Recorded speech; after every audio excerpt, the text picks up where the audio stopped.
Hey guys, welcome to the stream. This is Arriagada coming to you live from the Hangar Billiards and Sports Lounge.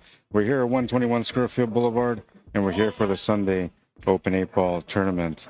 And this is an A-side quarterfinals matchup between Dwayne, Duarte, and Mike VAUTOUR. They're just in the middle of it now. Second rack. Looks like Dwayne's going to get the finish there for the second rack. Was up 2-0 on this matchup so far. He's racing to 5. Mike VAUTOUR is racing to 4.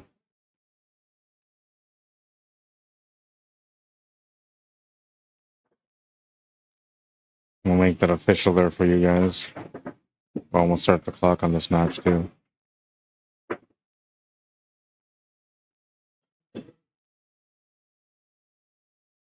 2-0 and a race to 5 for Dwayne Duarte and a race to 4 for Mike VAUTOUR. 615 FargoRate for Mike VAUTOUR and a 665 FargoRate for Dwayne Duarte. So technically, one game spot. This should be like a 5-4 or a 5-3 or a 5-2 score for the final for in this matchup, according to FargoRate. We'll see.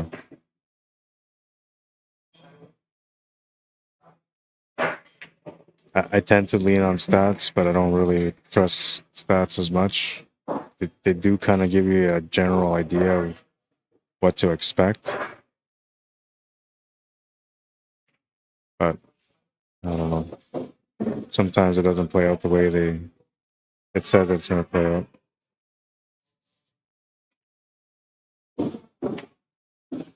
Smash and break, and he's going to lose the cue ball off the break. That's going to give Mike VAUTOUR a ball in hand and a chance to get going in this matchup.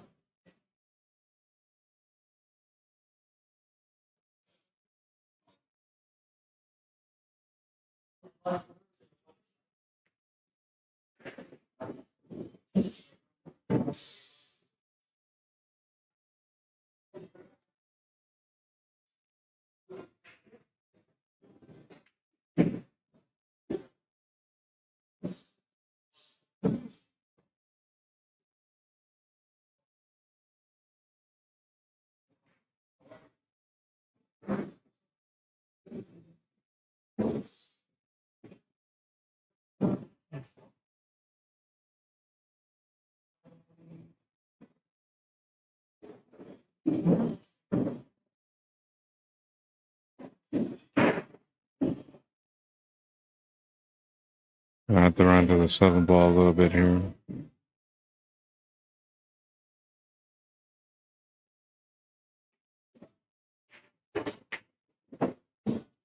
Just a little nudge. It's going to push him up for the 5.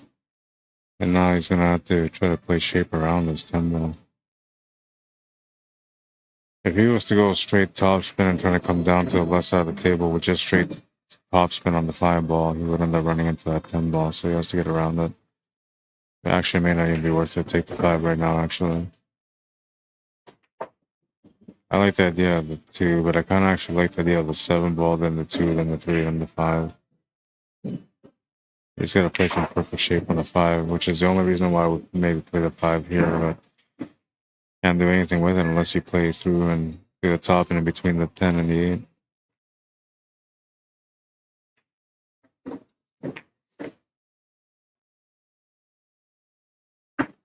I mean, he always has the 4 ball to lean on too if things don't work out for the 5 ball here.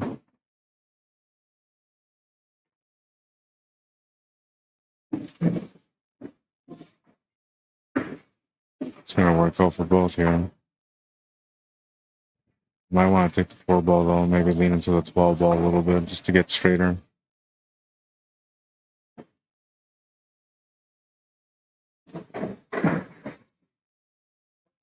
So he's thinking about playing shape for the 4 ball next.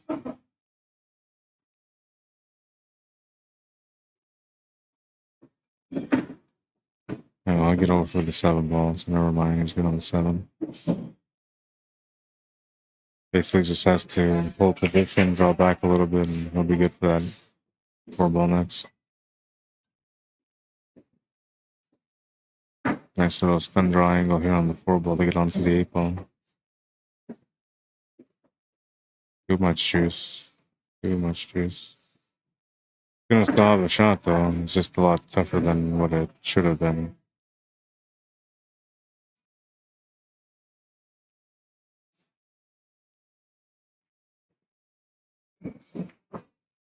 He'll make the 8 ball.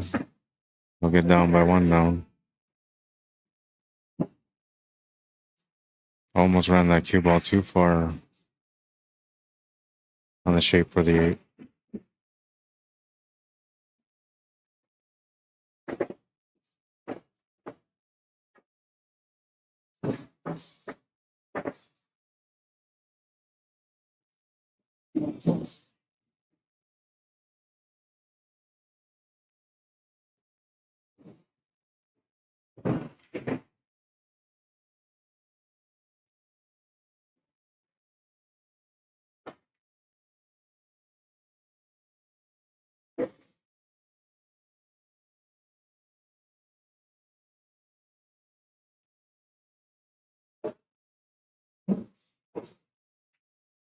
All right, we're going to move into rack number 4 now. Mike VAUTOUR to break, down by 1.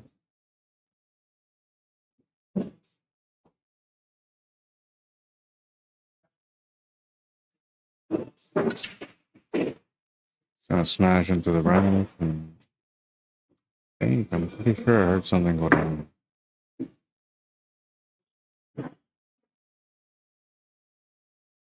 Couple of options to start here: solids or stripes. The solids are pretty open. Stripes aren't that bad though. There's a couple of balls you gotta address, mainly the 15 ball, maybe the 11. I think the 11 actually goes.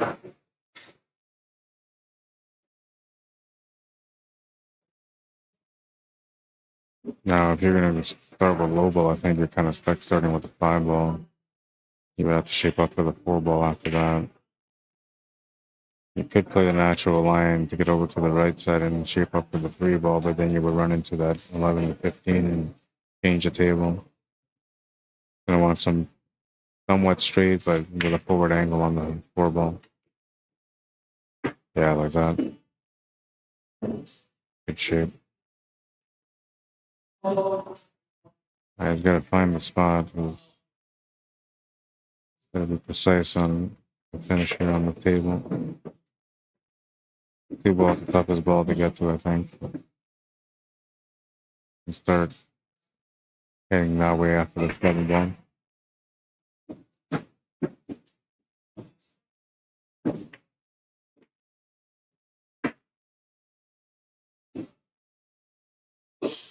You could play the cue ball through here and just end up on the left side of the table to make the cue ball in the top right corner where the cue ball is right now. That would simplify the run a bit. The other option would be to then draw short for the 6 ball and then play the shape for the 2 ball. The 2 ball does go to the bottom left corner, so it's got another option. It might even go to the top left corner.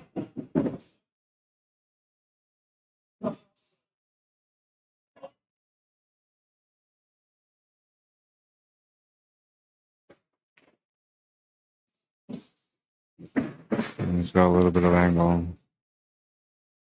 Gotta be careful how he plays his table here now because the 3 ball's in a funny spot right now. Now, if that 2 ball does go past the 8 ball, you could just play the draw off the top rail and back to the right for the 3 ball to make it in the bottom right corner. Then just play the follow through for the 2 ball, but you would have an awkward angle from the 2 to the 8. So it might be best just to take that 2 ball after the 6.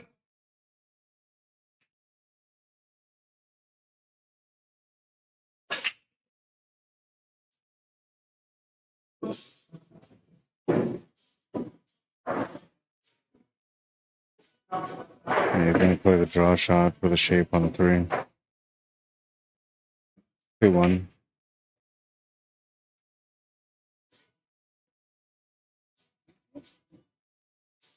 Oh, it's your baby. No one asked. All the time, man. Well, it's going to play a nice shot there to get through for the 2 ball. Now he's got some angle on this, so he's gonna have to play through these stripes.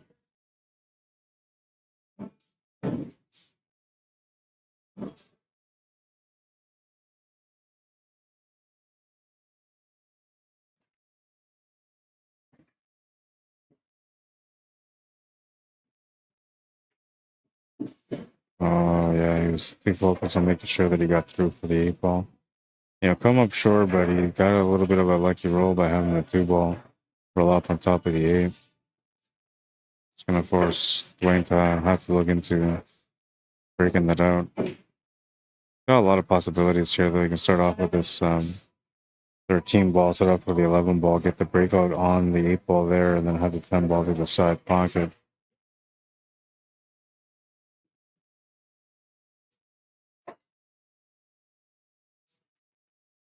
I think it's the best option that way. Let's see.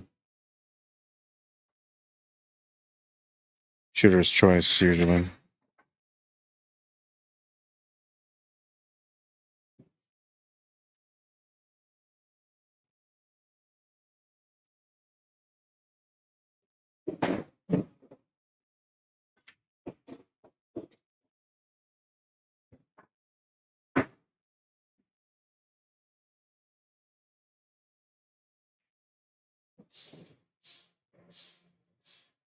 Yeah, you can take this ball. It's a good, like, escape shot ball, but this table is set up pretty good. You shouldn't need that escape shot there. And now we'll go for the breakout here.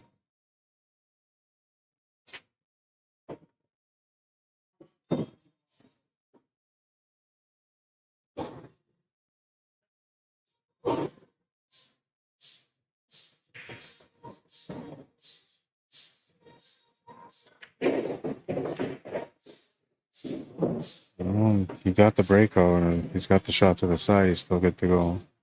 11 ball is now blocked by the 2 ball, but he can play shape to the side pocket for that ball, or even to the top right corner with the angle that he's got now on the 9 ball.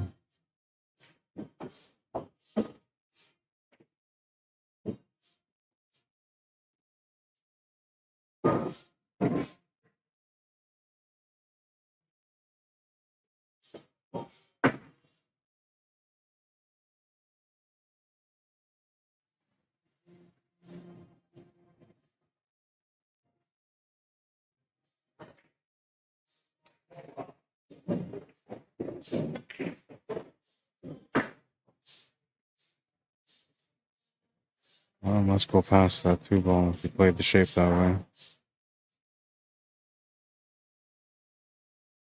Went in all day. 3-1, he's up by 2. Needs 2 more to win the match.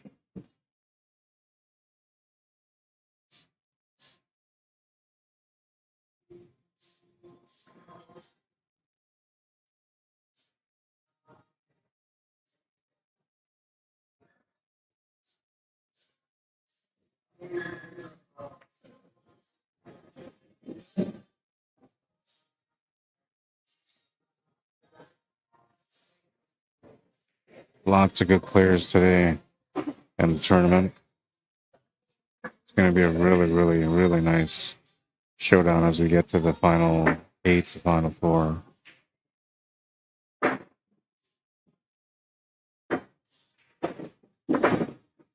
(2024) VNEA champion for the team, for the Masters team event. Cornell McLean Jr. is playing today.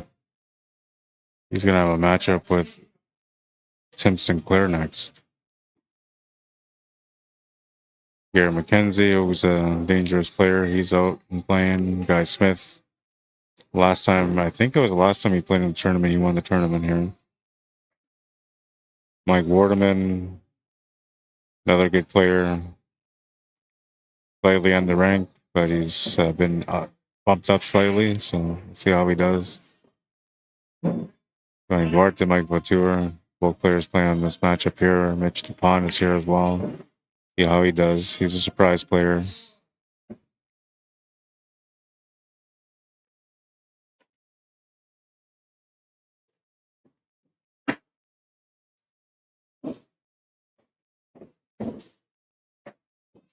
What do we have?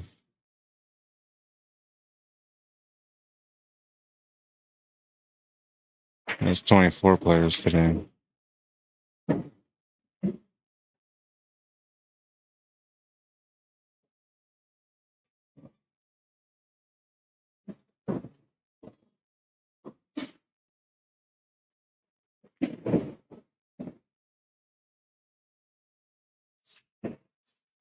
Pretty open table here. It's the 11 ball is the only work, and that one goes to the side and almost goes to the corner past the one, but not quite.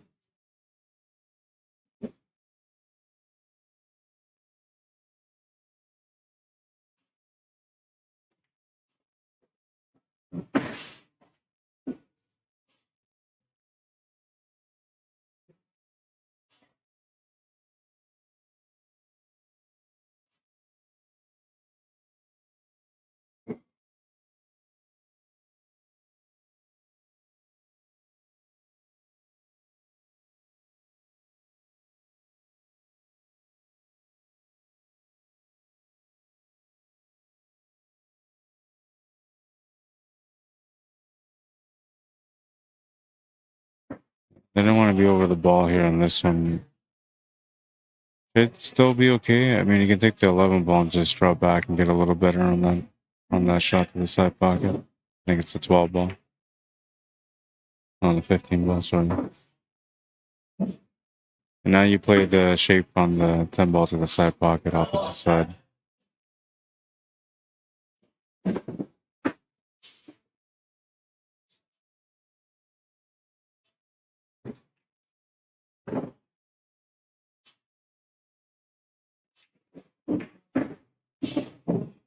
Mike's gonna give him the 8 ball.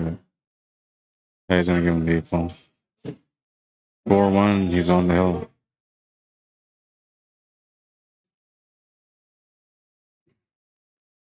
Lots of matches come your way, and probably end up getting the junior and Tim match next on the TV table.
Right, so Dwayne won that one. Yeah, we got to get another match.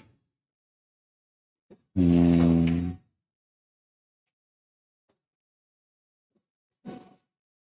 got to get another match. I'm going to get you guys a good match. Break down the FARGO rates. Give me a second here, and I'm going to get the bracket and get a good match going for you guys here on the TV table. It should be a A-side quarterfinal or an A-side semifinal.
I didn't get the approval for the match that I wanted, but they're going to give me another matchup.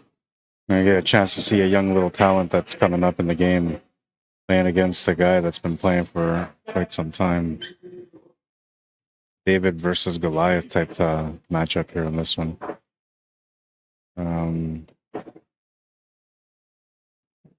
Does the kid have a FARGO he gets?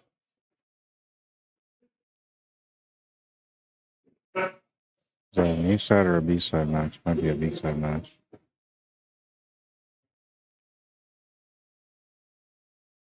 Yeah, it's a B-side match. So Xander Drake, 268 FARGO rate against Mike Orvis, 585.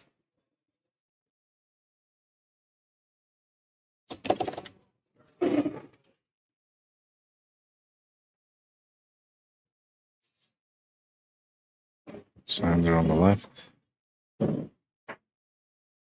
And says an 8-3 race.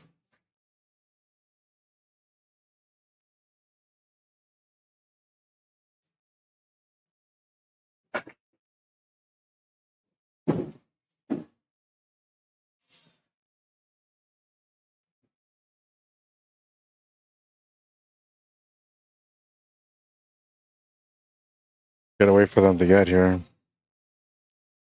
They've been notified, so they've been taking long to get here.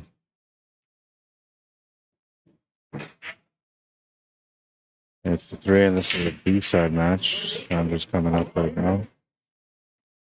He's got a full set of equipment, this kid. He's got flare, breaker, jumper. It's ready to go, man. 3-game spot might be too many. Or, sorry, 5-game spot might be too many. We'll see.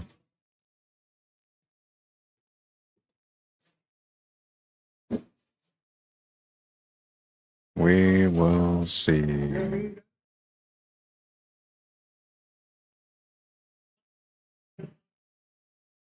It's the kid. 268, 585.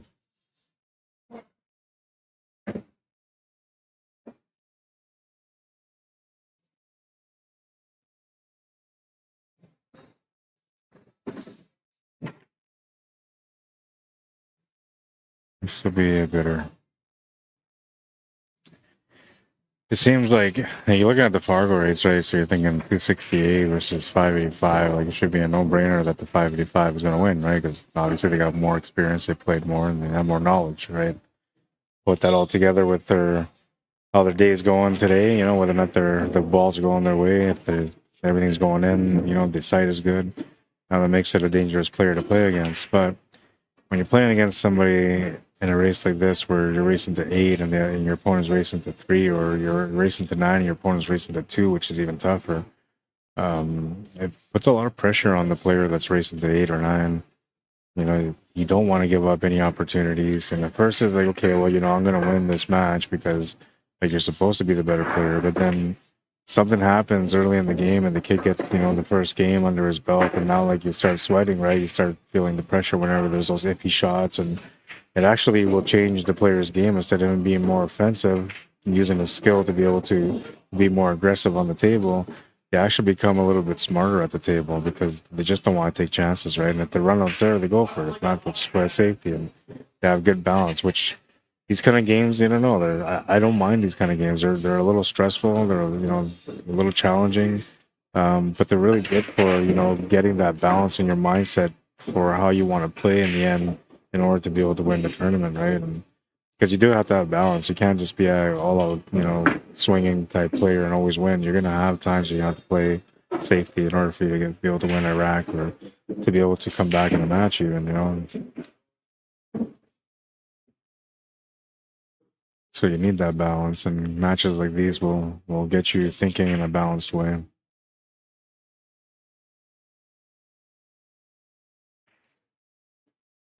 It's got the one to the side still. 5 balls is not really a problem, but it's not in a good spot. Oh, he's gonna miss the 1 ball.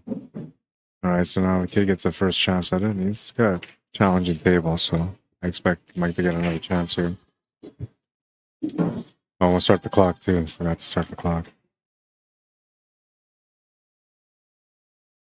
Fuggles me what's happening, man. It's his first time I've seen Dwayne play. He has a very strong game. Yeah, he plays pretty good. Kid Junior says Fuggles me. I tried getting that match on, but they told me to wait after this match. We might get it on. A guy comes to a tournament with 3 Qs and is a 268 Fargo. I'm telling you, man. I'm telling you. Something's up with this. A little sus. A little sus. Oh, he's gonna make a nice little bank too. I ain't scared, he says. I ain't scared.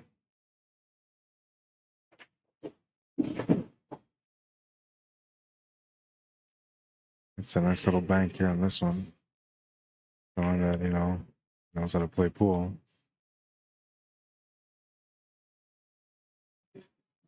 You're not a pool player unless you know how to make a bank. That's what they're saying.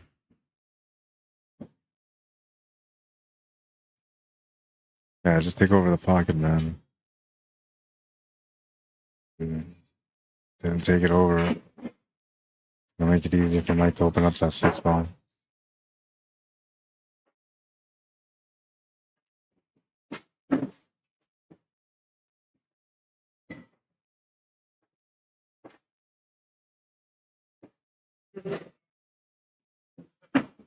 It's breakout time now.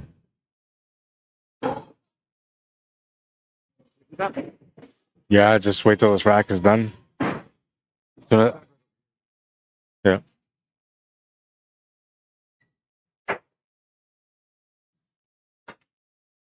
Gonna miss the 1 ball. Kid's gonna get a second chance here. Not much to shoot at though, but he does have the 10 ball available. He maybe follow it through to bump that 13 ball off the rail slightly.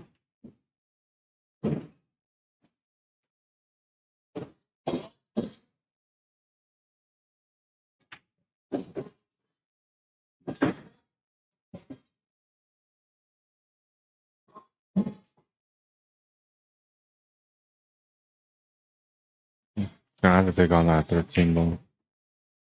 So that like if you were against the left side cushion, this shot is pretty hard to get. But with an angle like this, it's actually a little bit easier to get it. You just gotta watch out not to clip that side pocket. There's a little bit of luck here. He's not going to get it. Give the shot here to Mike.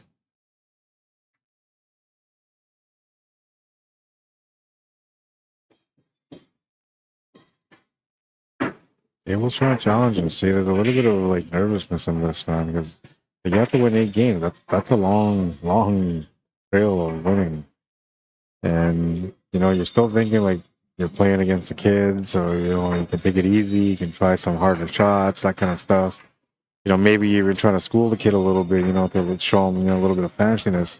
Whatever's going on in your mind, man, it's not like what you would normally be thinking if you were playing against somebody that was the same level as you or better. Oh, and the kid just missed that bank. Now Mike's missed 3 shots so far in this opening rack, so not, I wouldn't say he's not nervous. He's going to be having some questionable moments on certain shots. This might be one of them here. Makes that one no problem, though. Almost like a quick reset on that shot. And he'll take the first game. Lucky that guy, lucky. You gotta be careful. It doesn't matter who you're playing against, man. You gotta play your best game all the time. All right, we're gonna get a draw going here for the 9-ball or 10-ball break. Give me a second.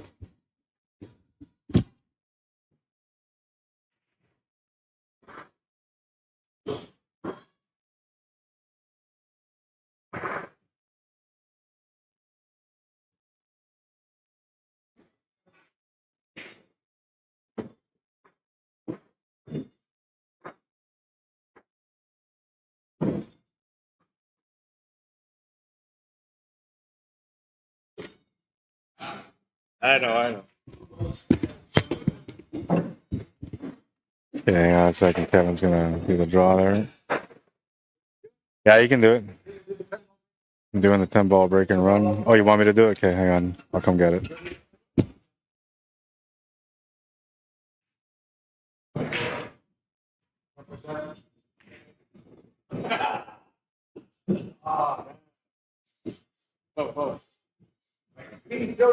Steve Josephson. Yeah, the knee in there. Alright. He's asking me to pull his name out of the hat, and I was like, okay, well, 10%, so I'll do it. And then I pulled out Steve Josephson for a name. And I was like, it was close. And he said, what was the name? And then it said Steve Josephson. He's like, doesn't even have a name, Mike. And I was like, well, he's got the letter E in there, so that works.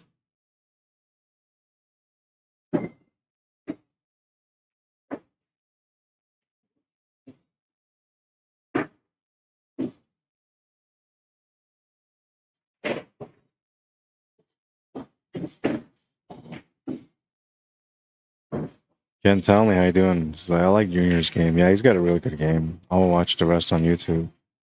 Yeah, it's, I don't know. A lot of people like watching on YouTube, man. It's the quality's better. There was a little bit of an issue earlier, like a couple of weeks ago, where there was like sound was muffled, and hopefully that's not the situation anymore. Hopefully the sound is good. I don't mess around with like filters or anything like that, so that the sound usually is either distorted because of something to do with power or the chords, something like that. And he's gonna get going now. I teased him, man, when I walked by. I was like, dude, you missed three shots in the opening rack, you know. He's like, hey, it happens. And now he's settling down in his game because he knows I'm going to make fun of him if he doesn't. 2 now. Oh, look at that. He's even swinging balls around. He's trying to intimidate the kid. Come on, kid. Run him all back. Big monster break from Orvis. Wide open table. Scratch to the side pocket. Ball in hand for the kid. The kid runs him out. I just want to see Mike sweat a little bit. I had to play against, who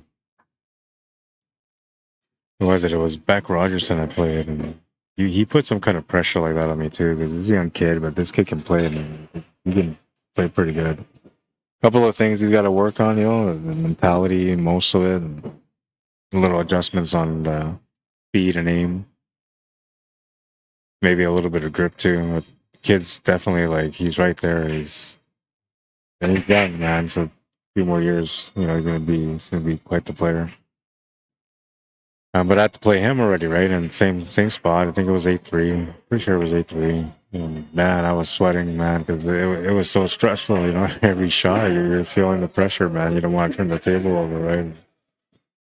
Because these kids nowadays, they're not instant anymore. You know, back in like the 80s and 90s, you know, when you seen a kid come up to the table, like there was a chance a kid could play, but most of them were just, you know, kids, right? Kids just having fun. But now you get a kid come into a pool hall, man, like this kid here, he's got 3 pool cues, man. He's got jump cue, playing, and breaker, and he's wearing a glove already, man. These kids don't mess around, you know. It's a good shot there. It's gonna get some chalk. A good shot. Up close and hit nice and confident.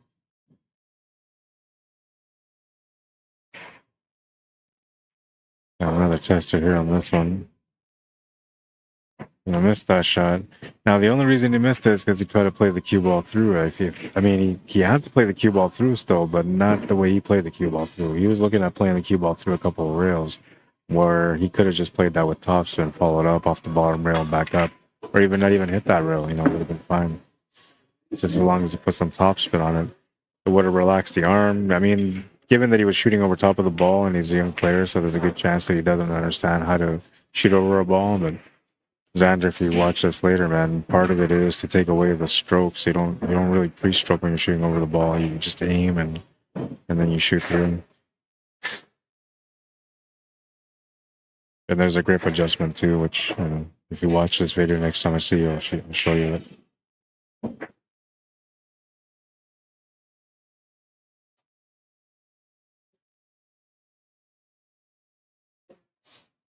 I missed that shot. There's a little bit of luck on the lead, and I think he might have left him the 5 ball, which is the only problem ball for me. If not, then 6 ball is the only thing you can see right now.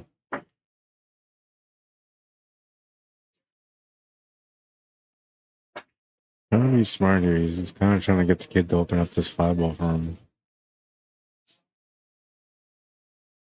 Kid should just bank the 9 ball and just leave that 5 ball tied up.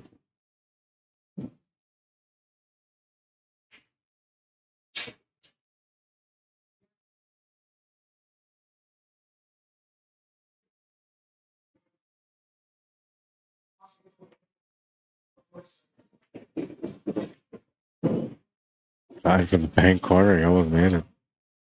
Crazy, man. So that's the problem with these youth, and that's the reason why I was scared when I played against that young Beck Rogerson, because they have no fear. You know, they see a shot and they just want to go for it. You remember what it was like when you first started playing pool. You would go for every shot, no matter how hard or how stupid the shot was. You would just go for it because you wanted to see if you could make it, right? And that's how these kids play, so it makes them dangerous. Where somebody would normally just, you know, play a safety shot or a disciplined shot, these kids will end up coming up and making a big shot, and then, you know, they get going. But because they're young, they get excited and they get a little emotional at times too, which that's the part that they need to mature in, and that's the part they come up short in when it comes to competition. It's just a matter of time, that's all. You got to get seasoned first, you know. You got to go out there and play and play and play. Compete as much as you can, and the more you compete, the more you win, the better you understand what it takes to win, and the more you lose, the more you understand what it takes to end up losing. So you try to be smarter and grow from that.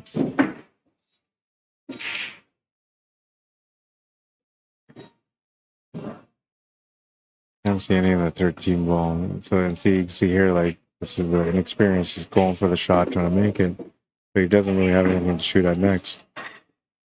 And so this is the reason why they get the spot that they get, because like they're gonna go for shots when they shouldn't. They're gonna open up the table when they shouldn't. They're gonna turn the table over at times when they normally wouldn't if they were more advanced or more mentally mature at the table.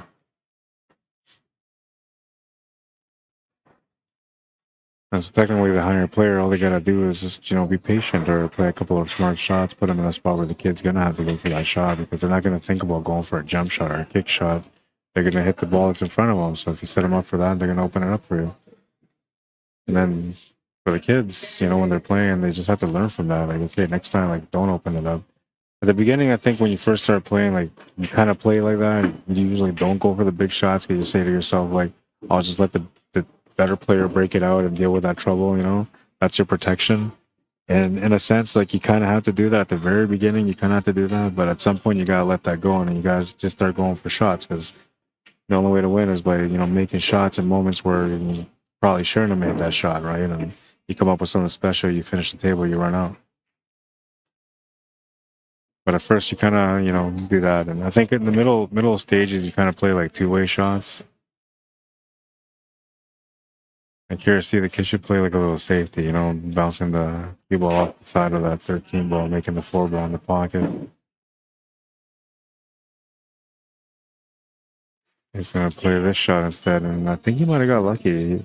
He's against that 6 ball, but not sure if he took away the shot on the 6 ball.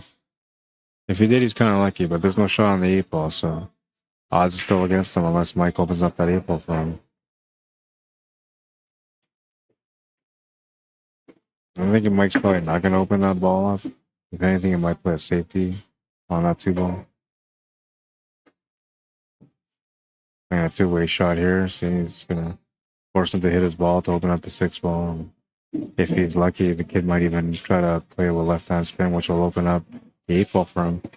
Thank you. I forgot about that. You're awesome.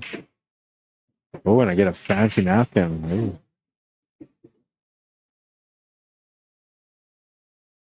Got my meal and they brought me a fancy little napkin, a blue napkin. Usually I just get paper everything, but damn, being treated like a guest. I just call the 13 ball off the 6 in the top left corner, man. Block that pocket. That's the best thing you can do. Oh, and he almost opened up that 8 ball. See, and that's what Mike was trying to do. He's trying to set him up for the kid to open up the 2 ball for him. That 2 ball is a safety net for Mike, and he's not going to open it up until he knows for sure he can get out. Which I think he's going to set up for the 6 ball, and then from there open it up. Why don't you open it up right here? Perfect. So he sees it now. No, that's the reason why he opened it up, because he can see the finish.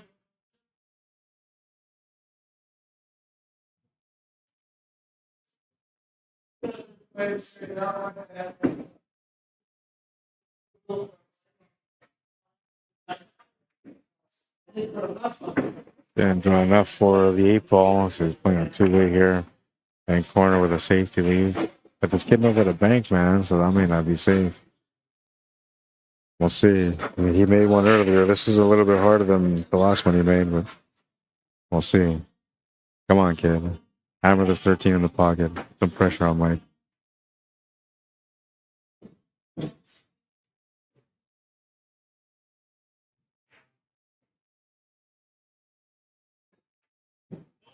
Oh, he's going to make it. And he gets the shape on the 8 ball. I don't want to string because I want to throw the kid off now. Come on, kid. Make this ball. Put some pressure on Mike. It's Sunday fun day. I'm trying to have some fun today.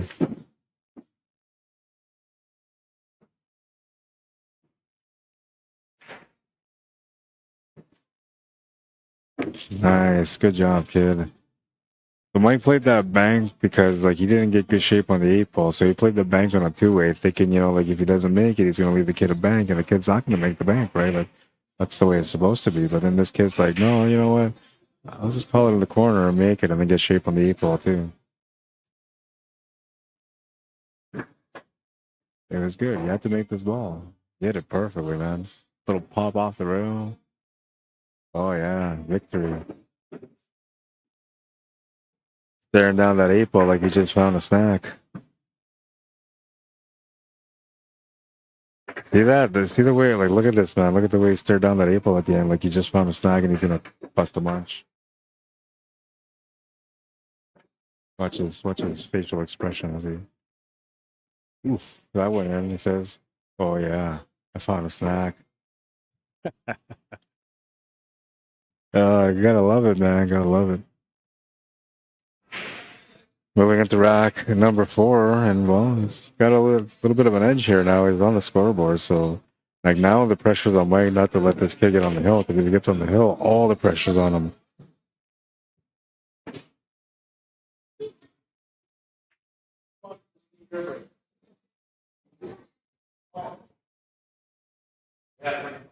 Hit nose at a bank, man. Made a couple of big banks on that rack. Oh no, on the first rack and then on that rack.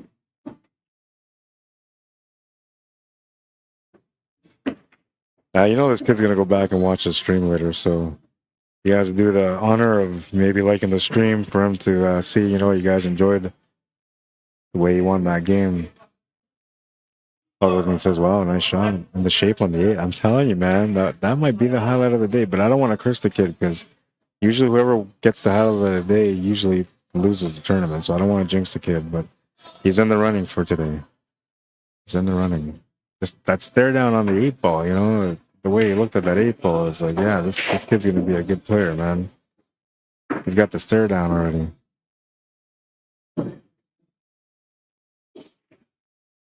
You can just see, like, he's pressure. Oh, yeah, he's like, it went in. And I got the shape. Nice. That's the way I would assess that shot in those situations where I wasn't really, you know, I wasn't sure if I was going to get the shape. Oh, and I got the shape. Nice. Yeah, I never play it, though. I never let my opponent know that I got lucky. But, well, actually, yeah, I do sometimes. Most of the times I don't. I just pretend that I made the shot and I meant it. He's going to scratch. The ball in hand for Mike Orvis. He'll get a chance to work this table out. He's under not necessarily a lot of pressure, but he's starting to get a little pressure under him.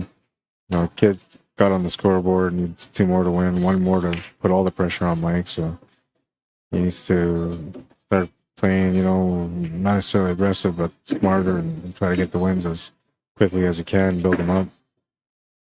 Gonna run into that stripe there. That's gonna change the table a little bit, but he still has a shot on the 5 ball and of course the 1 ball if you want to take a harder shot. But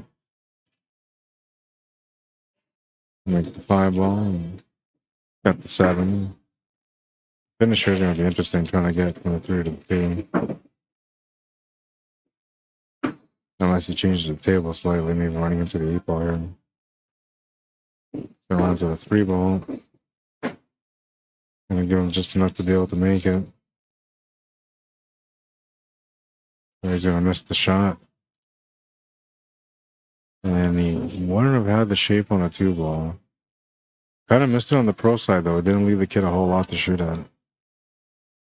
And whatever the kid does here, he's gonna leave him the shot on the 3 ball. He should leave him the shot on the 3 ball. Unless he ends up making the shot, it's still a tough shot he's taking on right now.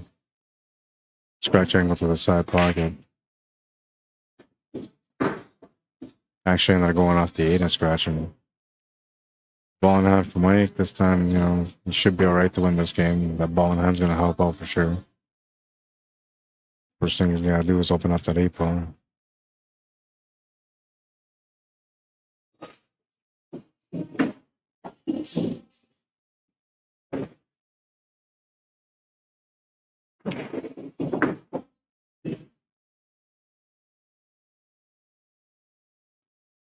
Taking a 2-game lead on this one.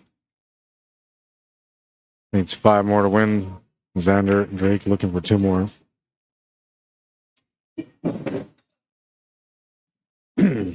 I say that Xander gets another win in this rack. Gets on the hill, and then Mike has to sweat for 5 racks. It's just fun to watch because I've been in this position, man. So I know like what you go through mentally. It like doesn't matter how good of a player you are. There's a lot of mental scramble going on when you're playing somebody in your spot and big and they can play too. A 5-game spot is a pretty big spot.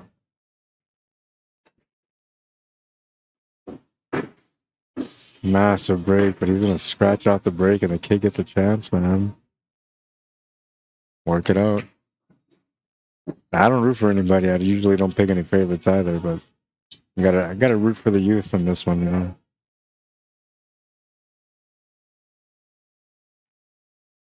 I mean, technically, Mike should win this match, right? He should win this match, but he's got a chance to be able to do a little upset here.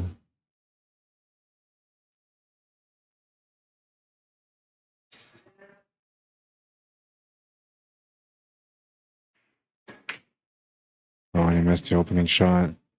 Should have gone for a high ball there. He went for low ball, and he had ball hand behind the line, but he didn't put it right up to the line. He put it further back, which he would have gotten a little bit closer, would have made him feel a little bit more confident on the shot.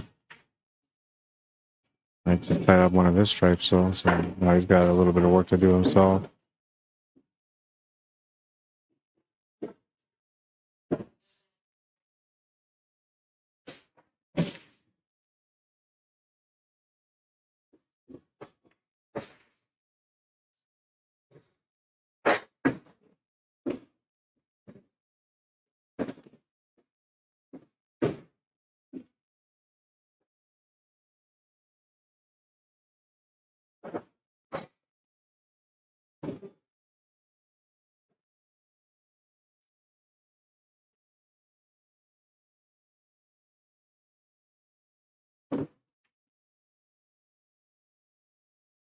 Missed the shot, but didn't leave a whole lot of opportunity here for Xander.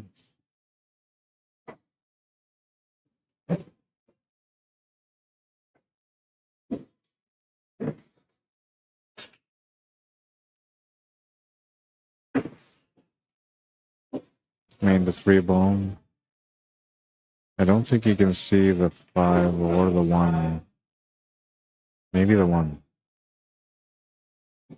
Don't play that. Oh, he's gonna play that 2 ball. He's gonna open up Mike's only ball that's tied up. If he makes it, not a problem. But if he doesn't make it, that could be the last turn on this table.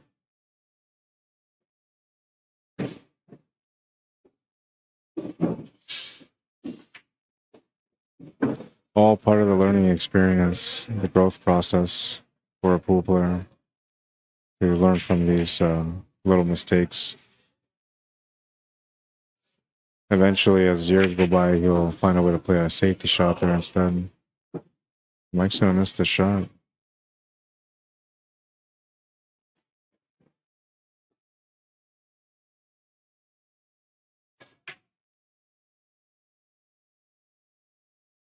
Missed the 4 ball. Turns over the table with a shot set up for the side pocket here for Mike. Just has to come across for the last one. He's gonna miss that ball. That's the problem when you're playing like this. Is like you almost like you kind of have to find more mental strength. You have to be more balanced at the table. Just gonna call the 5 ball.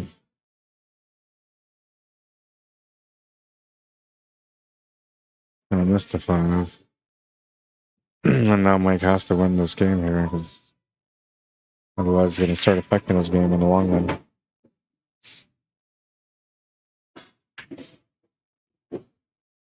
Off angle here for the shape on the 8 ball. Gonna have to 4-stroke this. Oh, and he just missed a scratch.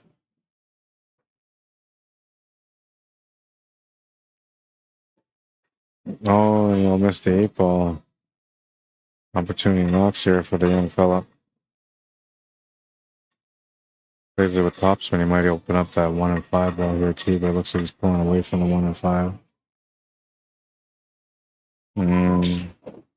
Maybe a little bit too much thinking behind the shot. I don't know. Lucky break for Mike though. 4-1.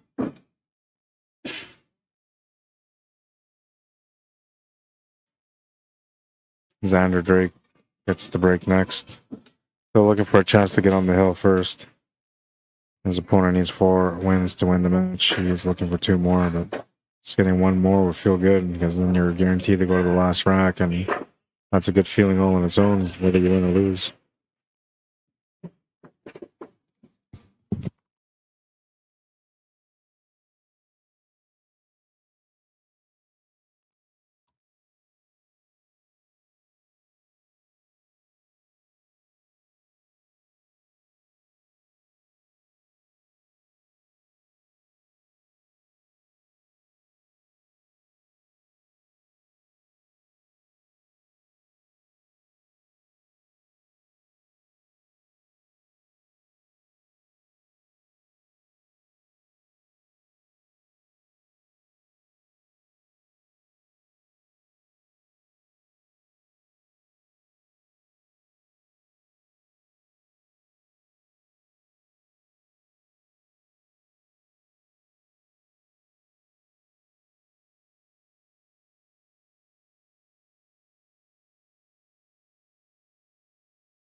I'm not sure what he's gonna do here. Just take over the pocket, maybe.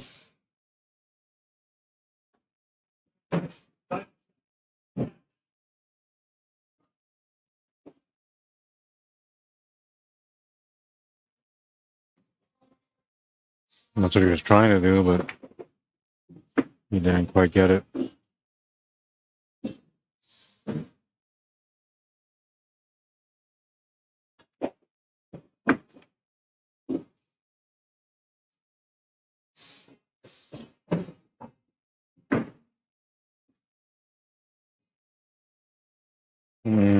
The April's gonna get bumped up.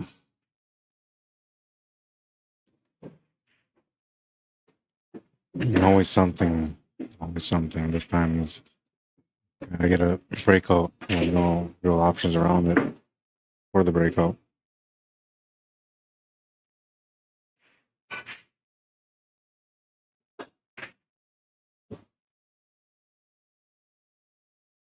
Well in the shape onto the 13 ball. Got a pretty good lead out of it, actually. Left shot to the side pocket for Xander Drake.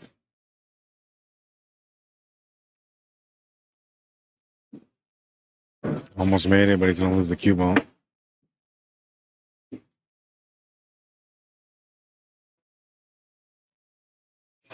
Mike will get a ball in hand and a chance to break out. Then 13 ball.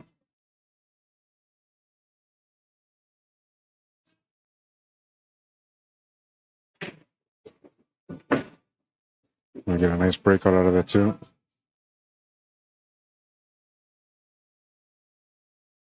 Oh, and then he missed the 13 ball.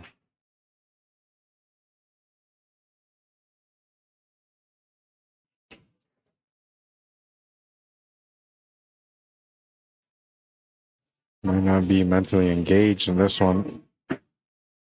That could cost him the match, maybe.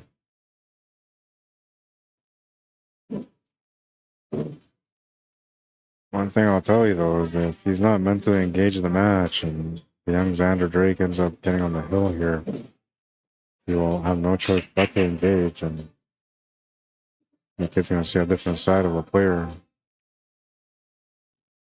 The kid's going to come up short on the 6 ball, though, and looks like he might have hooked him on the 13 ball. There's a kick shot available, though. Mike's going to make it. He's got a shot to the side of the corner on the 8 ball. He'll make it to the side. It's 5-1. It's 3 more to win. Xander Drake looking for 2 more still.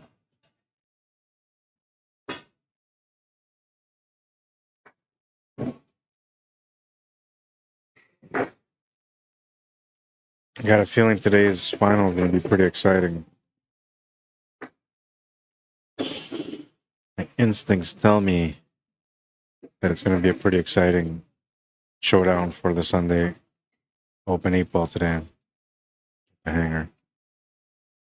Moving into rack number 7. Score is 5-1. Manitoba's looking for a chance to get a little closer to win the match. He's going to make a ball, but it's the cue ball that he makes. So a ball in hand behind the line for Xander, and he's got a decent table to work with. A couple of breakouts. And most of it's pretty good. Mike's letting him know that's behind the line, shooting forward.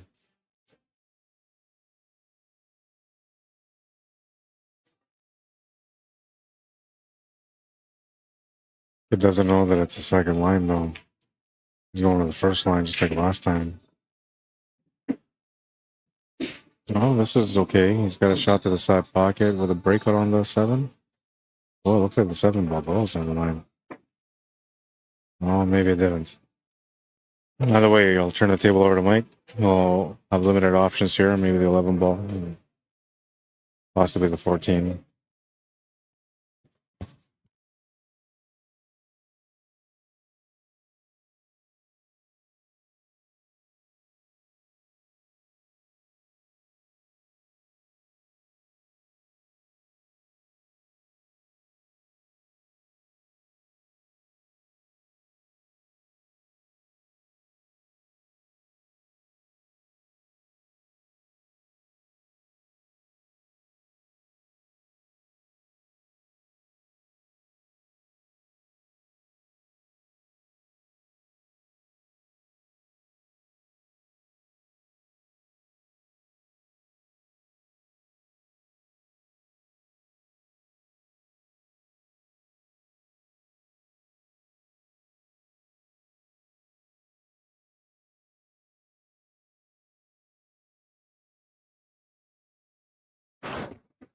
Came up short on the 8 ball.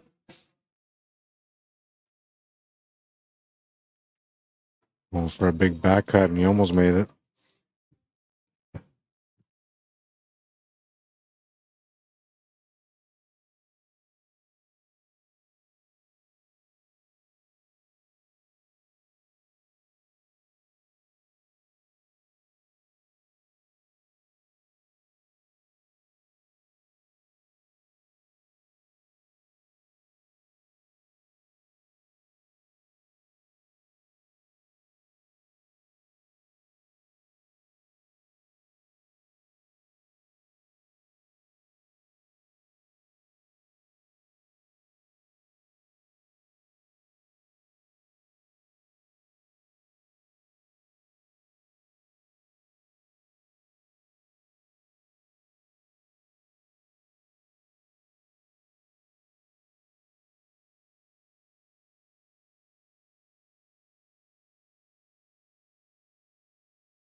Got an unfortunate roll there.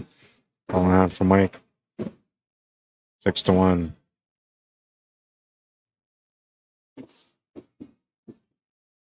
I believe it's Xander's turn to break now.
Well, I'm trying to open up the table. It was like a good break, but it wasn't a good break. And then that one shot he just took made it a really good break.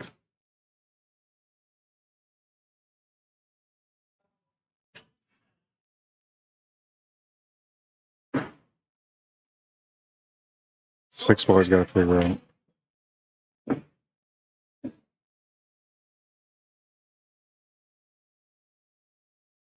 A little bit of tic-tac-toe there to get the six ball. And look at that. Like 7 rails back and forth, it looked like. He went for the 8 ball. And then he misses the 8 ball. Oh, man.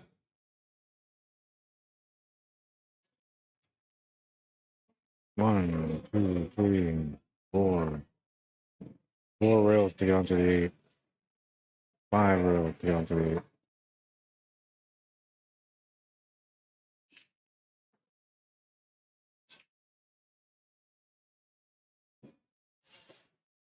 Jump shot for the win.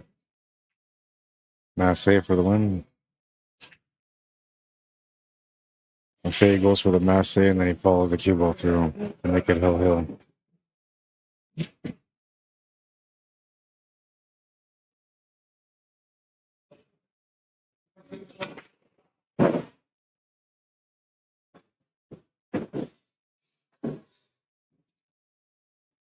And so he was going to try to do something there like a masse, but now he's trying to be disciplined. So he's grabbing his jump cue.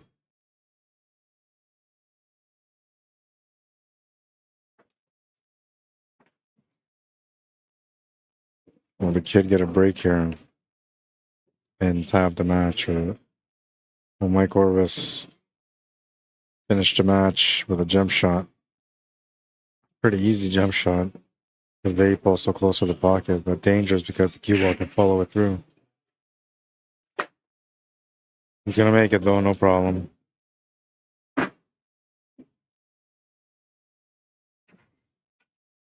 8-1, the final score.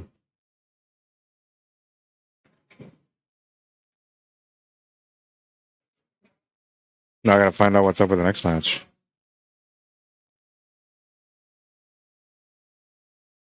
Give me a minute. Do I have a match going on the side here? Yeah, I got a match going on the side, so I'll put the camera on the side.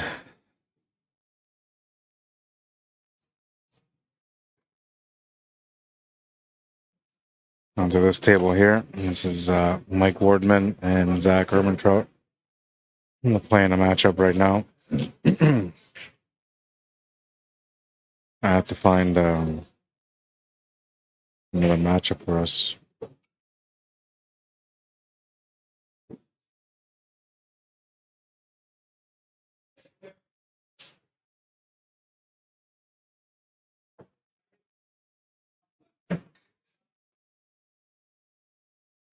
No idea what the score is. I guess I can look that up. Being lazy, man. 2-1 for Mike Wardman and Zach Hermantrout's at the table right now. 5-4 race. Zach goes to 5. I'll be back.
All right, so it's Cornell McLean Jr. against Tim Sinclair.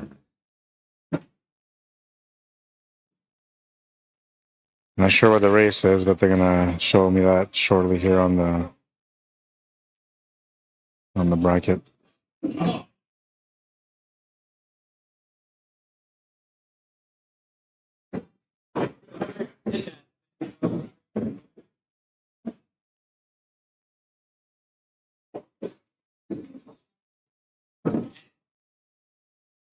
I'm thinking it's gonna be a 7-5 race. That's what I imagine it would be, but we'll see.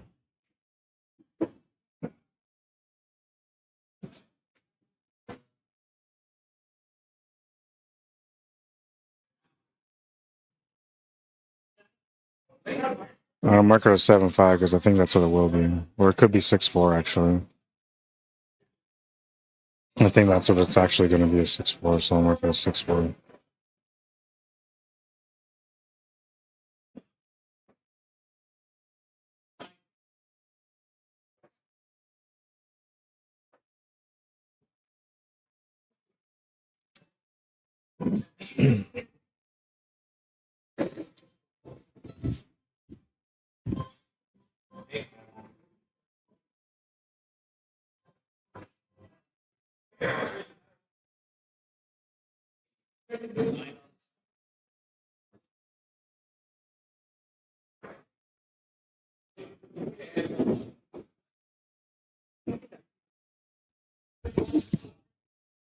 Let's see what junior is for FargoRate.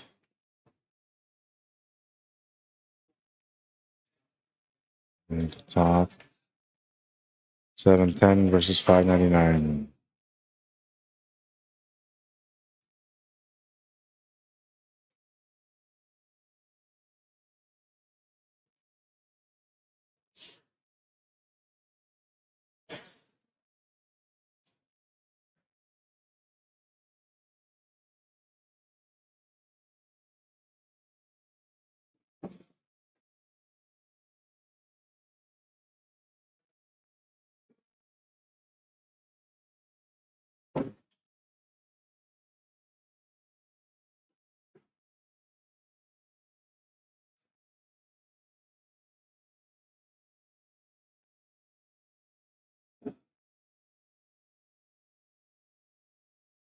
Just waiting for these guys to get set up.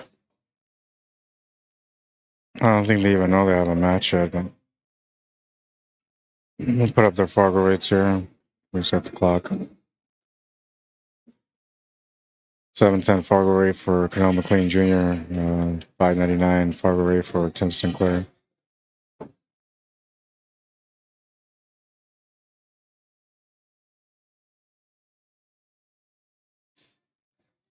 So Zach's going to be breaking on this one.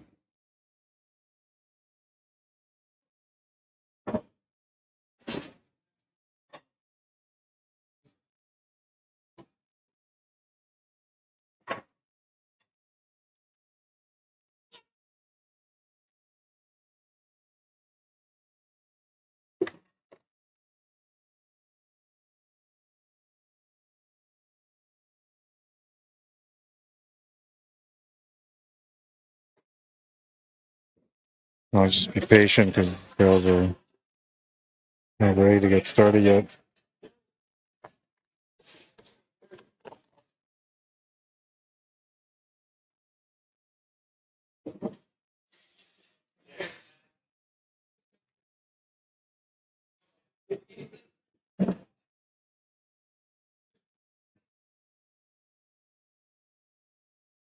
I have to assume the race is going to be 6-4. Can't see them racing 7-5.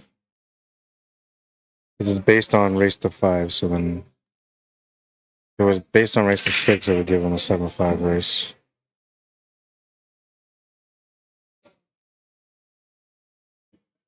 Now, technically, this is supposed to give Tim Sinclair an advantage, but have to play against Junior, man. He's missed too many shots. And it doesn't matter what your Fargo rate is. If a player's playing like that, usually, will mess up your confidence a little bit. Especially if you miss and that player ends up running the table on your miss.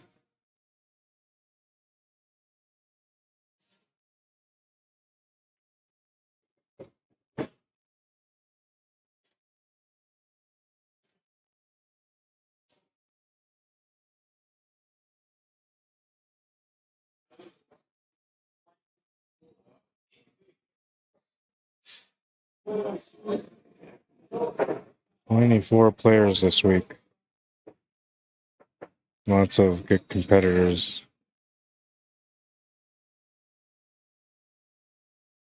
A few different champions in the building, too.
I'm gonna let these guys know that they're playing. We can start our match.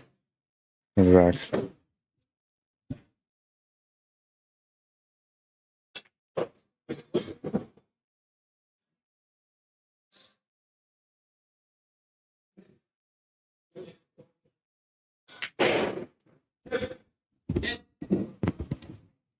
All right, they're gonna start now.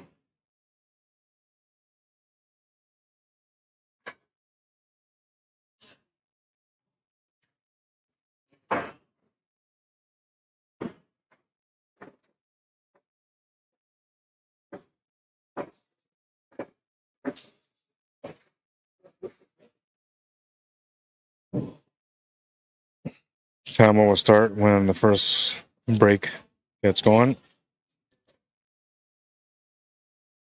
That's Cornell McLean Jr. at the table right now.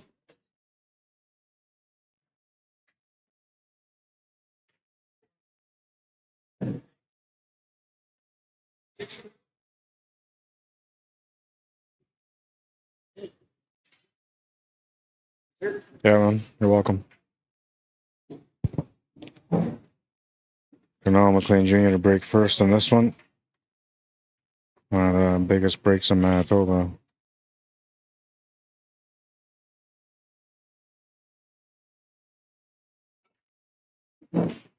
It's gonna make the ball and we'll get a chance to get going.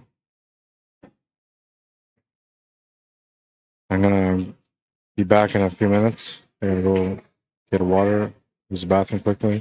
Chances are they're gonna be at least 2 games in by the time I get back because these guys are pretty good shooters, and especially when they make a ball, they're usually off the break, they're gonna run the table. So I'll be back, start the clock.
Yeah, it's got to be at least 2 games in. I'm gonna guess it's 2 games in by now.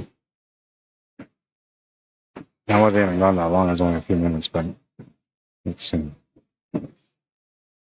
No, it's 1 game in.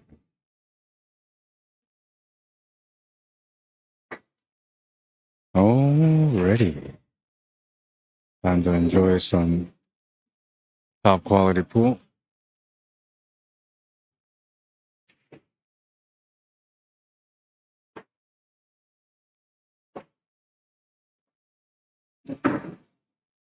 Trying not to move the 6-ball too much. But he's going to be in tight here. And I don't know if he can see any of that ball. Might be an easy jump shot for him. But... And then the 11 ball, the 12 ball, and the 6 ball on the way. So it's got to be the 12 ball that he's going for.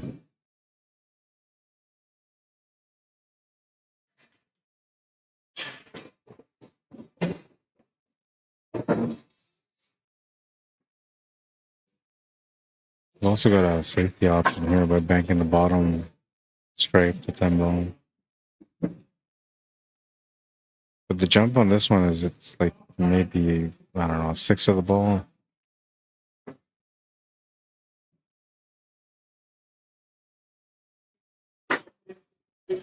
Oh, and he just missed it. He made a good jump, but he just missed it.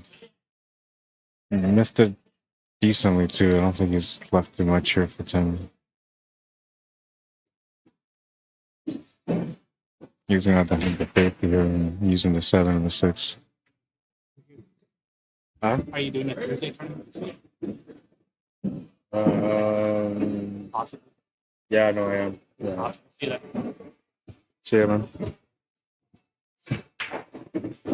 No, you can see enough of the 2 ball and that missed the shot.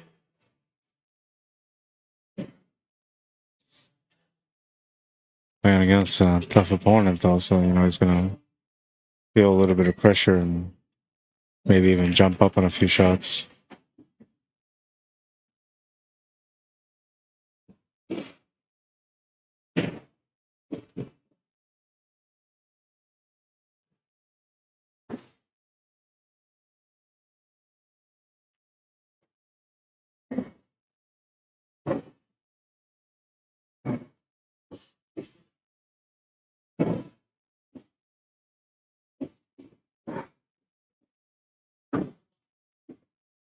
Came up quite short from what he was trying to do.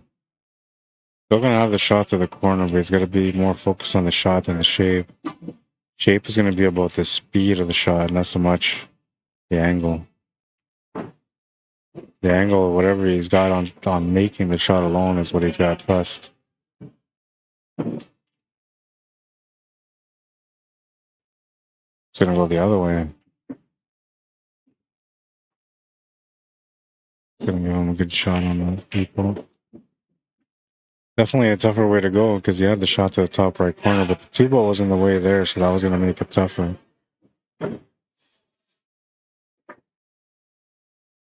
Nice little back cut shot on this one.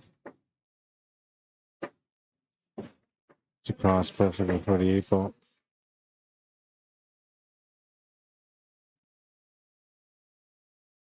Up 2 games to nothing, breaking next and rack number 3. I'm assuming he ran out that table on the first rack that he broke.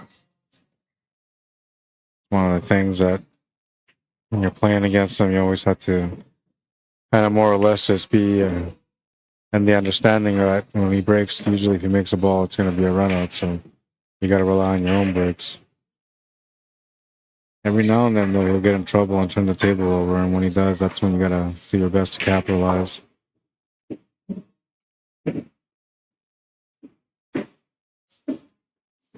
Monster break. An absolute monster break. Pretty open table, too. Definitely have to go with stripes here. It's the 13 ball that matters. Everything else is opened up. Might be easier to go with solids on. If you go solid, then the opening shot has to be the 3 ball. You have to play a combo 2 to the 4. I think you go high ball. It's just trying to get that 13 ball either opened or if it's open already, then playing a good position to get on it.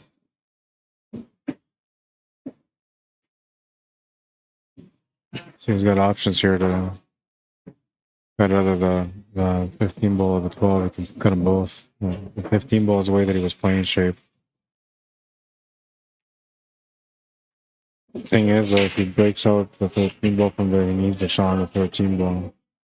And then if he takes the shot to the side pocket on the 12 and he breaks out the 13 ball that way, he also needs a shot. Unless he gets over to the left side, then he'll have a shot on the 10 ball. What's up, man?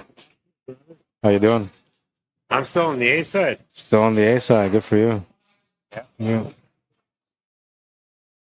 Who did you beat so far? Played Xander. Okay. Yeah. 5 times. And for whatever reason, Kevin decided to forfeit. Oh, okay. A side. We call doing the here. Oh, Steve Josephson. Yeah. Oh, okay. They're going head to head, even 5-5. Oh, wow. Oh, that'll be a good match for you.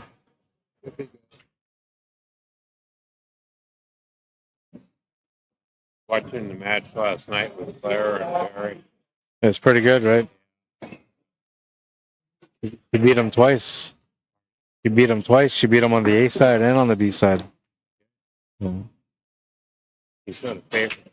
She's a really good player, though. You know, She is. She always clever. has been. Yeah. He and I were partners way back when on a Scotch doubles. Back Yeah. when Fergie used to do the random draw to put people together. Yeah.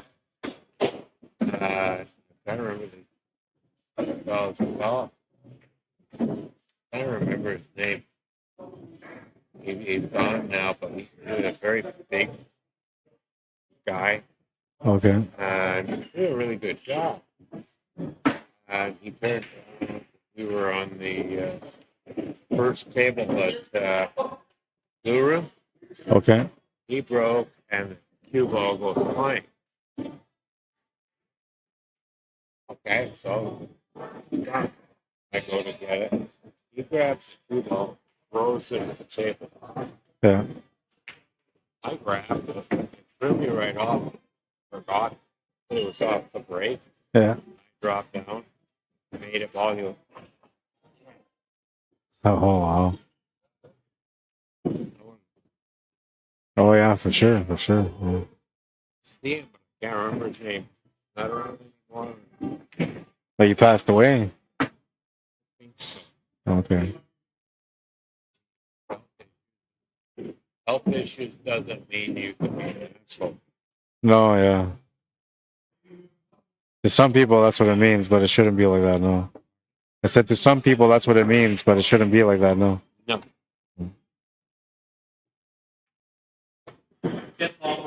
We don't earn our living this well. You do, but Tim's on the board, 2-1. So what, he's just warming up for his 10-ball break? Should be warming up on the break itself, not the shots. You got to make a ball first. It's the toughest thing, too, in 10-ball, to make a ball. Brad, Yeah. I've only got it, and lo and behold, I didn't make a long break. Yeah. 2-1 is the score, and Tim Sinclair's breaking next. I'm thinking it was 6-4. I have to go look at the bracket now. Oh, it's 6-3 race. That's crazy. Okay. Fix it then. 6-3. Wow. That's some real pressure there now.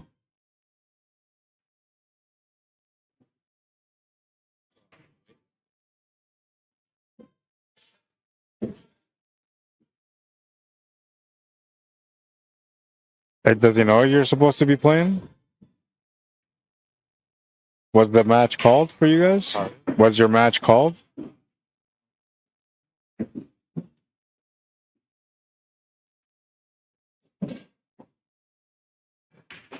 Oh yeah, no, it's not called yet. I think he's slowly doing the A side, one match at a time. I think that's the way he's doing it. We're still late. Yeah.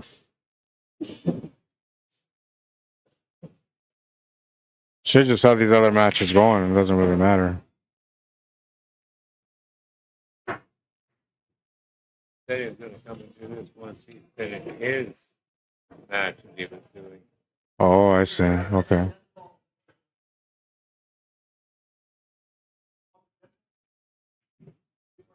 Even met chance again. Yeah. But unfortunately, if I get that, it's going to be either Jason Drake or Mitch Dubon. You can beat them. I got smoked by Mitch Dubon last time I played him. Oh, yeah. He plays pretty good, I yeah. gotta put that on my mind though. Let's check out some comments here. Nick Mo 2232. How many players? It was 24. Correct, fuggles me. Tough spot for Junior. Says, yeah, oh yeah, 6'4". I thought it was a tough spot, but it's 6'3". Would Tim ever play out with Calgary? I believe he used to a couple of years ago. Yeah. He banked for the one, just forget about the 9, go for the 1, make it. Yeah.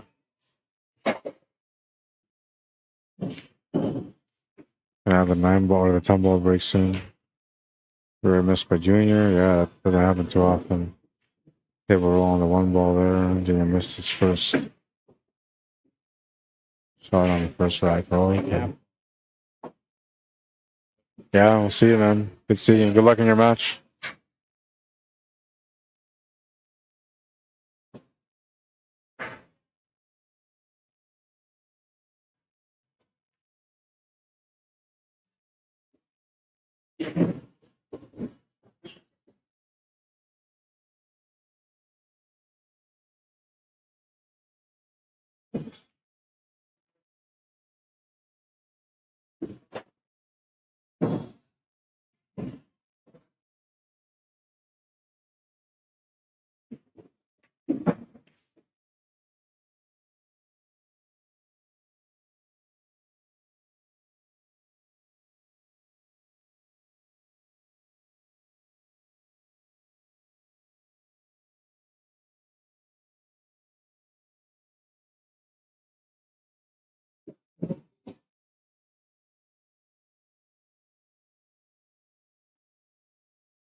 Have to leave the breakout to the end, but didn't really have much of a choice on this round.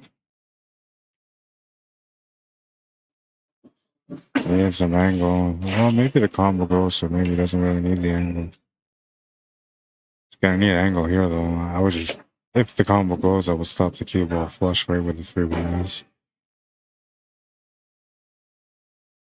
That way you can play the draw off the cushion to get set up for the 4 ball after.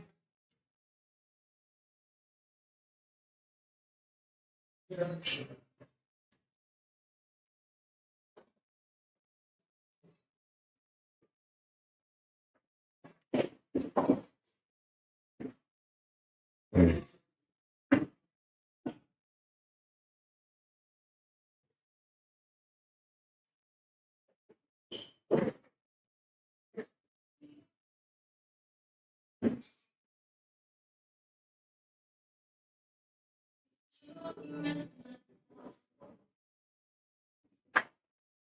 So one safety I'm looking at here myself would be like a kick shot off the right cushion into the 4. Because then you would slowly roll the cue ball into the 4, which will freeze the cue ball between the rail and the 4 ball, forcing your opponent into a kick shot. Oh, he went for a huge shot. Good shape on the 5 ball too. It's a tough shot still, but he's got a shot on it.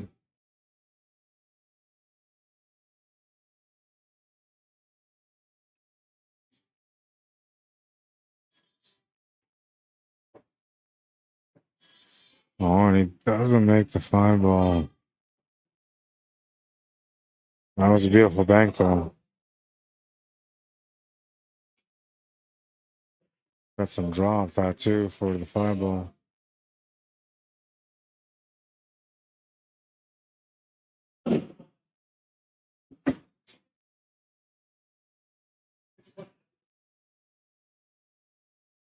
And some pretty good banks so far throughout the day.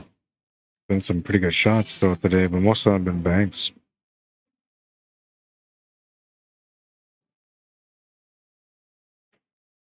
That's a tough cut.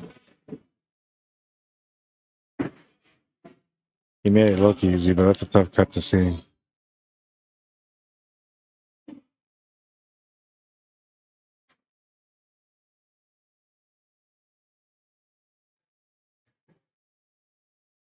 Oh, man. You get Tim that one. Tim's on the hill. He was just a little tough on that 8 ball, but I thought he was going to make it. I thought for sure he was going to make it. 2-2, Tim Sinclair on the hill. Huge break. And I was about to say, like, that's so huge right there because, like, Tim was supposed to be on the hill. And then if Junior would have got that game, instead it would have been a 2-game difference, 3-1.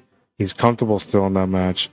Now, unfortunately, because of that, Tim Sinclair's on the hill, meaning that Junior needs to win every single rack remaining, and all the pressure's on him now to play his best to be able to win this match.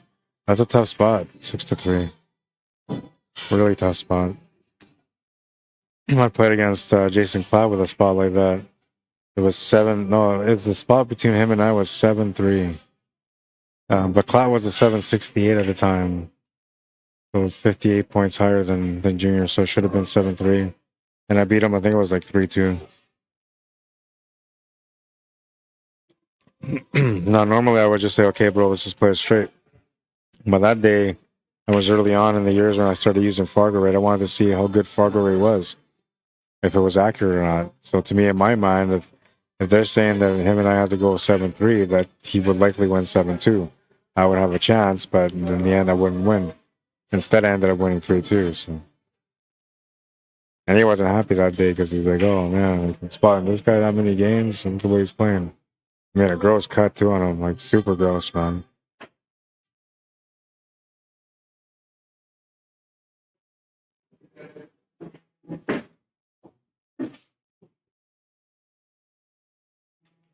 I told myself that next time I get a chance to play against Clad, that I would play him straight up again.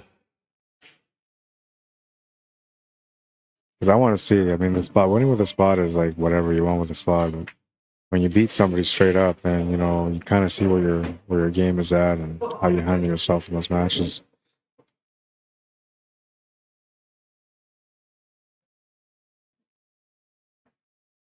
I'm supposed to be having a couple of money matches, but nothing crazy, you know. A couple 100 here, 100 there, 50 there. I need to start training before I start playing. I play decent only based on knowledge and my stroke. Commentary helps too because I'm always sharp on my pattern play. But without the training, you know, playing for a couple 100 or 500 or whatever, that's going to be a tough time for me.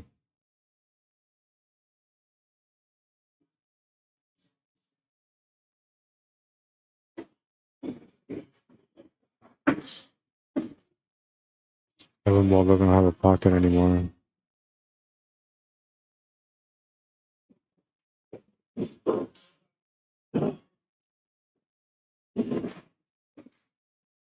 And open up that area here with 1 ball or the 3 ball.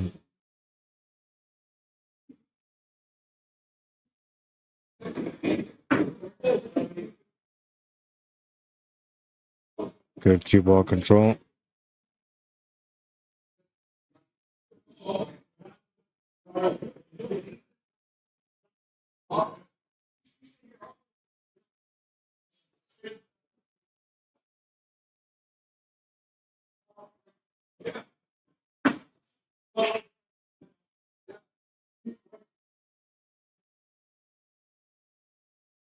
Pass it up for the 1 ball next. I don't think you can hold position for the 5, can he? Oh yeah, he was able to hold it. Perfect pace. Gotta watch out for that stuff here on these tables because they're fast.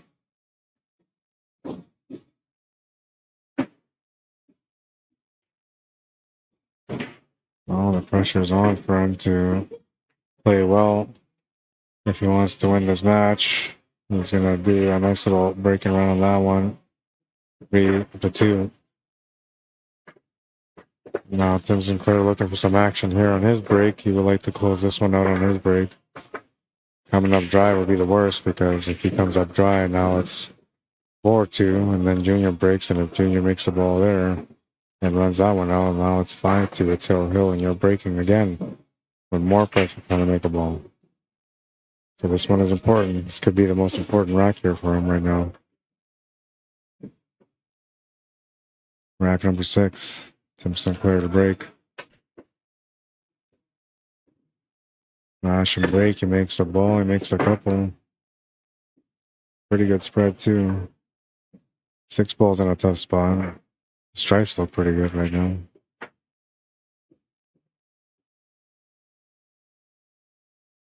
Maybe take the 13, open up the equal, and get the shape on the 10 ball. Yeah, there you go. Tic-tac-toe. Now this table looks really open. Good opportunity to come down table now. I would try to get over to the bottom right from here, trying to get towards that 14 ball. It's the second toughest ball you got on the table, and it's kind of a two-way shot, because if you don't end up getting the shape on the 14, you should have a shot on the 15 ball, and definitely a shot on the 9 ball.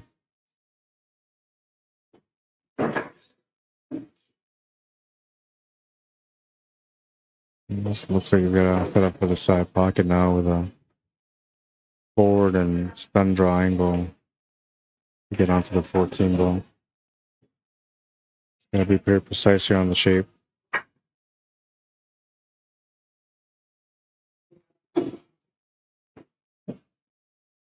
You don't want to end up in a position where you have to either make a tough cut on the 14 or make a big draw on the 9 ball to get back to the 14. So precision here on the 15 ball is going to be the key. You're going to move the cue ball a little bit. Ends up with a bad angle on the 15 ball. It'll be tough enough to hold position for the 14 or the 9. Best you can do here is maybe run towards the 5 ball, which is going to leave him a tough cut on the 9, and really small chance to get a decent shot on that 14 ball from there.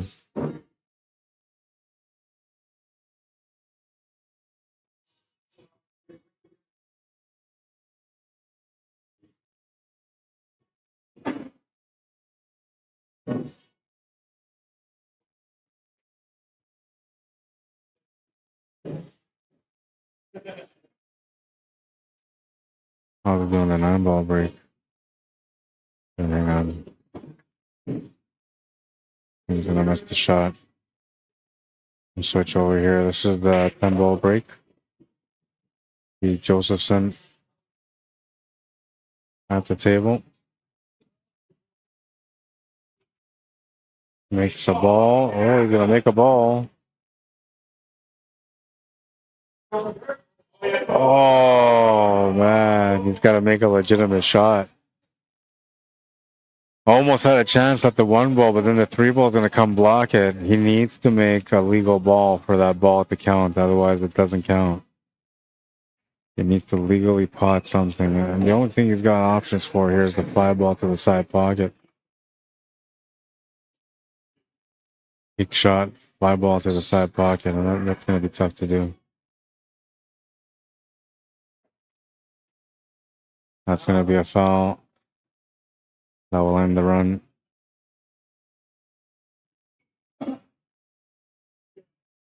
Made a ball off the break too, man. That's the most important thing when it comes to 10 ball and 10 ball break. So you got to make a ball.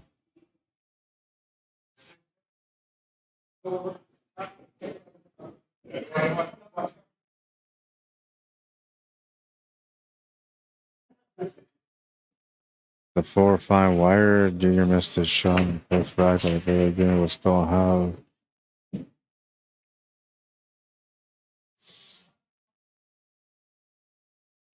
Two of Tim's breaks. Okay.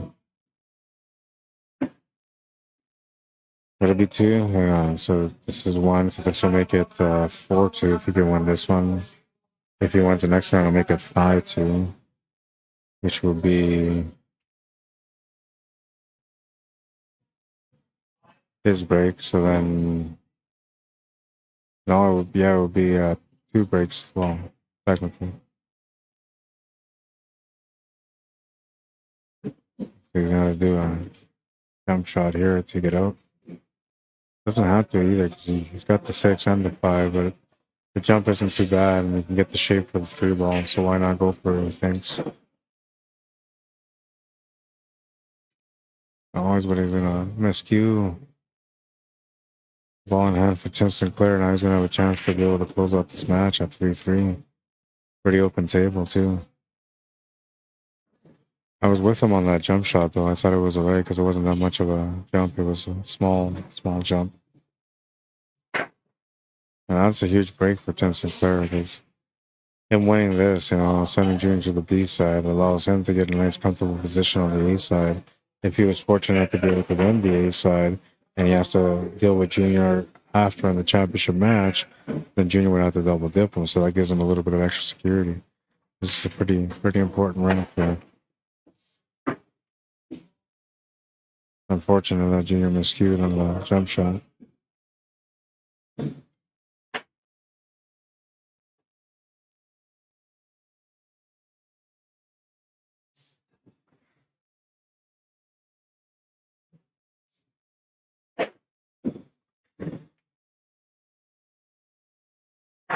I'm not sure what he's not liking about it. He just has to roll this up.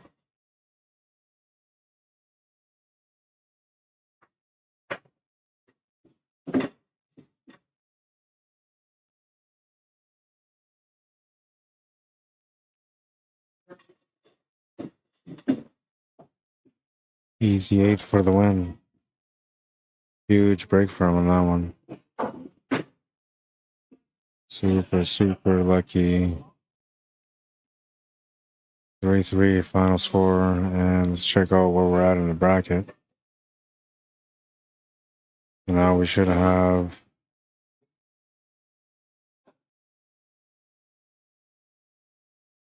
McKenzie, Dwayne Arneson.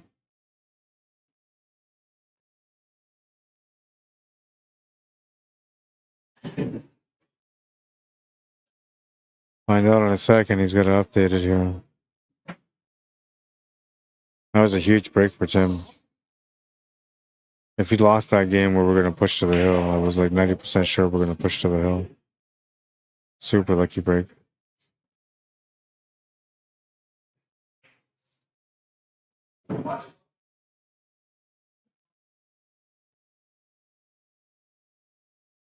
Oh, that match from earlier between Mike and Xander, that was an elimination match. So that's like, Mike was like trying not to be too hard. Like he was giving the kid a couple of chances here and there because I don't know why, right? And I said to him, I was like, don't do it, man. I said, you know, the kid's gonna end up beating you and you're gonna regret it, right? That thing. He's just, I said to him, I didn't say that, but I said to him, I said, you gotta show the kid the standard, right? Like there's a standard in pool, and if you make it look like we're all easy, then he's gonna come after us. And then when he realizes it's not easy, kid might give up playing pool because he's gonna be like, well, this is too hard. This is way harder than I thought. What's up, man? Yeah, I need a match.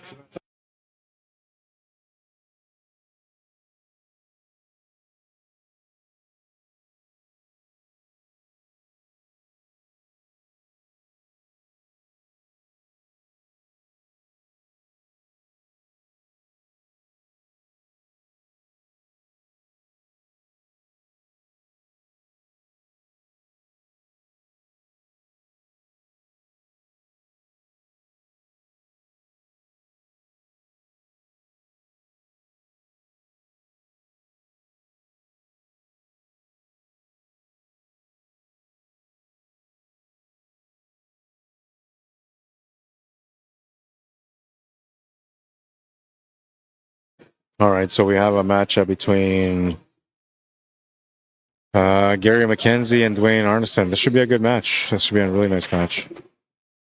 We'll put Dwayne on the right, so we'll put Gary on the left. This should be a good one. 603 and a 517. 5-4, I'm thinking. Might be 6-4. Wait. 603, almost 100 points. It probably end up being 6-4.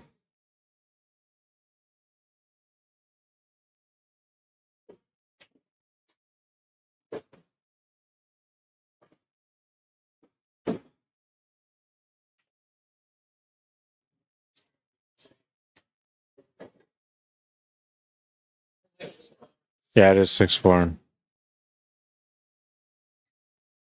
Just seeing the update.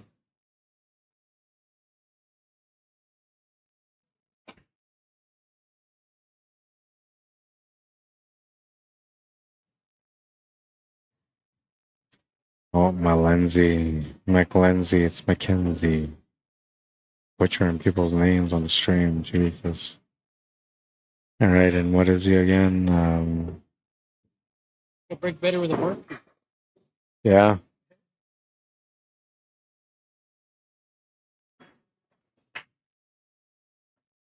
$603, $517.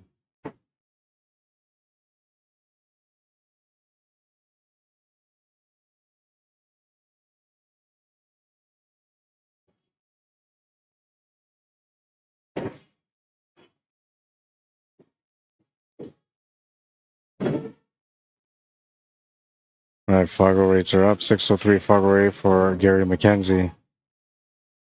Dwayne Arneson is 517 Fargo.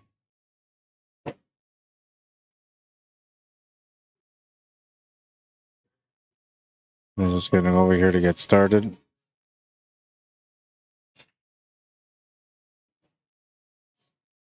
Facebook's been quiet lately, man. I don't know what's up with it. It's making me feel like I gotta just keep streaming on YouTube, man. It's summertime, though. People are kind of busy, but the interaction on Facebook is what I'm getting at. It's been pretty quiet. Is it me or is it you? All right, these guys are about to get going. I'm gonna go get another water. Hot up in here.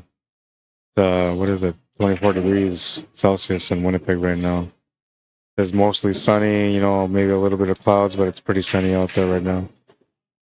And of course, I'm wearing my leather jacket right now. Every time it's beautiful out, for some reason, I tend to wear my leather jacket, so I'm wearing my leather jacket. I'll be right back. Looks like Gary's making his way here now, too.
Perfect way to get onto the 9 ball.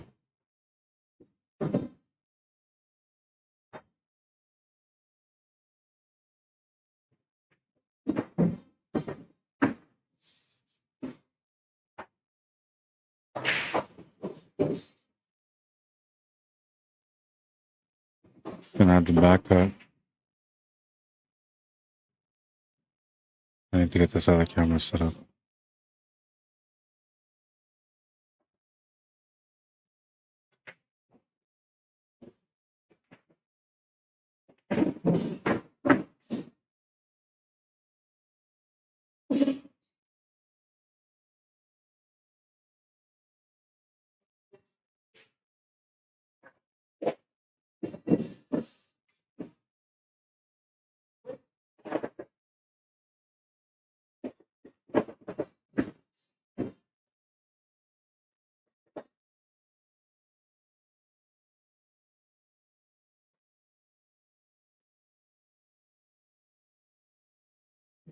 Yeah, it's better now because when you stand in front, you have a better view.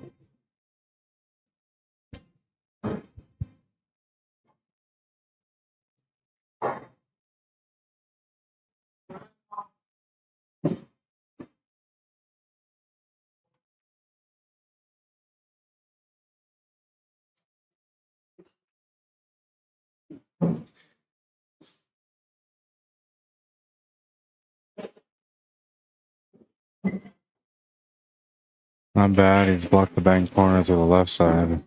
He's left the option for a bank corner on the right side and the safety, of course. Free shot at the bank corner, I think. That's the way he's going to go with it.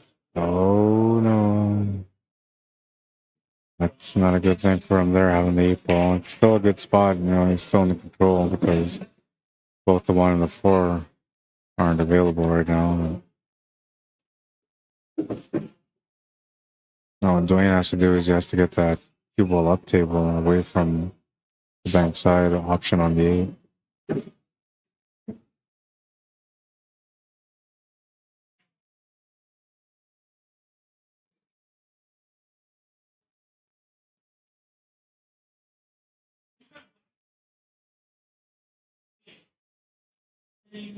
Oh no, he's left the shot to the side pocket. He rolled up against the 4 ball, he was perfect. Now what he played there, if he would have played below the 4 and the 1 to get on the right side between the right cushion and the 4, that would have been perfect, absolutely perfect. But the way he ended up rolling it up, he rolled it up perfectly for the side pocket for his opponent, Gary McKenzie. Up by 2 now. Gotta shake it off, man. It's the way it goes some days.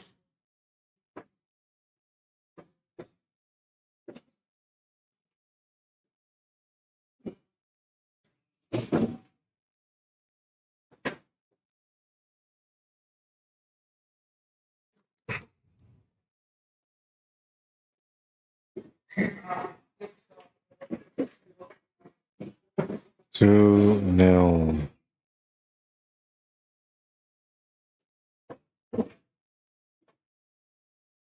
Bring this up here so you guys can see the tables in the background too. This match is going on both those tables. Mitch DuPont. Got the table on the top left of the screen. I think he's just warming up. On the right, we have Steve Josephson and Ian Cape playing. Steve Josephson at the table right now.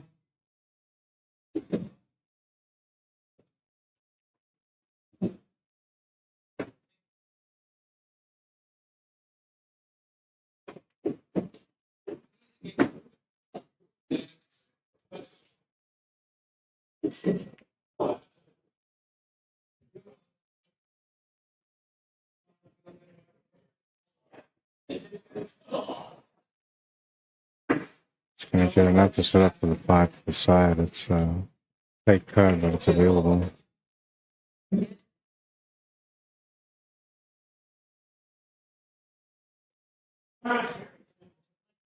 bank side on a 2-ball will be another option.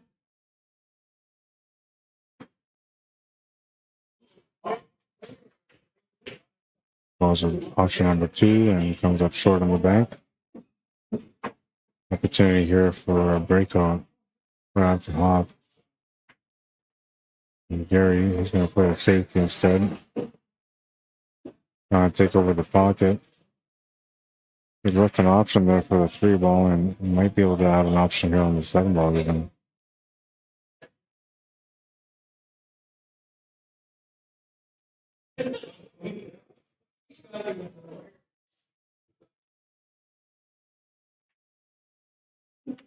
We'll come up short on the 7.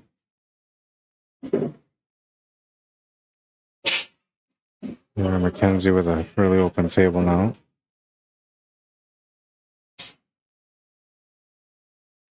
up to him. He doesn't have to open up that 10 and 13 ball because they are kind of wiry for a combo, but it might be something that maybe it's just extra for no reason, so maybe just open them up. He's got a couple of options here out of the way on this 12 ball right now. Just play shaper and break them out.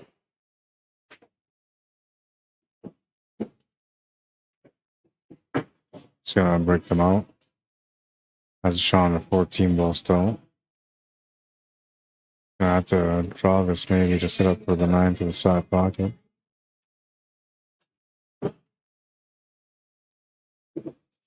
It'll come below the, what is that, the 10 ball, and put after the 10 and the 15. He's got both of them available right now. And make the 13 ball instead. Won't just but take on the 9 ball now. Has the option just to hold shaper to stun over for the 15 ball next. Can also go down table. Gonna go down table.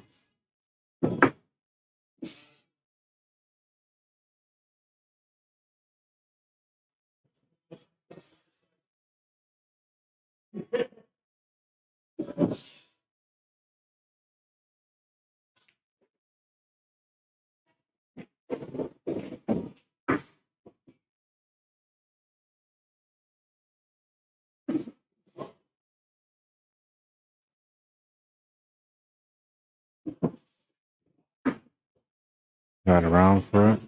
Got around too good for it. One shot available. Jump shot option or a kick shot. Or safety. It looks like that's what he's playing here. Gonna leave the shot on the 3 ball available.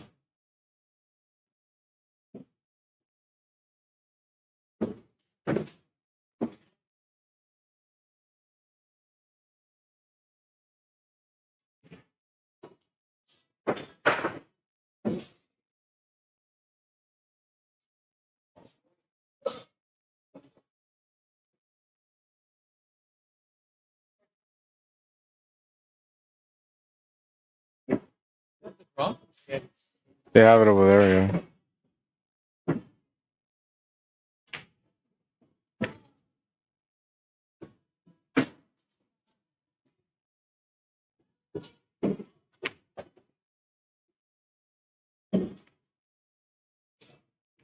Makes the 8 ball, has a 3-game lead.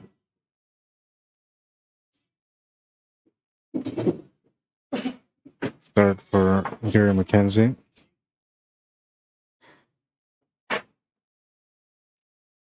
This is a 8-side quarterfinal matchup. And the winner of this match plays against Tim Sinclair. Which it could have been Cornell McLean Jr., but instead it's going to be Tim Sinclair.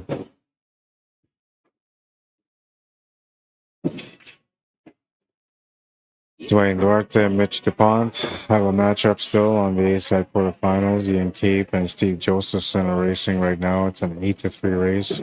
Steve Josephson is up 4 games to nothing. On the B side, we have Anointed of Duane playing against Greg Herkert. Score there is 5-3 for Anointed. He goes to 6 and his opponent goes to 4, so Hill. Winner of that plays against Blair Lawson. Dave Lee and Albert Rad are starting their match. The winner of that plays against Cornell McLean Jr. Zach Ermentrout and Guy Smith. They're at 2-1 right now on the B side. Winner of that plays against the loser of Ian Cape and Steve Josephson.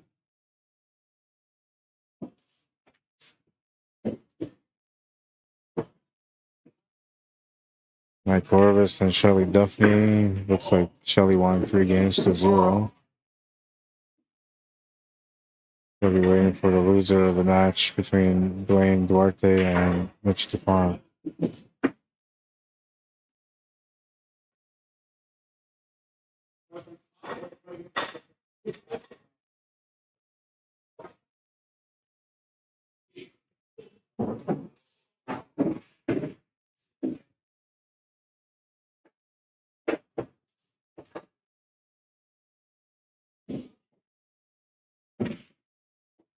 Nice combo. I think he's gonna have to do the 11 ball here.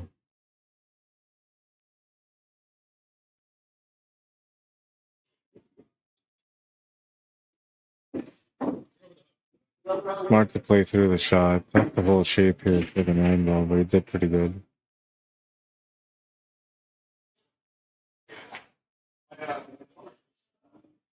Gonna overcut that slightly, and he's gonna scratch.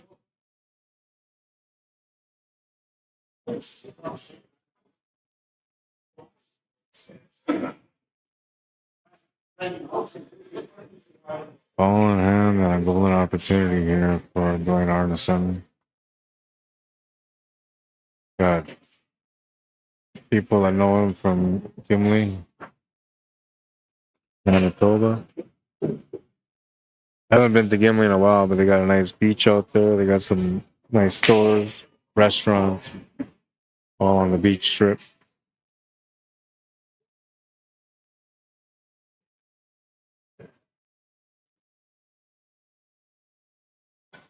Wanted to go there again this year. Take my kids out there.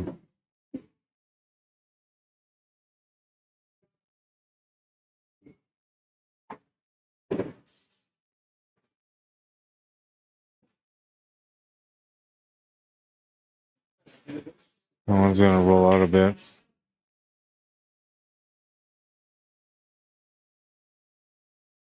Missed it on the pro side of it, I would say. Meaning it didn't leave him much.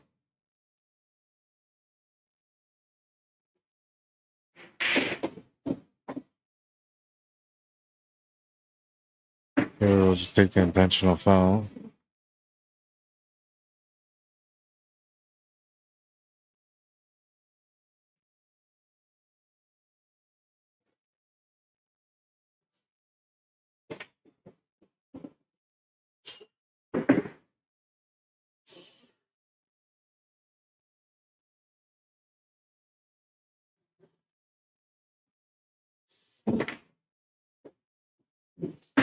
Good shot.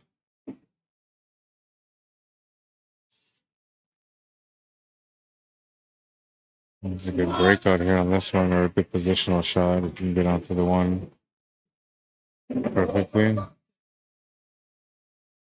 He would have had a tough shot there, but he would have had an advantage because he could have banked out a safe.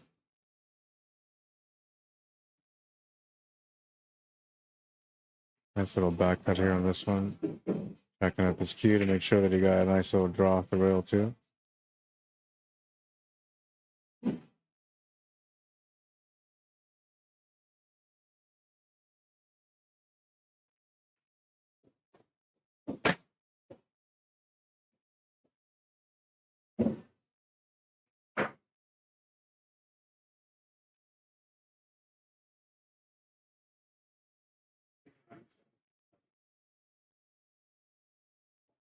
Shorty's gonna do here. And safety.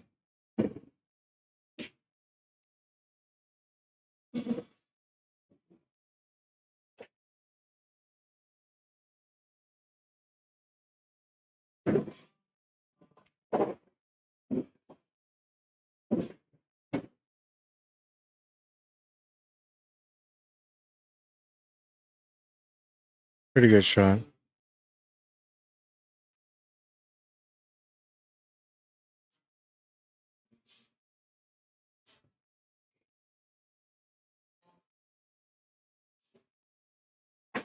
Gotta play on safety here.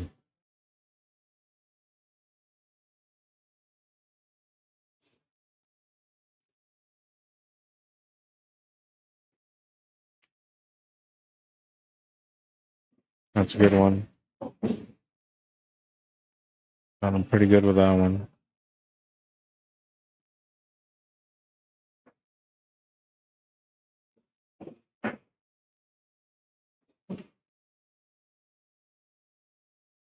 Gary was able to hit it though.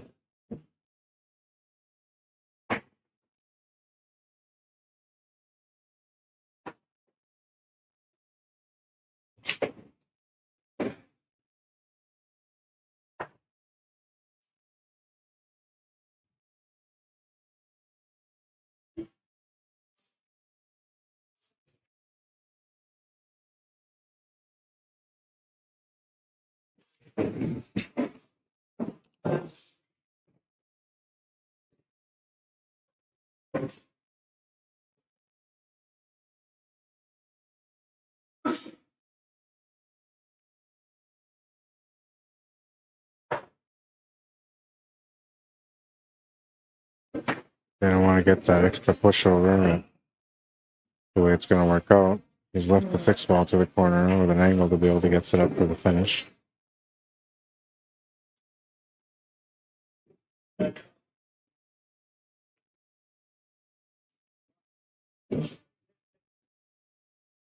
We're looking to leave here. Somewhat. Options to play a bank, a safe, or a cut, I guess. Cut 13. Play safe.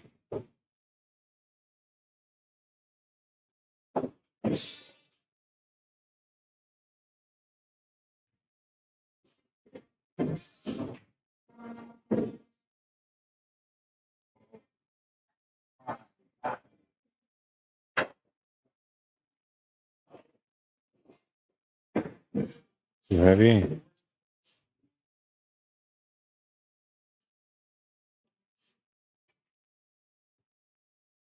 He's looking at it like he has it, so I'm assuming he's got it.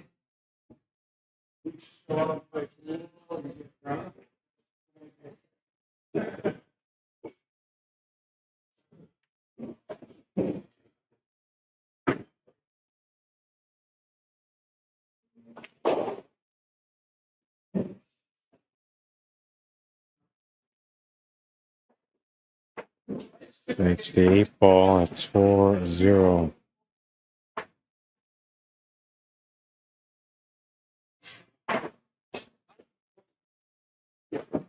He's got a nice comfortable cushion on this one so far. So an Artisan to break next.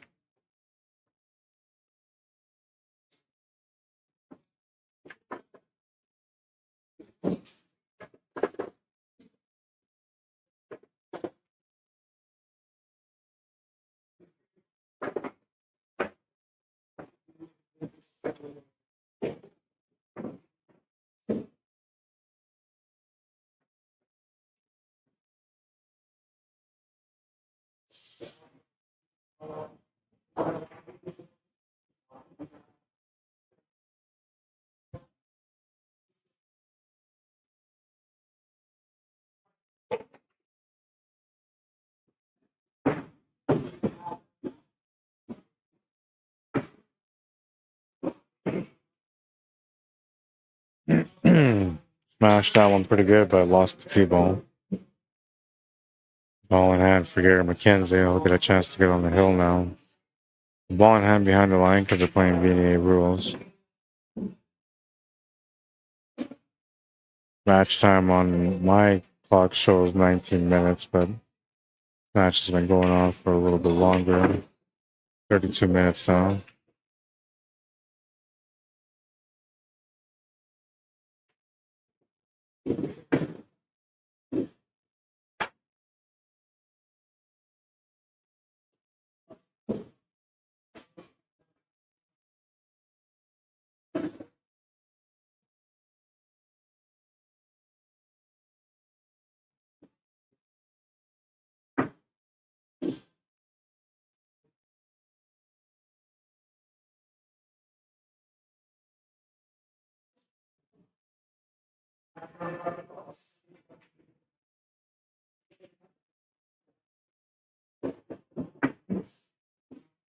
Best shot so you can get 7 ball kind of dealt with and went right around it.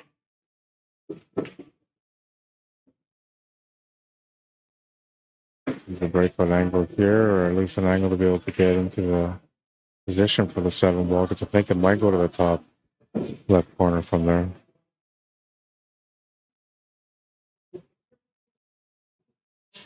Going for a back cut to the top right corner with a D angle, trying to get up to the top right corner with the key ball.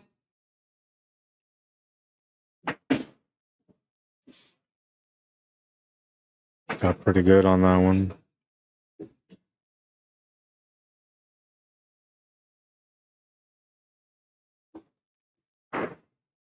Easy 7 to the corner. 8 ball is going to be a tougher shot, but it's available to the side. They make the 8 ball. A nice little run out there from Gary McKenzie. 5-0. This shot, though, this was the shot right there. Making the cut and then getting the shape on the 7 ball. He could have hit that strike, but he would have been perfect. But the way it worked out for him was even better. Nice little run from Gary McKenzie on the hill now.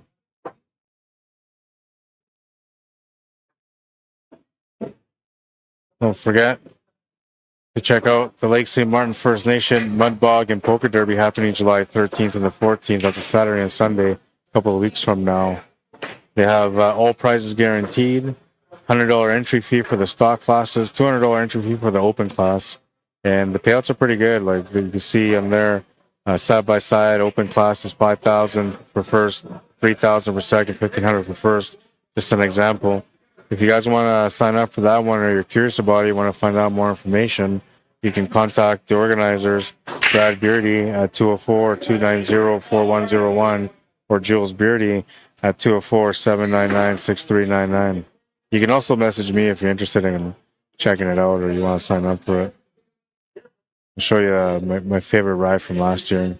In a different division. 3 seconds, 3.156. Or 5.9, sorry. That's what you'll be seeing there at that event. It's open to people. Anyone wants to come out and check it out. It's a $10 admission to get in. 2-day event. They have side-by-side ATVs. They'll have trucks and all sorts of goodies. Open class. And open class is fun because they can bring in whatever they want. And there's some pretty creative rides out there. 275 racing.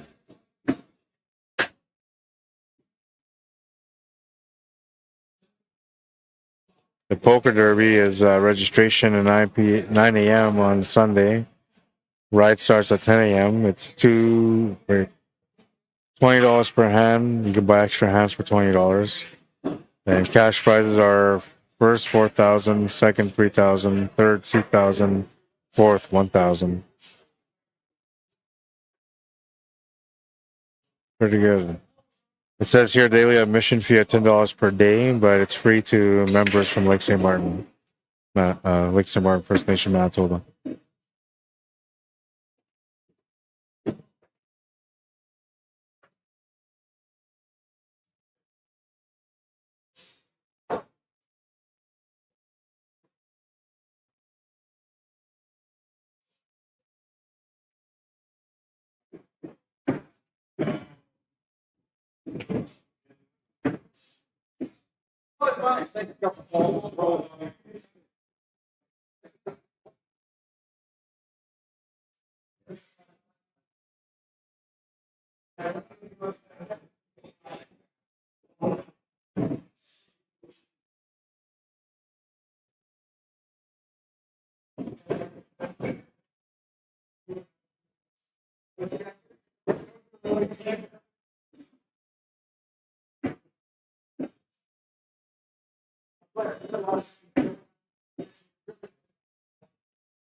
Just 5-2 enable remaining to win the match here.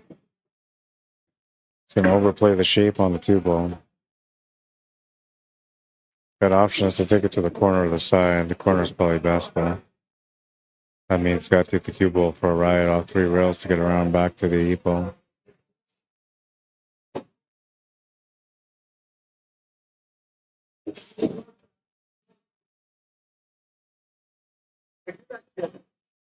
He's going to play it off line itself for a longer shot with a bit of a cut.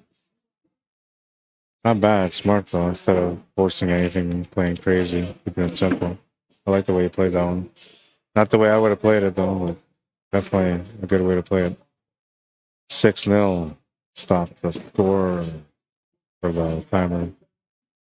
So like 40 minutes into, wait, what was it? About 40 minutes, 39 minutes I think it was.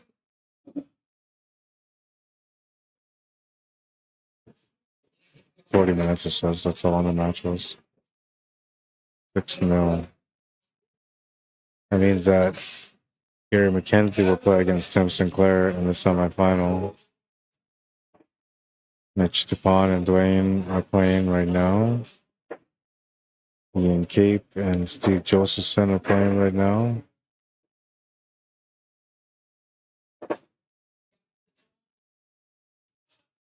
Belur and Anointed are playing right now. David Lee, Albert Rapp, maybe that might be a match we get.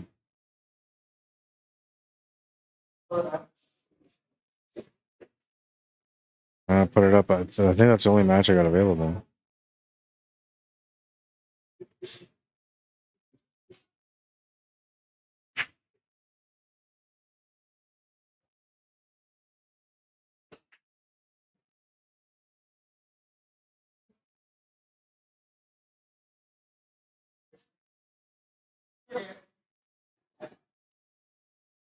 Yeah, it says 5-5, but well, it might be. It might end up being a race to 5. Let me find out. I'm gonna get this match going. Give me a minute. I'll be right back.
Mike VAUTOUR and Dave Lee. That's what it is.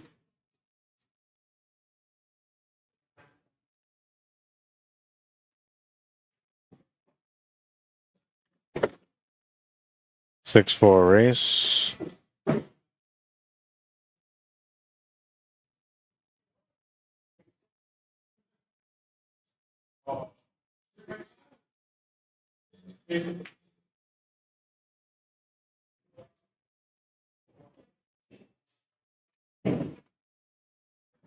And we'll reset the clock.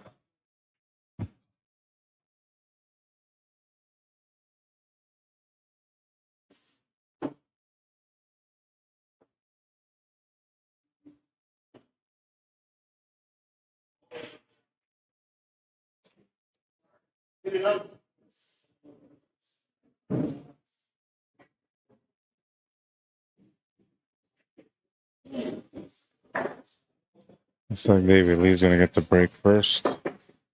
He's a 525 Fargo rate, playing against Mike VAUTOUR, who's a 615 Fargo rate. The spot between them is a 2-game spot. Mike VAUTOUR racing to 6, David Lee racing to 4.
All right.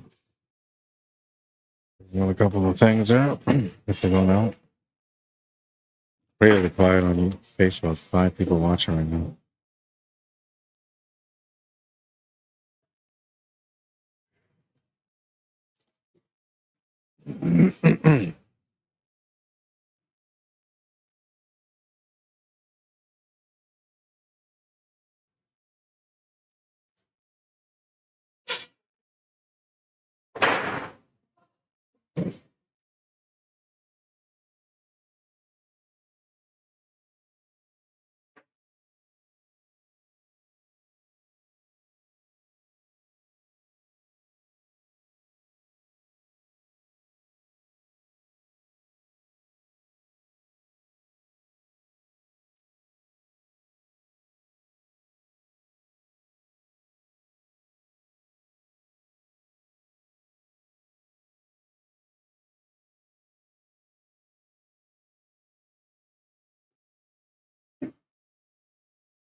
Oh, I just missed a scratch on that one.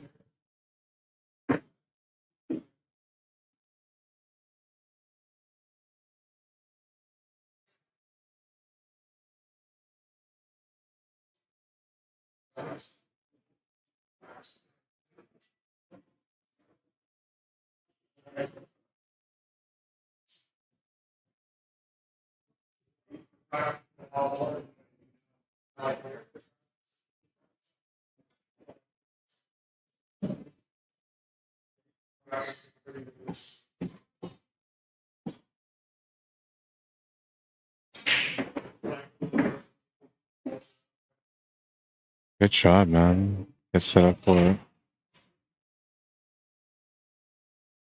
8 balls to the corner. Nice little draw. Great position of shot. Confidence builder, that one. Dave Lee on the board. 1-0.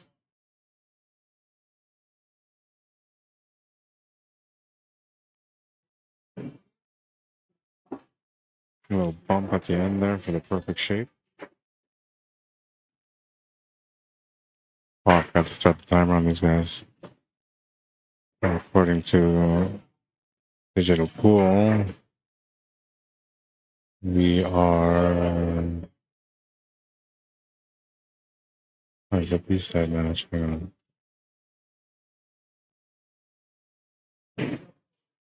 I don't know. It says here 52 minutes ago, so no way. It hasn't been that long. It's been about 5 minutes, maybe.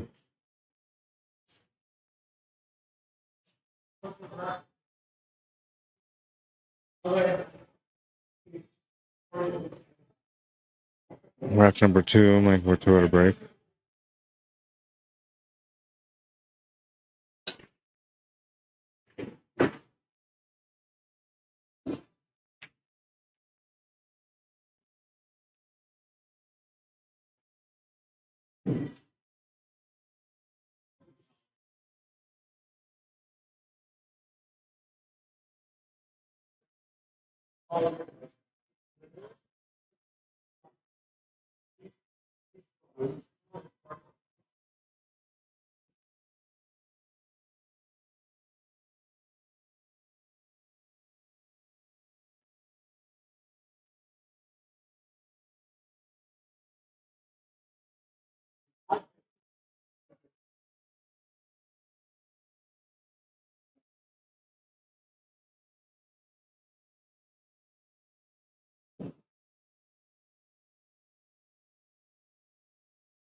It's got the shot to the side still.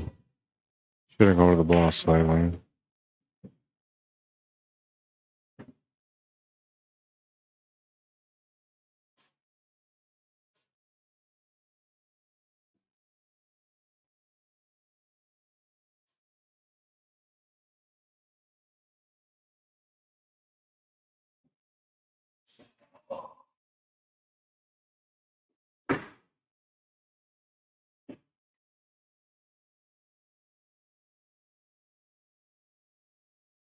Thinking me out to stand off the rail here and get up table. Maybe set up with that 13 ball to the right side middle pocket next.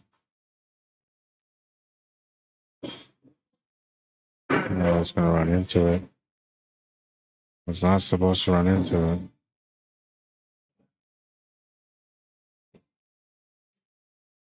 Inside on this 15 ball also. I'm not sure if you can actually make this with a side pocket. If he can, you know, he's going to have a tough time controlling the cue ball for shape. And there is, like, not the 13 ball, but the 12 ball goes to the side pocket or to the corner pocket. Then you can just play shape and find a shot on it. He could still maybe work this table out.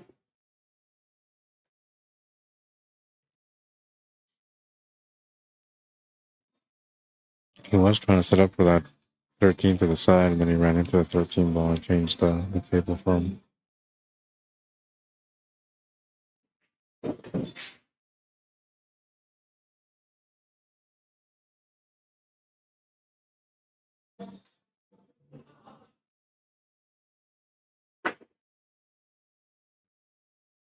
And missed the shot and turned the table over to David Lee.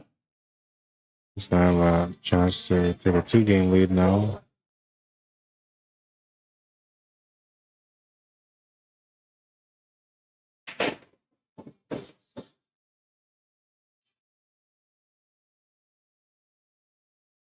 On his opponent, but he didn't bump into that 13 ball that on the table then.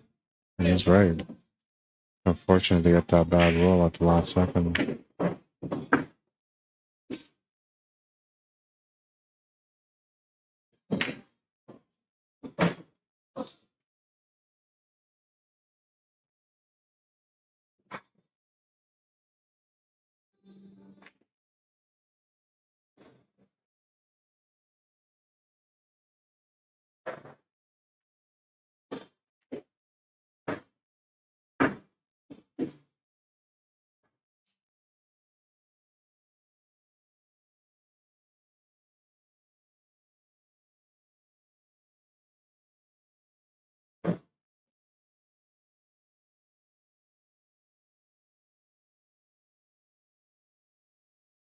Not sure what he's contemplating.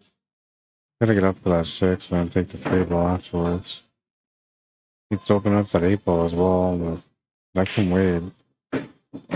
Maybe, well, I don't know. I would take this ball now, yeah. What he's looking at. It's one of the balls that doesn't make sense in the puzzle. It's just sitting there. It serves no purpose really, but I mean, from here you could break out the 8 ball with this angle. I don't know if we'll go for it. Got the angle to be able to do it. We'll create another breakout angle here for the 5 ball. And also do it with the 6 ball. The thing is that when you decide to break out that 8 ball, you need to have an escape shot, and then it's limited now to just 3 balls for an escape shot. One of them has to be potted right now.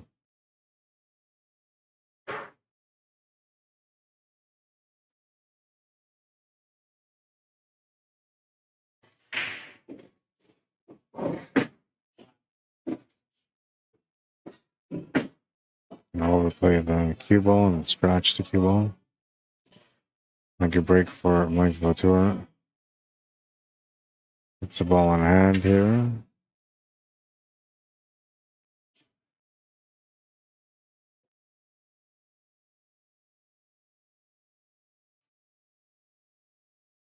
Looks to me like the out is not quite there yet. It's almost there. I think he's got to just bump this 13 ball over a little bit off of this shot.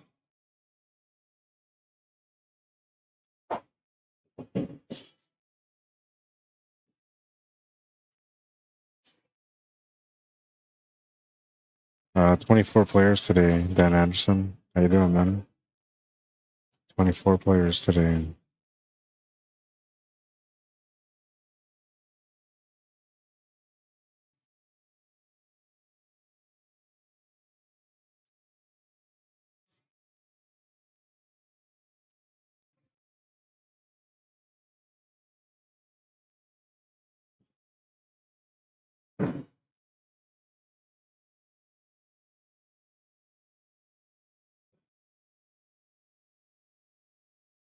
Just a little bump into the 13 ball.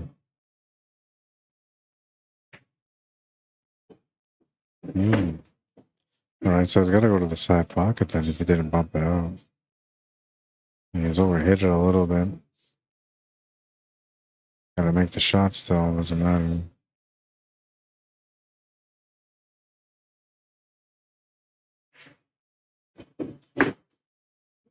Good decision to play the cue ball through on that one. Big bounce off the bottom rail.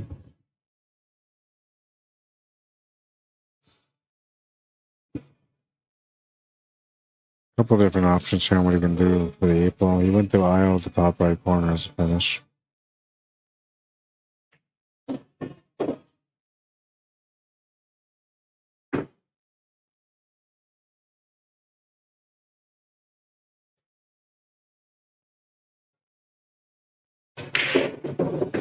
Makes the 8. Ties up the match at 1. 1-1.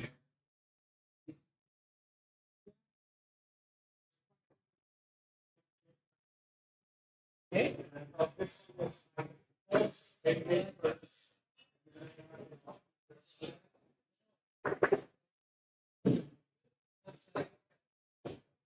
you still plugging away?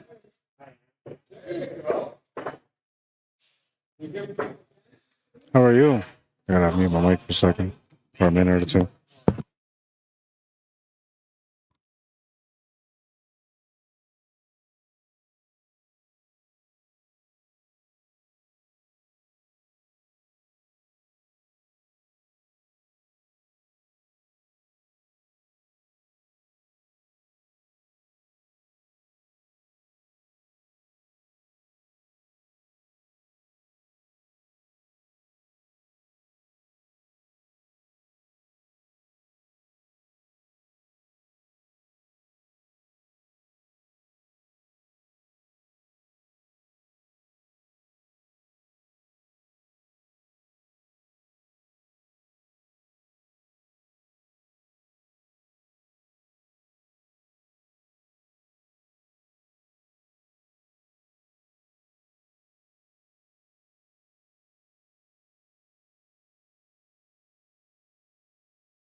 All right, so Mike VAUTOUR wins that one. It's 2-1.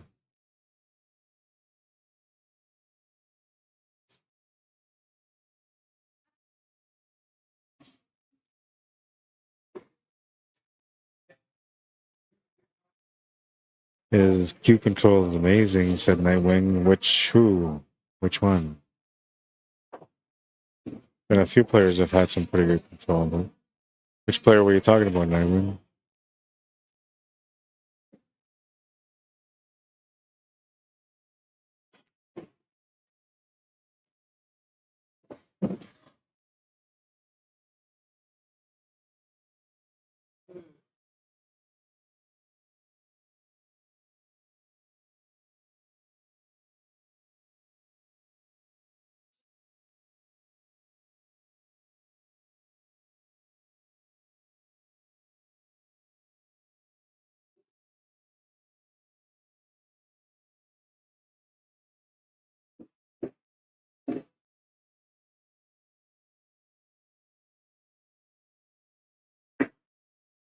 Oh, I made a ball off the break. He's going to get an opening shot on stripes and solids. And he can go either or here. They're both pretty open. I think he's going to probably go stripes, so I will see.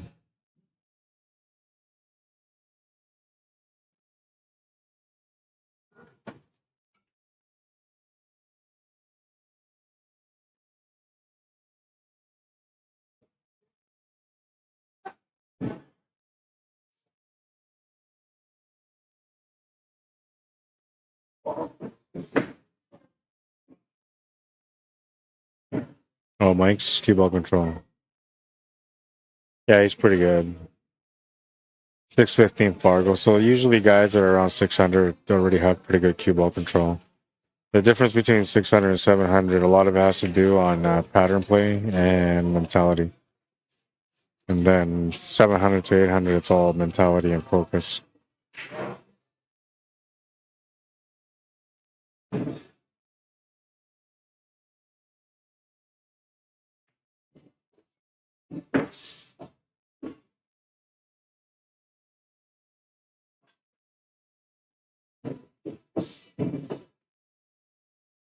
Just gotta do a bit of a stun draw shot here. Maybe more of a draw, I think, towards the 3 ball. He's gotta focus on the shot. I wonder if he just leaves that shape for the 13 ball and just sets up for the shape on the 11 ball instead. Then maybe use the 13 ball for the finish. Change the plan slightly.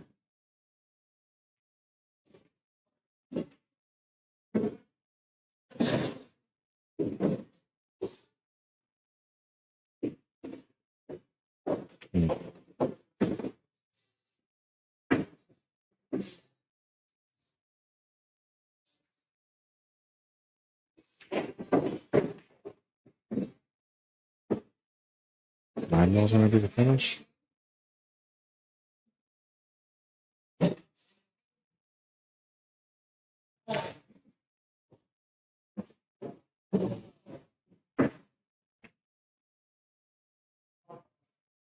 Not bad, not bad.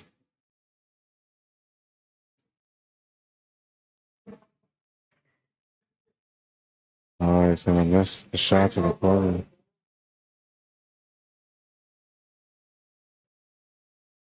It's all about the shape. He didn't really need perfect shape there, though. He could have just settled for a cut.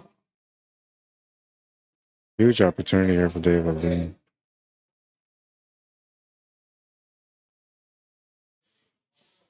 Probably wasn't expecting a turn at the table, so he may not be mentally prepared for this, and he's got to walk around and figure it out.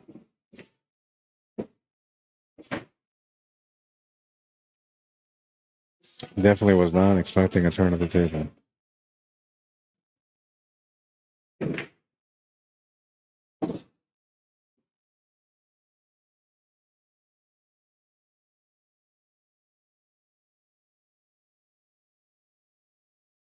Fuck was gonna say he missed the shape on that one. Yeah, he was a little short, but it wasn't that bad. I think he could have just, maybe settled for a tougher shot there. He wanted to be more straight on the 9. Yeah, sure he did. Looks to be in a better mood today. A good sign. Yeah, so and that's really good, man, because that's one thing that I always worry about whenever he plays is whether or not he's gonna handle himself and what happens at the table. Well, because sometimes he'll just give up matches or just swipe racks, and little things like that happen. But so far, he's showing some good composure at the table, and it's good to see.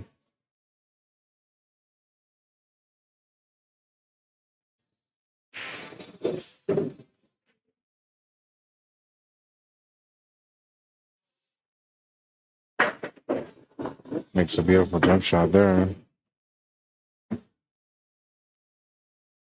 Gonna give him a nice cut on the 8 ball. Beautiful cut or a beautiful jump on this one. A half ball.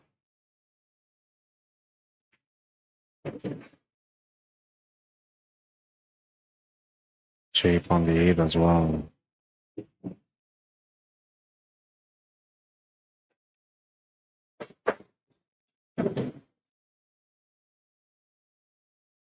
Oh, and then he's gonna miss the 8 ball.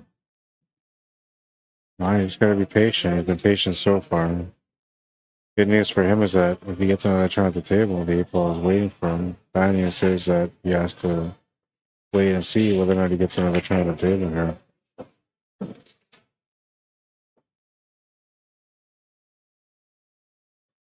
Two one.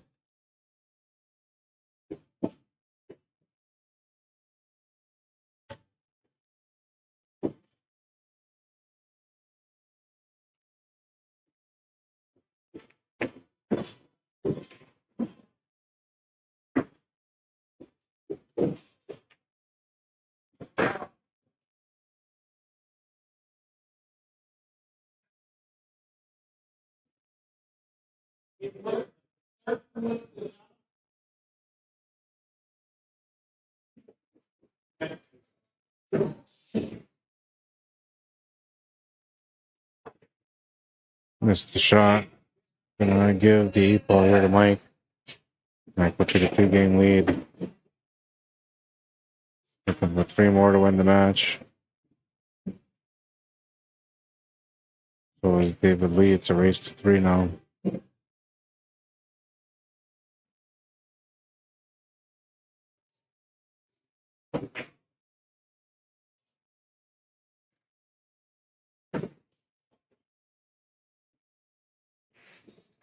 Where are we at in the tournament? Let's see.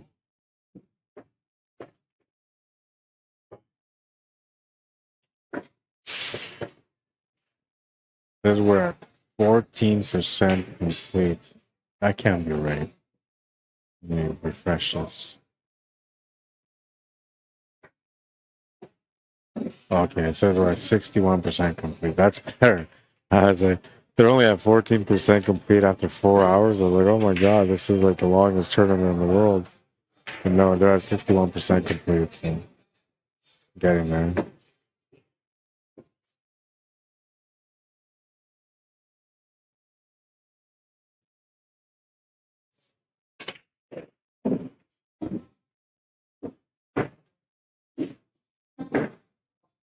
And right now we're setting up for the A-side semifinals. Tim Sinclair, McKenzie, that's one of them. Probably end up being the match we get after that. Winner with Dwayne Duarte, Mitch DuPont plays against Steve Josephson, who just won his match against Ian Cape.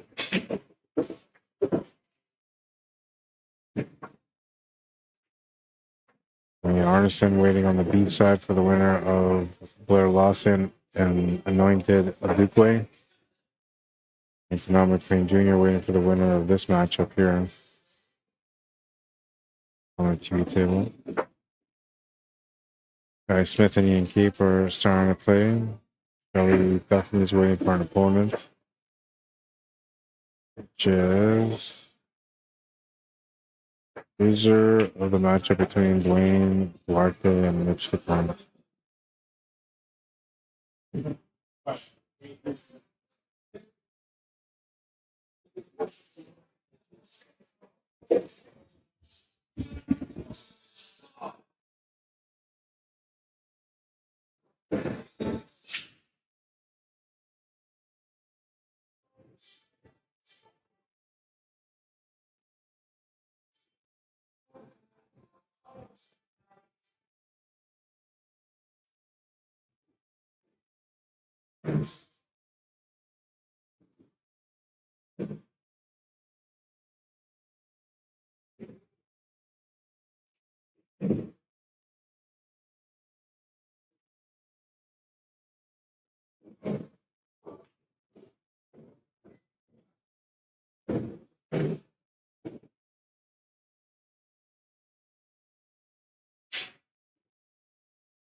Missed the breakout on that one.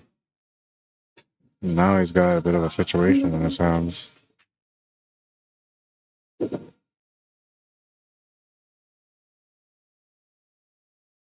Very limited what he can do here.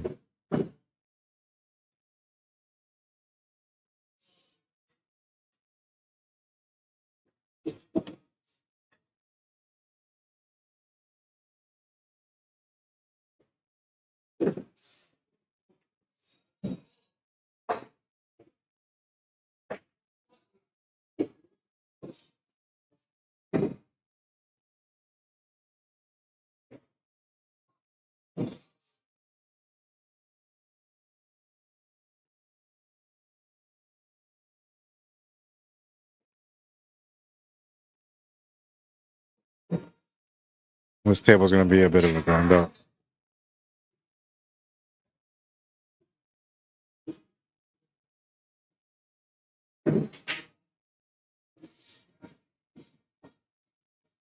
It's not convenient for the 8 to open up any one of the corner pockets. But he has to open up something. Maybe double kicks freeze hook. Oh, even that will work. Just playing through.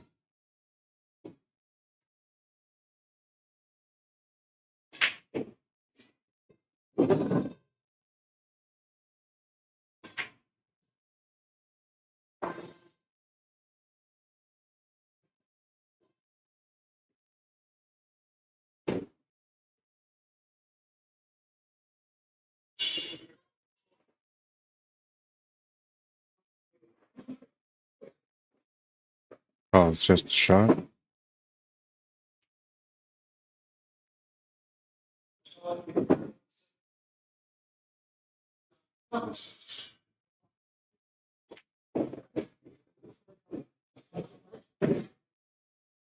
Gonna be a ball in hand.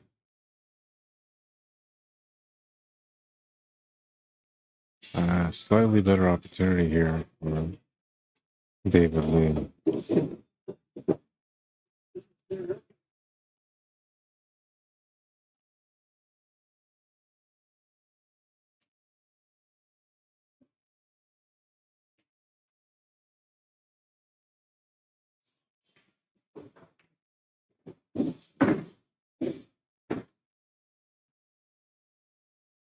Well, 14 will go past the 12 ball and can bump out that 4 ball away from the 12 with that shot as well.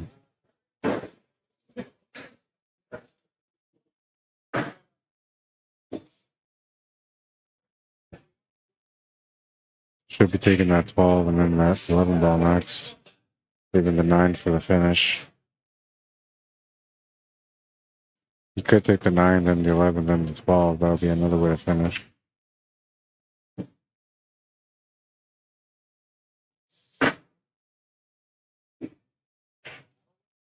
Now he's going to have to take the 9 ball and finish with the 11 ball. Not necessarily a bad thing. It could still work out. He just has to figure it out. Find the right spot, you know?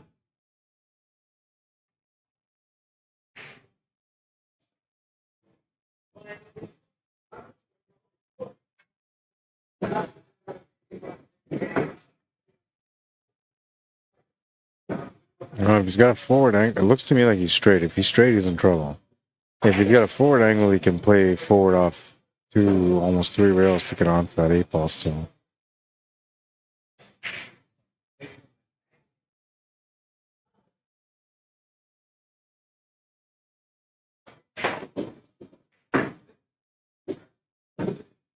He'll play it off 1 rail, and this is still going to give him a shot, but it'll be a long one. And it looks like it's a tighter shot than it is. I think it's a very makeable shot. It's just a lot of distance here, so you guys stay down on the shot and follow through on the stroke.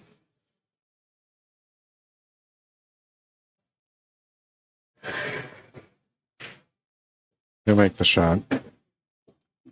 3-2.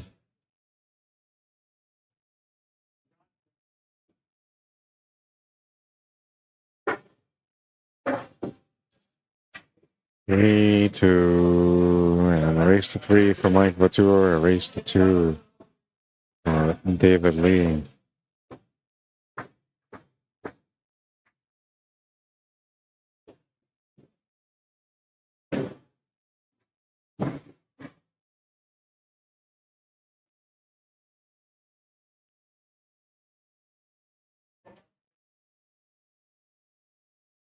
Moving to rack number 6 now.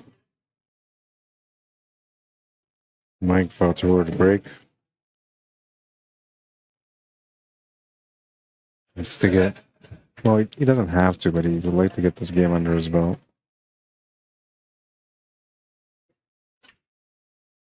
I'll keep the battle even in his mind.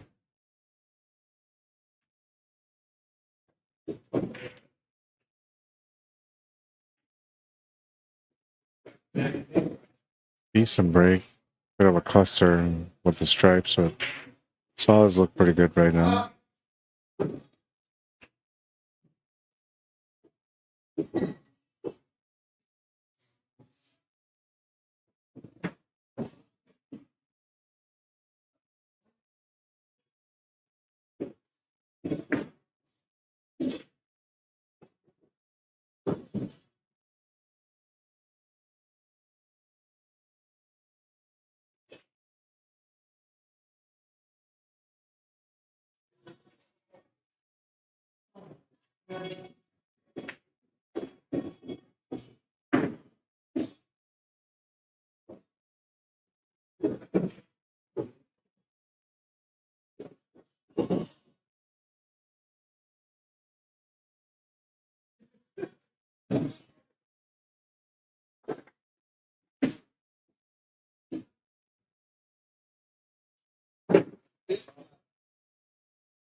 Almost has it figured out. He's got the angle here on the 3 to get onto the 5. I don't mind that setup. It's a bit of a challenging setup here for the finish, though, because 1 to the 7, 7 to the 8, it's all going to be a bit of effort. It all kind of starts off with the shape off the 5 to the 1, though. If he gets the perfect shape from the 1 to the, or from the 5 to the 1 to get off from the 1 to the 7, then he can work it all out, no problem. But if he gets out of position, that's where the challenge comes, and that's where the player will likely end up running into some sort of trouble. This is one of those situations that I probably wouldn't want to have, is where he's kind of straight on the ball and he needs to create something on the other. Yeah, I don't blame him for leaning towards the 7 ball. It might be the answer.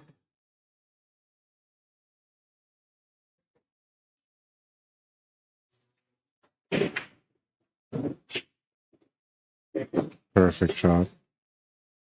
It was the harder way to go, but it was the proper way to go to get the finish. Sometimes you gotta make the hardest shots in order for you to be able to get out.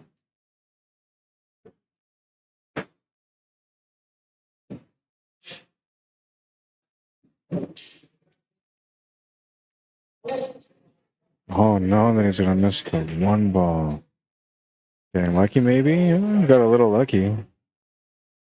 Normally this might have been a frustrating moment here for him, but he's gonna get a little lucky, so be patient here perhaps.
Can you see some of it for the combo?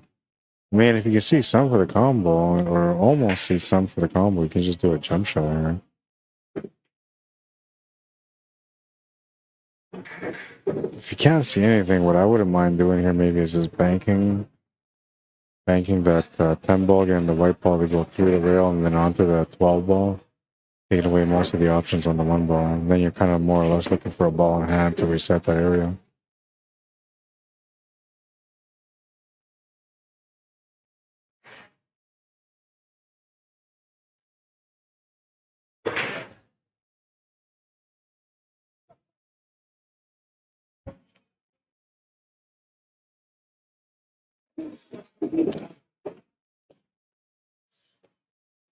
And he's grabbing the jumper.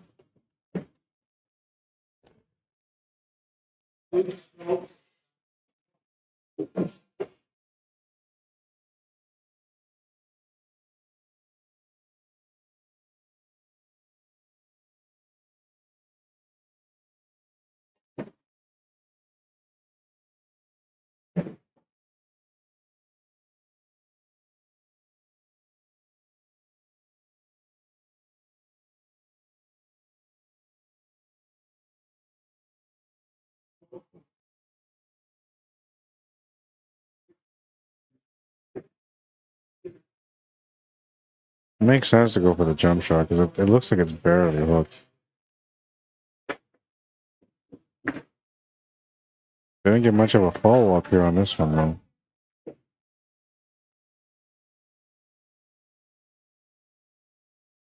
though. Certainly a better outcome than that.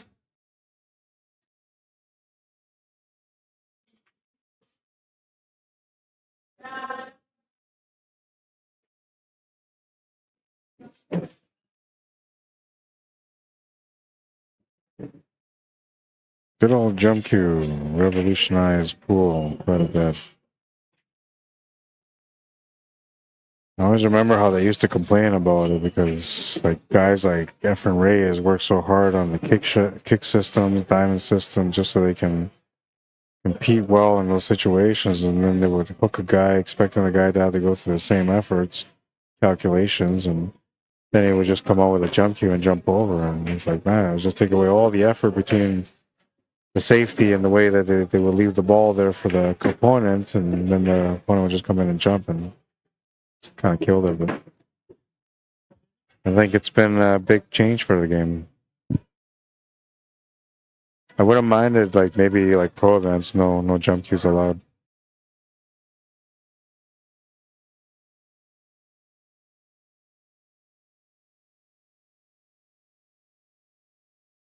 They focus a lot on like making the game more competitive, right? So that's why they like change the tightness of the pockets and everything they've done to evolve the game to where it's at right now for Matchroom. But I don't know.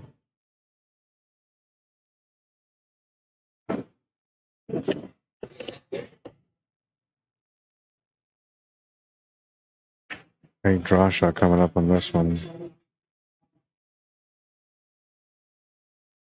Just barely missed it, but he missed it on the pro side. Left him nothing on the 1 ball. Huge break here. No, and Mike's been pretty patient so far. He hasn't got worked up, which is really good. One of the things that he's been known for is for getting upset and throwing matches and such.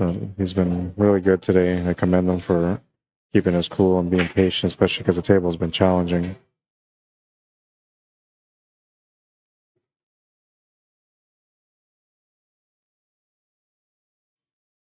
I'm thinking that his patience is going to get him a reward, and maybe this is the reward here. A good hit on the 1. Even better, making it.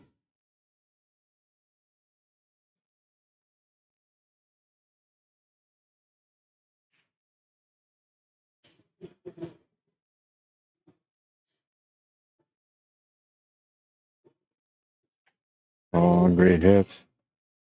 Needs the cue ball to stop. It's going to be perfect. I mean, he's going to leave him the shot to the bottom right corner, but he's going to have to earn the finish to get up now for that 13 ball.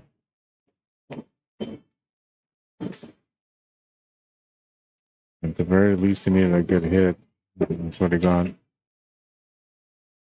Should be all right here for a day to get set up for the 13 ball still. At least he has to play shape for it instead of just taking the ball in hand.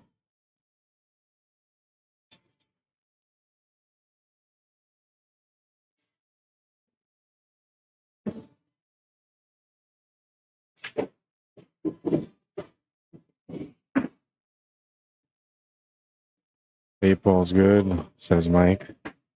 We're tied at 3. Mike VAUTOUR back against the wall. Needs to win 3 games in a row, man. It's gonna be tough to do.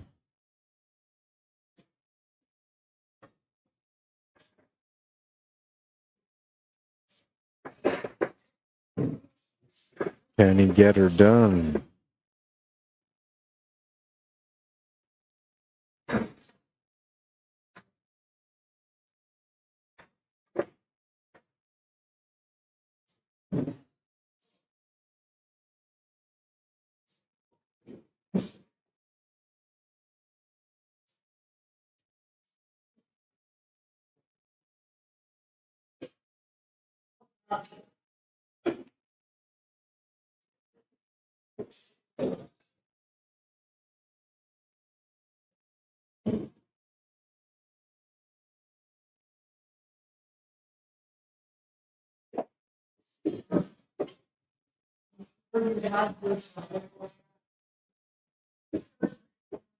Up now and he's good to go. We got the highlight here from last year, Lake St. Martin First Nation Mudbog. 3.3. Oh man.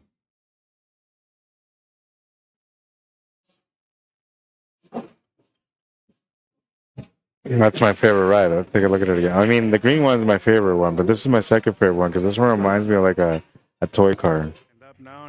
When you were a little guy, you know, you were playing with your toys in the mud. There's a go through the mud. Imagine being that guy cruising through that thing, man. Fast. Must have spent a lot of money on that vehicle. All right, we resume the match, and looks like it's going to be a dry break from David Lee. If you want to check out that event, it's coming up on July 13th and the 14th at Lake St. Martin First Nation, Manitoba, about 3 hours north of Winnipeg. $100 entry for the stock class, and the open class is $200 entry. All payouts are guaranteed.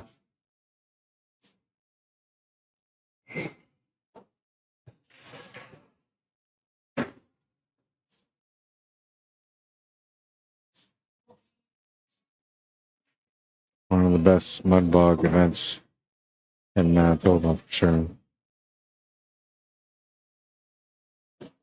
There's the combo. A little bit of separation between the 7 and the 5.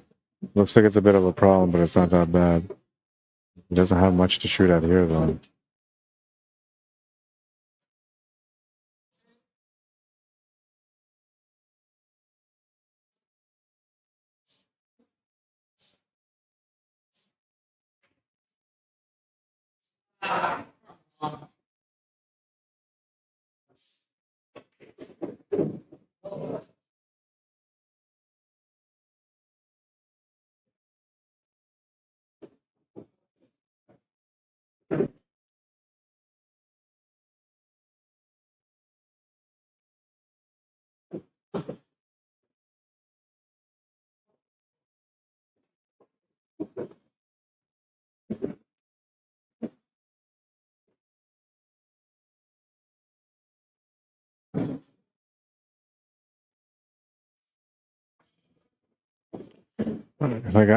I think I might play like a billiard off the 6 to the 4.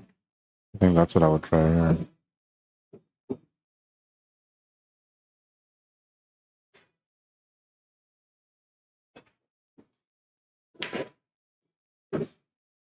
He's going to use that tangent line to play a safety, and it's going to be a pretty good safety.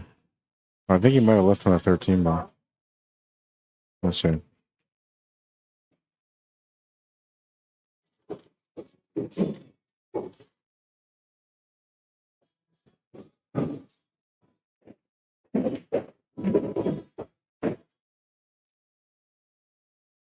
Lots of comments on here. I don't see a run out here. The drill, the jump, save could be the shot. That would play 2-9. Should have played to make the 9. I don't know why he didn't go down to the 5. Off the 10, straight in. Combo looks thin from here. Here on Billiard. Yeah, the Billiard is what I was thinking. But I mean, he played a pretty good safety off that Billiard. At least it feels like he did. But he might have the 13 ball. He's calling the 13 ball, so might have hit it too heavy. Still has good control of that top left corner, though.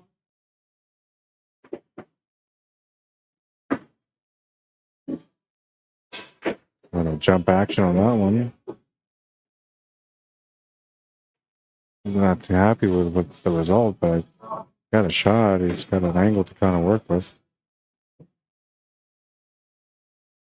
Bit of a hop on this one. Just a jump on the cue ball.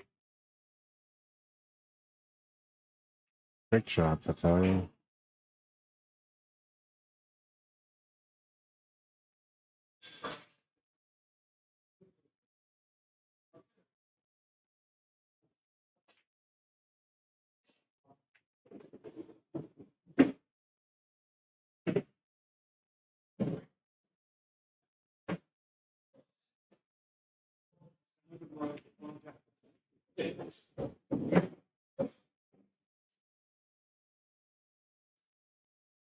Hmm.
Let's just say 3-1 on their their matchup on the bracket. Is it really 3-1? Because I have it as 3-3.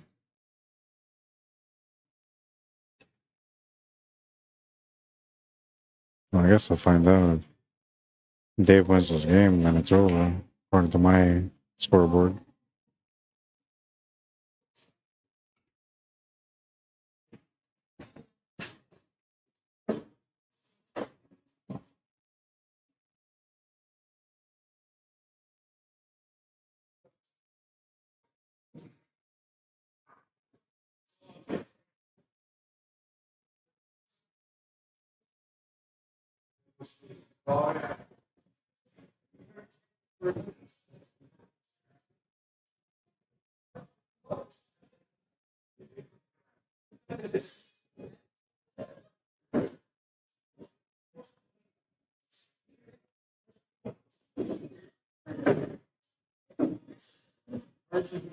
Well, you guys will know it. Do I have the score, the accurate score?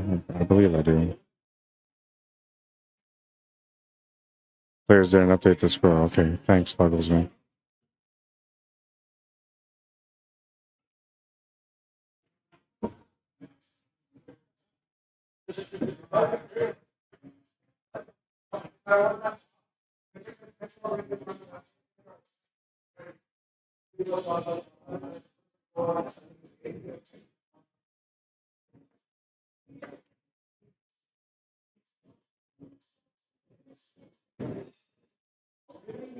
Apologizing for the leave.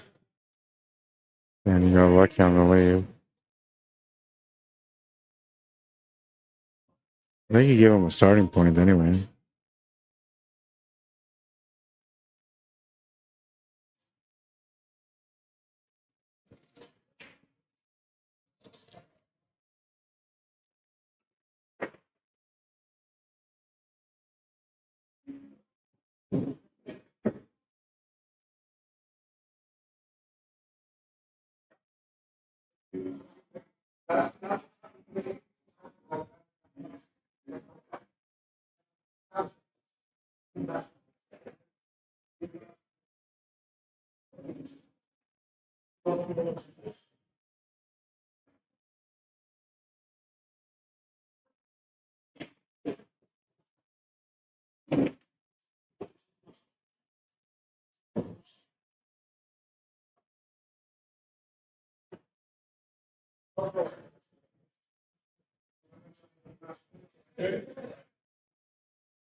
Oh, he almost made that. He pulled into the corner and it was so close. So a chance for David Lee to close out the match now. If the score is correct, which I believe it is.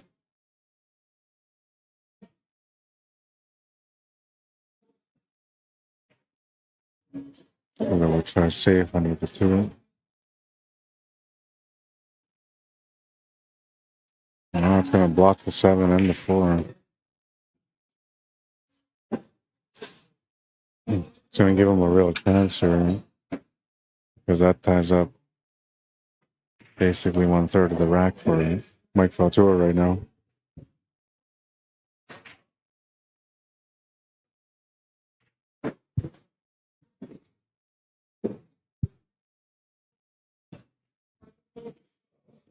Sorry, I'm riffling around trying to adjust my hat. It's making noises on the microphone for you guys.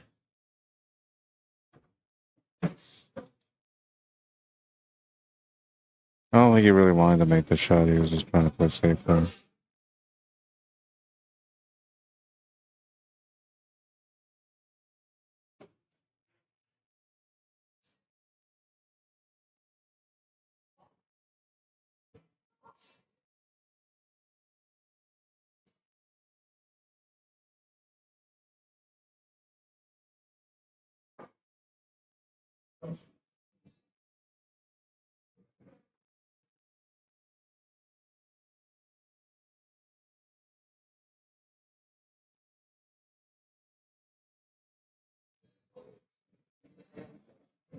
Gonna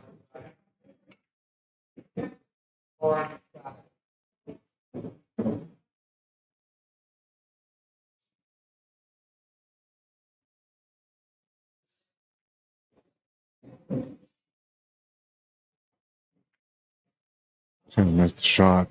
Corner. Mike VAUTOUR will get back to the table. 7 and 4 are still a problem. Tempo is kind of close. Like, it's not close enough where you can go off the 10 to open it up in that corner.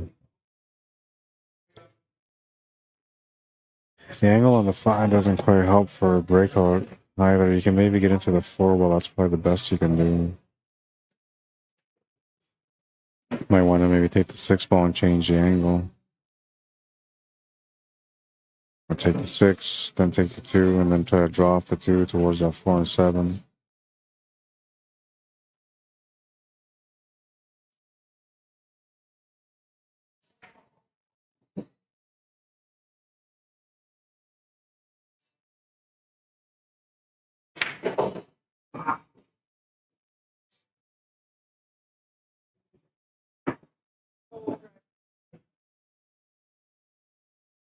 Well, he's got a better angle to get into the 4 ball almost, but not quite what he was trying to set up. You're gonna have to make it work. There's a better chance you end up running into the stripe that he will onto that 4 ball, but he can run into that 4 ball. He's gonna miss the shot trying to adjust to get in there. Got a little bit lucky on the leave. Left them a tough cut on the 14 ball and no real shots on the 11 ball or the 10. Jump shot on the 9 ball is another option too, but I don't think you would want to take that option.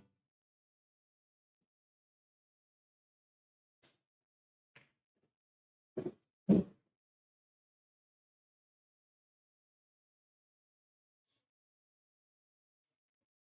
up, Harold? How you doing? What did I miss?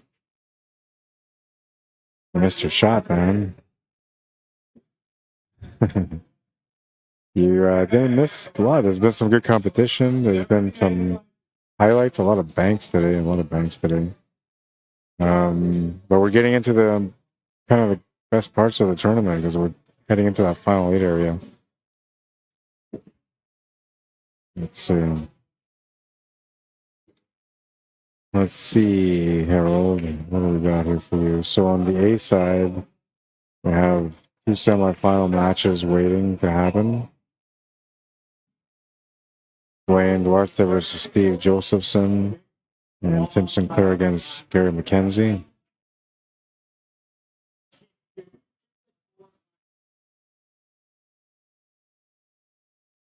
On the B side, we have, now we're playing the, what is that, 4th round? Yeah, the 4th round of the B side. And after we're done that round, we're going to be into the quarterfinals of the B side. This is technically the quarterfinals, but there's a next one after that, which is considered the quarterfinals. And we have a matchup between Shelly Duffney, Mitch DuPont, Guy Smithy, and Kate. They're playing already. And Graham McLean Jr. waiting for the winner of this table. And Blair Lawson and Wayne Arneson are playing their match already on the B side.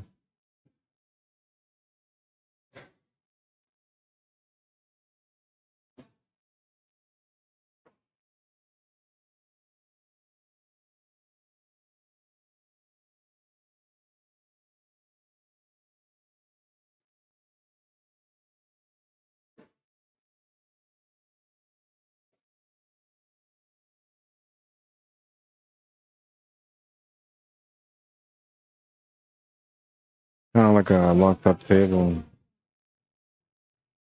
You have to break your way through to be able to get the finisher. Oh, that's going to be nice. And the solid bumped out the 10 ball. And he doesn't really have a whole lot on this 11 ball, but I'll try to maybe bank this 11 ball. If he banks it to the corner, he'll have the finish. He should have the finish anyway. Gonna miss the shot.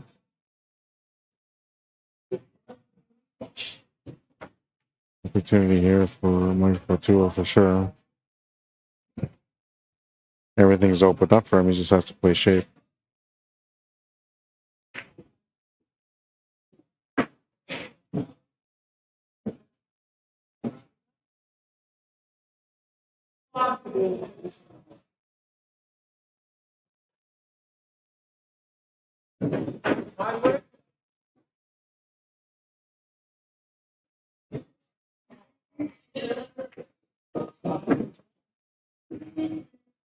Nice little break there for Mike VAUTOUR.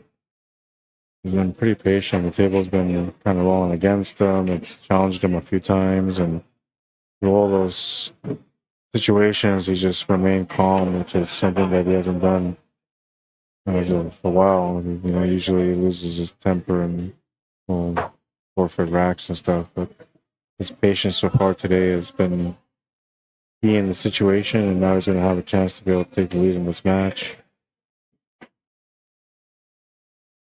Has to work out the final details. Because making the shot on the floor and the shape on the 8. Pretty straightforward on the 8 ball. I expect him to make it. His opponent says that's good. 4-3 for Mike VAUTOUR. Breaking next.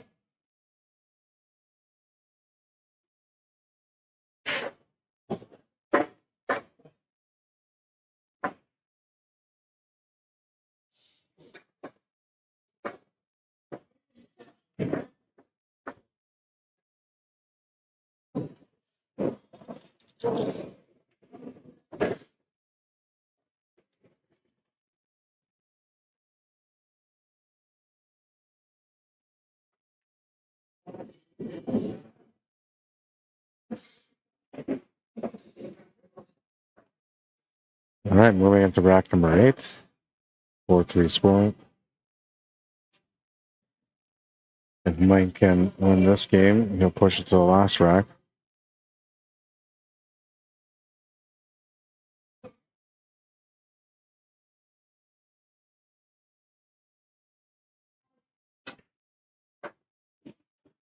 Gosh, that one.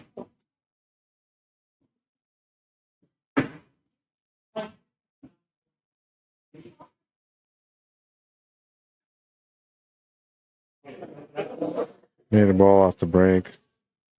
Interesting spread. Like all the strikes are kind of to the right side in the middle. And what makes it interesting is that we had a rack similar to this already in this match. I think it was like the second rack where it was like this.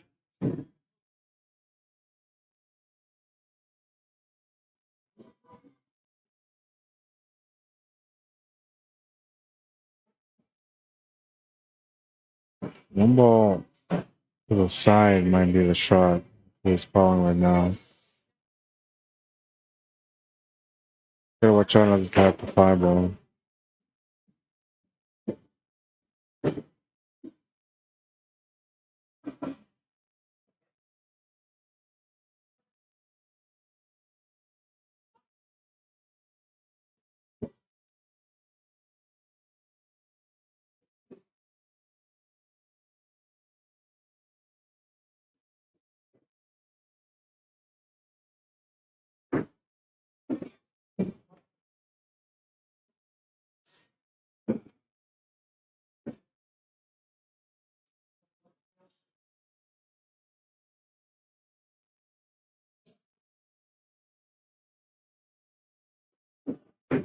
Alright, so here you can set up for the 5 ball next.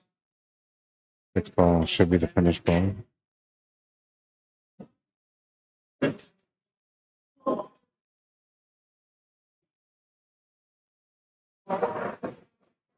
Actually, he's thinking of the 5 ball as a finish ball. I guess that's alright too, because you can just then draw below the 8 ball from there.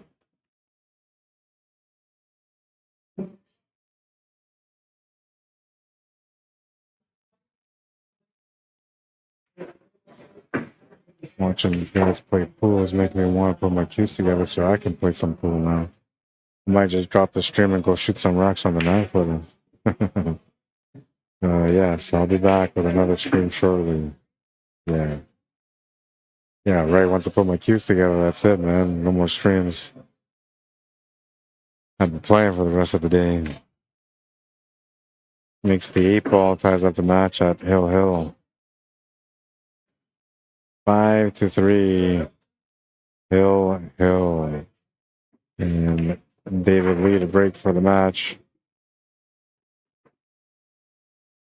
Now, usually these kind of matches end up being kind of scrambly, so it should be like a break with a bunch of clusters all over the table.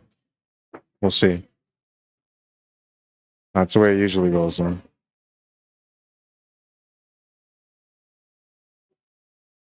Nice run off says Fuggles, mate. Triple combo. How's Harold doing this weekend? When am I going to see you again, man?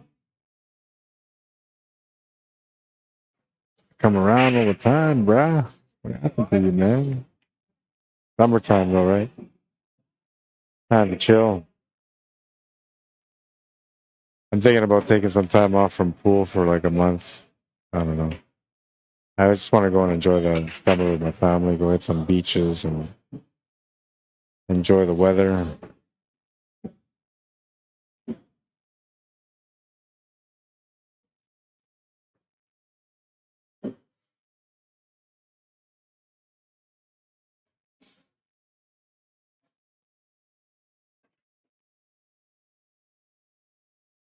I'm gonna smash that one. He's gonna make a couple of balls too. Not gonna be a wide open table though, but it's pretty close. It's pretty open. Tough opening shot though. You could maybe play the 6 to the 10 combo to open up. But they always say like never play a combo to open up. But if you were gonna play a combo, that would be the combo that I would play, because then you can also play the cue ball across to open up that 15 ball away from the 4 ball. That's like a 2-in-1. I'm not sure what he's going to do here for the opening shot. The 5 ball is probably the easiest shot he's got available.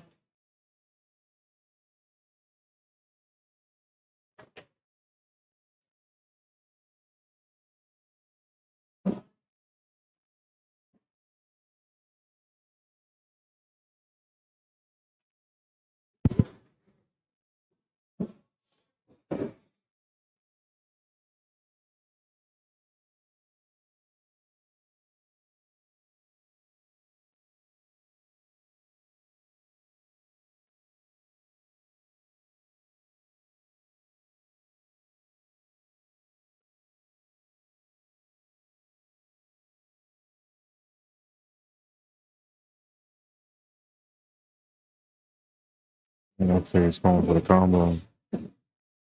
So I don't mind this here. Like I said, it's a good angle to get over to that 15 ball also. You just got to focus on the shot and let the cue ball do its job. Oh, and he just missed it. He did trust the cue ball there, but the cue ball is going to betray him a little bit and make him come up short. He could draw back here now to get to the 15 ball to make it in the bottom left corner.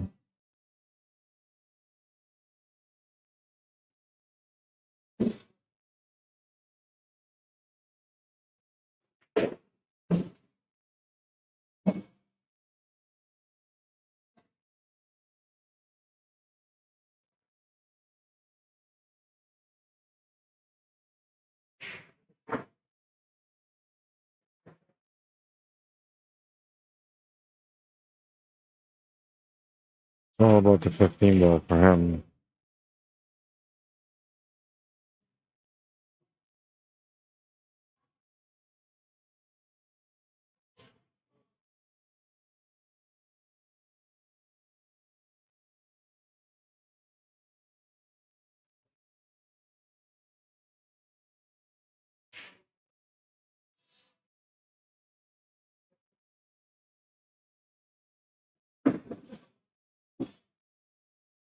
It's going to work out pretty good. Needs to find the spot for the 14 ball if it goes past the 5 to the bottom right corner, which from this screen it looks like it does. If he can just get a straight line on that shot, he's good for the finish.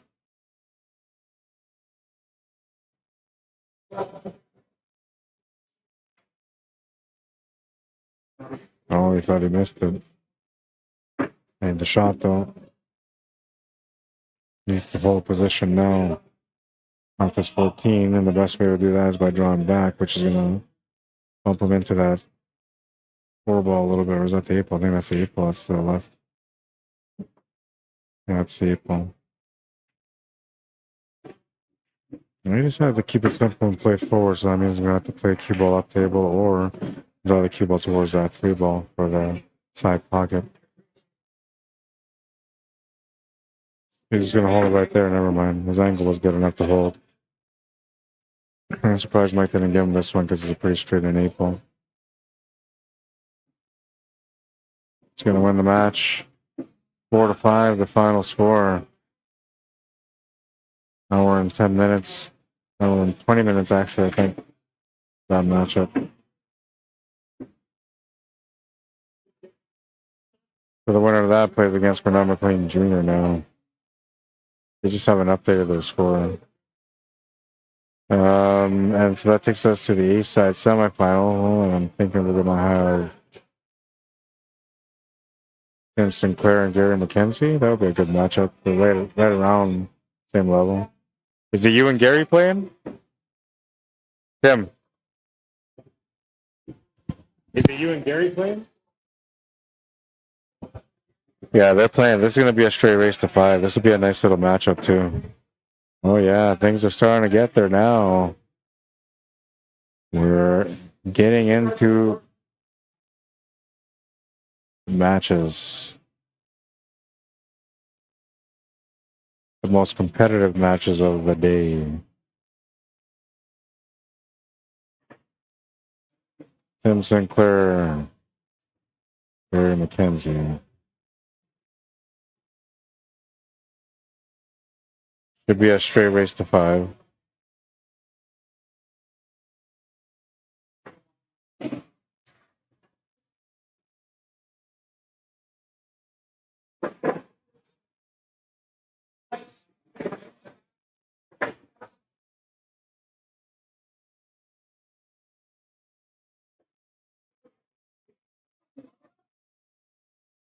I'm really impressed with the way Mike handled himself in that matchup. It's nice to see him having composure because there's a lot of moments there that normally, like, he would have lost his composure and he would have snapped, man. But he kept his cool, and it was nice to see. A-side semifinal.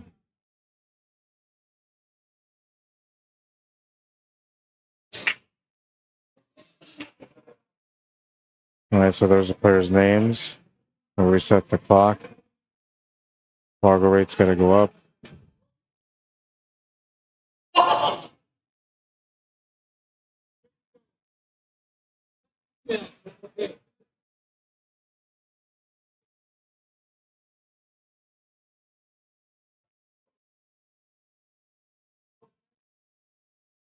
FARGO rates are up. 599 versus a 603, a pretty fair matchup. What we like to see is a fair matchup.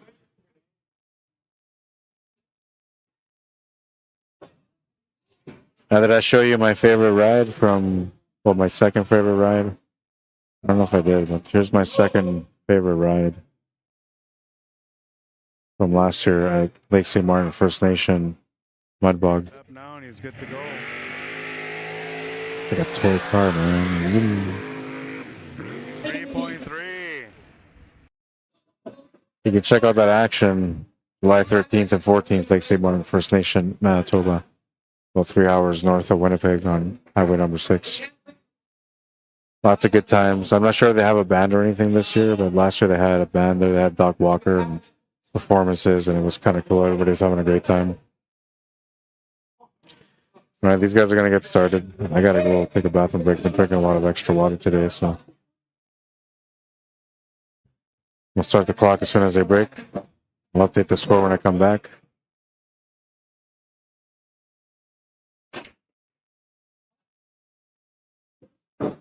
Made a ball off the break, and you'll get a chance to get started.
That's 1-0 for Gary.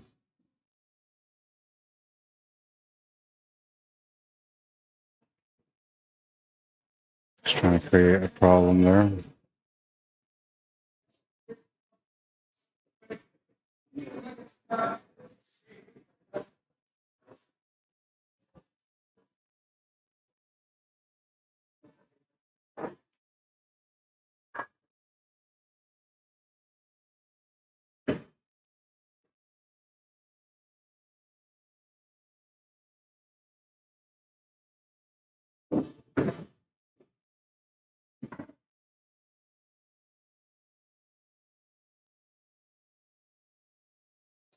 Yeah, best to take a little walk to take a look at it.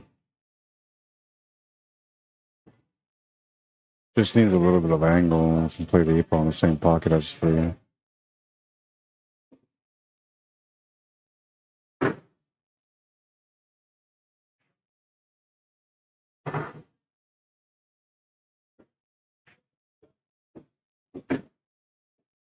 Good pace on that one.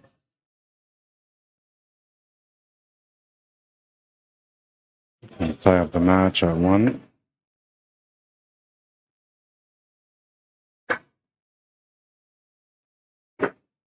Tim lost first game. Thank you, Harold. Why would he try jumping there? I don't know. I missed it. It was hooked.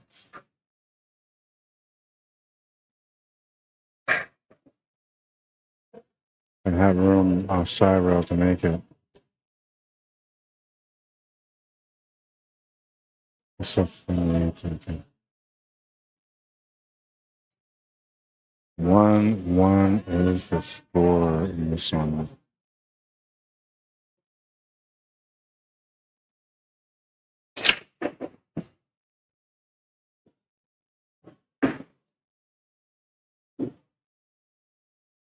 Next up on the TV table is going to be Dwayne Duarte and Steve Josephson. It's going to be a 8-3 race, so it'll be a tough matchup for Dwayne.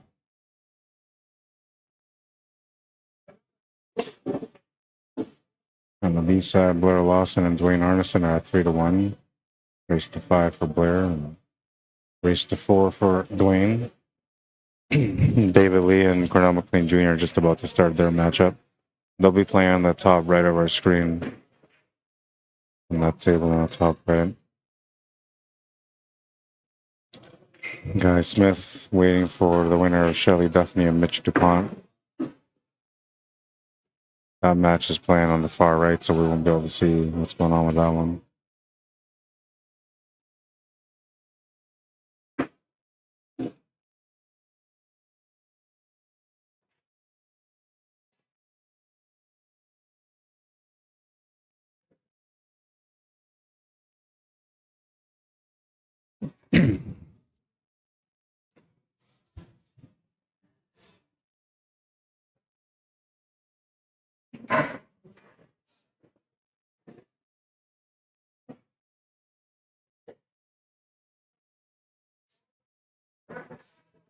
Other thing I like here about the 15, I guess it's tough to play shape or anything from there.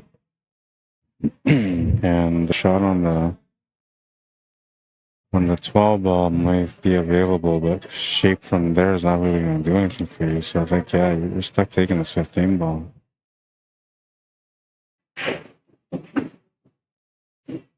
And change the table a little bit here. I believe the shot to the corner and the side is available. Looks like you can make the 13 ball, so he's playing the combo, okay. It's pretty much there now. I can just make the shot to the corner, draw back for the 13, or make the 13 ball and play the shot to the top right corner after that. It's going to go a bit further than I expected, which means he's going to have to power stroke this and play the cue ball out the left side rail back to the middle. Should be safe from scratching here. Just has to give it a good shot, a good power stroke, and then make sure he doesn't come up short or overplay it. It's going to work out pretty good. 2-1, he takes the lead in the match. Is it a straight race to 5? I'm pretty sure it is. So. Yeah, straight race to 5. Winner of this gets into the A-side final. Basically, winning this one here puts you in guaranteed 3rd place. Xander watched it, yeah. I figured he would have. He had a nice little highlight there, Jason. Couple of banks he made, actually. Couple of highlights.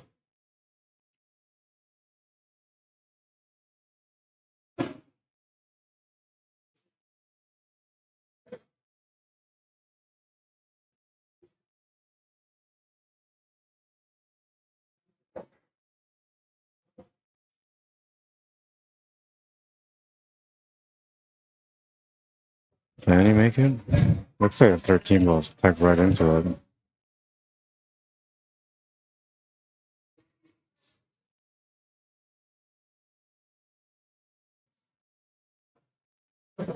There's really like no real startup here.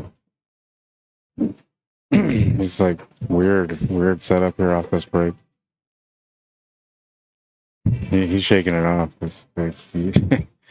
He analyzed that table. He's having a hard time understanding how he ended up in this this situation.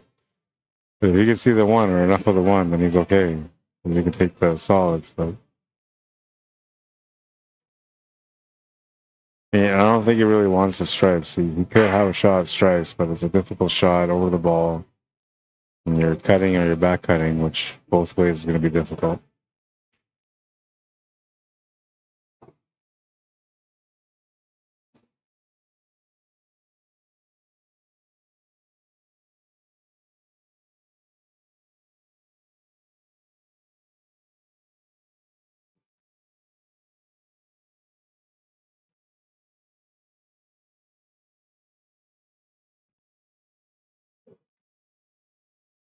Still can't figure out what he wants to do.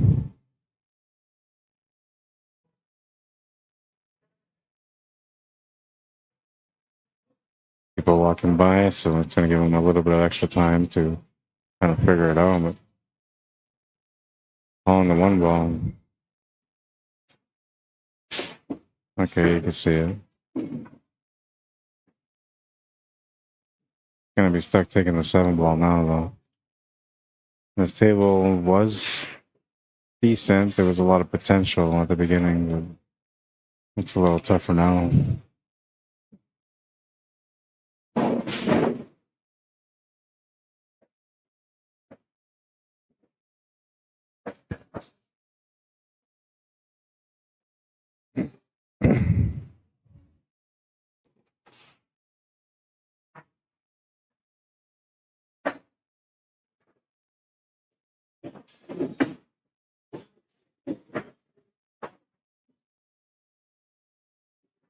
Options on the 6 or the 3. You kind of need that 6 to open up the 5 or to get shape on the 5.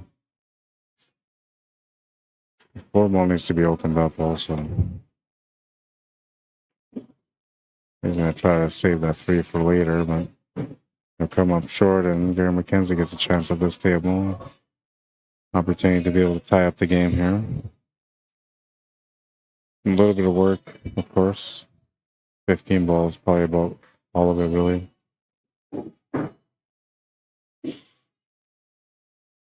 And even then, once you make this 13 ball, the 15 ball goes to the side pocket. So you don't really even have to break it out.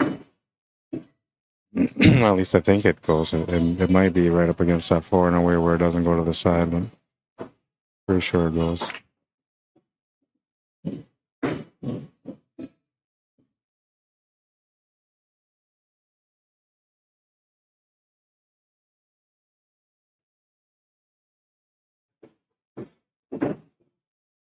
Now he's shaped up for the 15 ball like it goes, so I'm assuming it does go.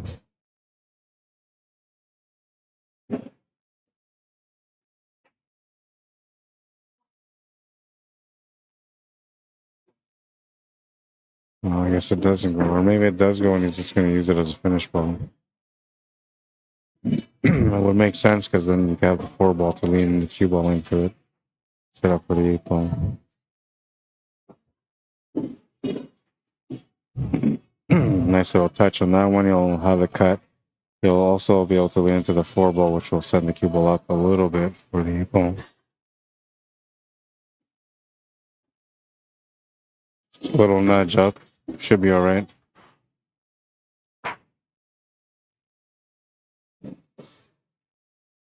He'll tie up the match at 2. All the guys, this one's going to be a good match. I know. Watch these guys play all the time. I know. You can see the matchup, the mentality, the shape, pattern play. It's going to be a good matchup.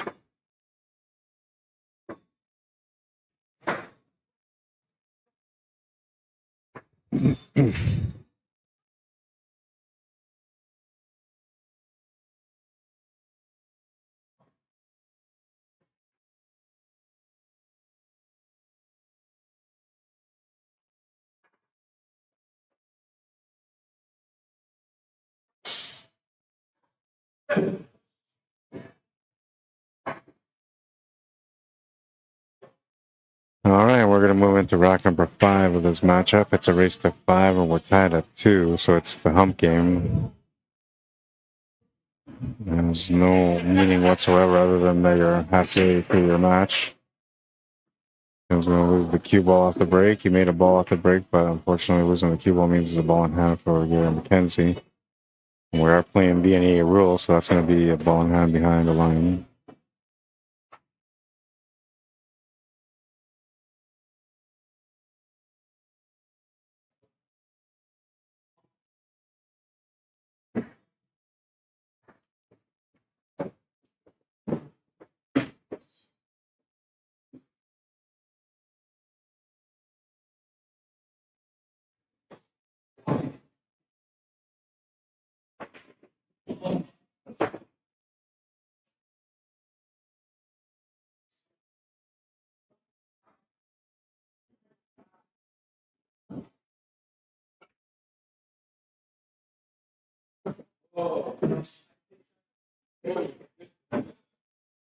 I was pretty short on that one, and he was kind of surprised by it himself.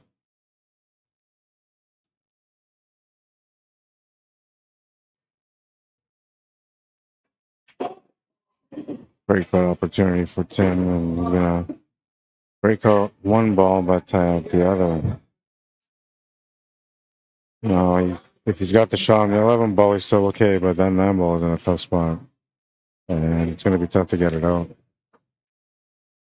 Same thing with that 10 ball. 10 ball's in a really tough spot. It has no pocket at the moment. Needs to be broken out. No option around it to break it out.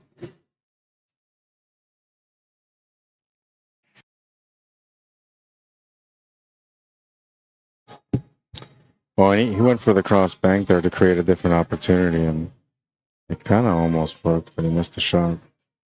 Blocked the pocket anyway, so that's going to help him out a little bit. Become a little creative here, and oh, he's going to take over the pocket back, so never mind.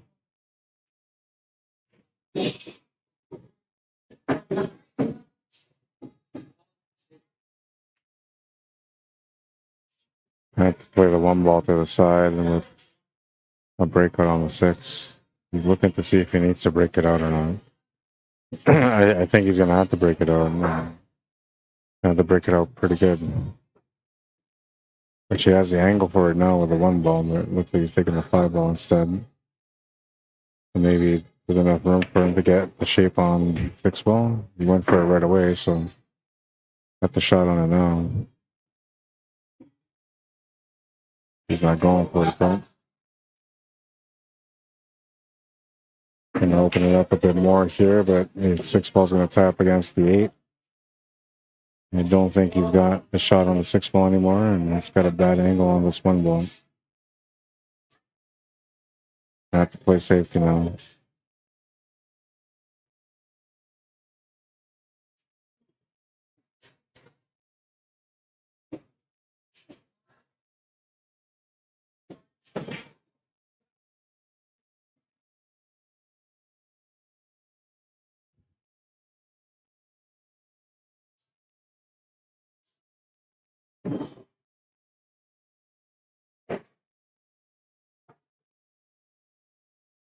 It's kind of like an important game, I guess, but it's not really an important game, you know. All it really means is that you're past the halfway point, but these guys are battling for this win. So to both of them, it's an important game. But I guess every game is when they're playing in a matchup. Came up just short. We'll have to take on the 9 ball instead and drop the cushion and back down for the 14 ball.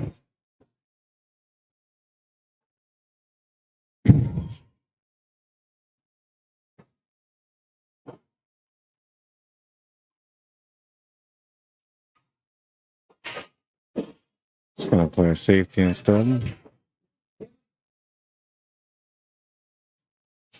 And oh, he's lucky he didn't roll up against the horn, so the 9 ball does have a pocket. Got 2 pockets technically, but the side pocket is available. But I think he's left him the 6 ball, and if not the 9 ball, gives him an extra cushion for that 6 ball to go to the side. And I don't know, I guess the 1 ball must go too. Yeah, the 1 ball goes too.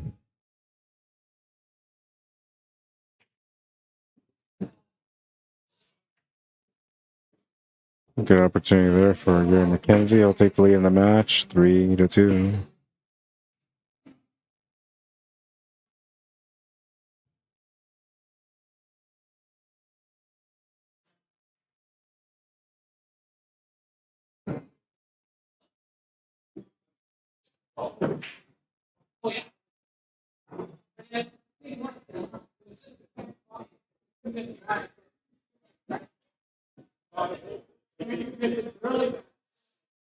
Having a little discussion about what happened on that rack.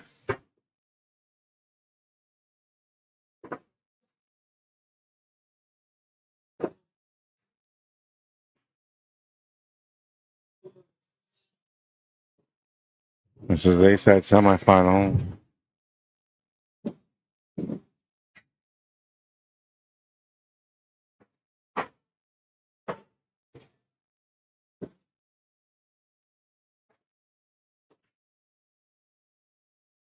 Good contact, he's going to make a ball.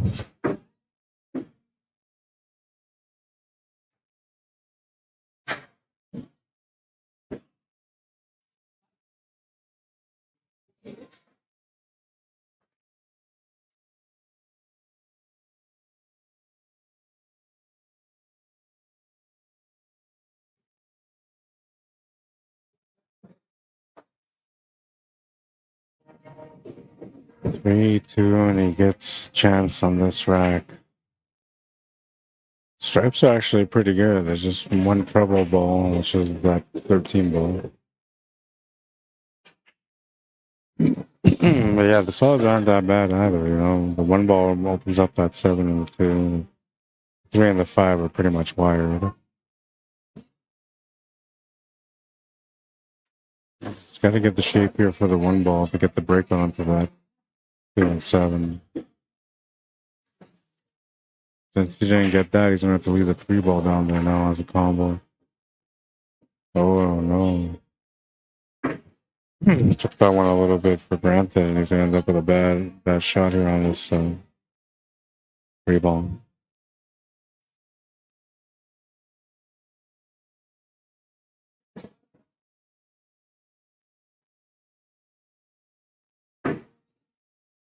I'll turn the table over to Tim Sinclair, and he'll have a chance of this rack and a chance to try to tie up the match at 3.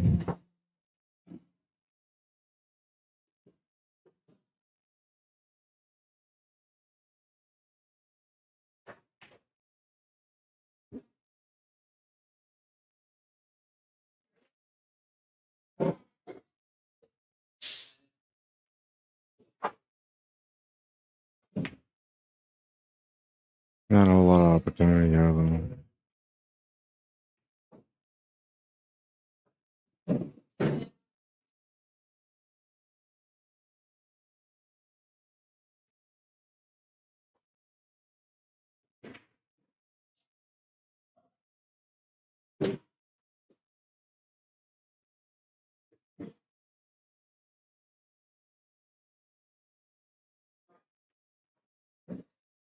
And safety, there really wasn't a whole lot of opportunity there.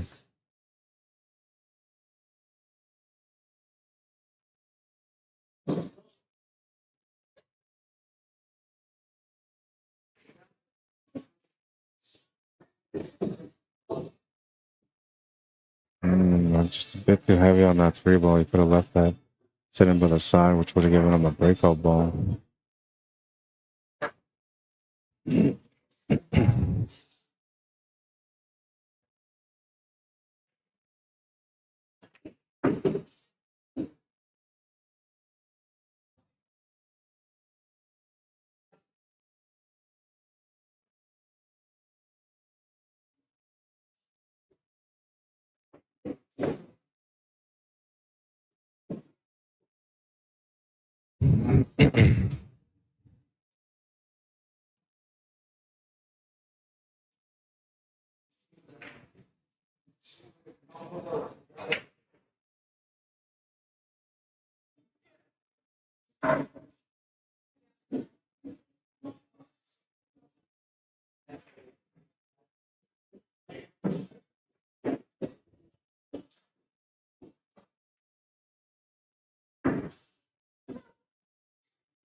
Not bad. Taking over the pocket with a 13 ball. He's left him the shot on the 1 ball, though. But he's taken the pocket over for the 2 ball, and he's left that 13 ball available still for himself. Oh, no. Now, Gary, I think, left him the shot. I don't know. They might call me up. If he tries to go off the rail in, they might call me up.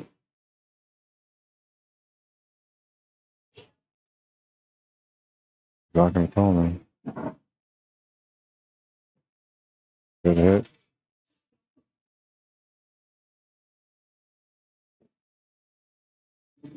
Good hit. And, well, fortunately for him, Gary's got the advantage right now on this rack.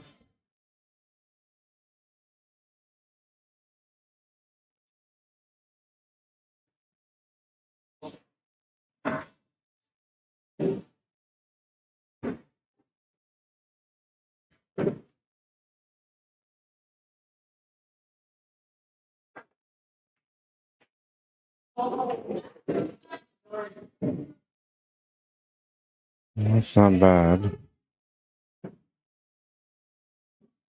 Bit of a tactical battle here.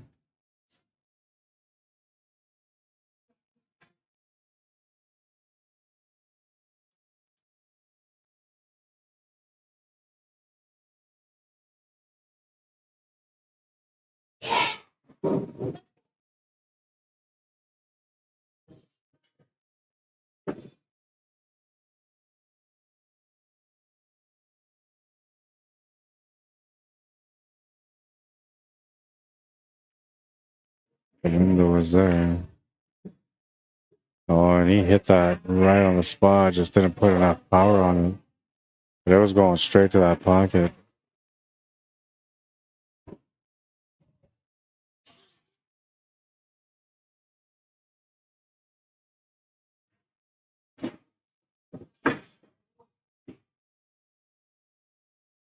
Good angle here on the 1 ball that gets it up for the 3 ball next. And I have no choice but to finish this pattern on the 7 ball. Well, technically he's going to finish on the 8 ball, but do the 7 ball. And he's going to miss that 1 ball.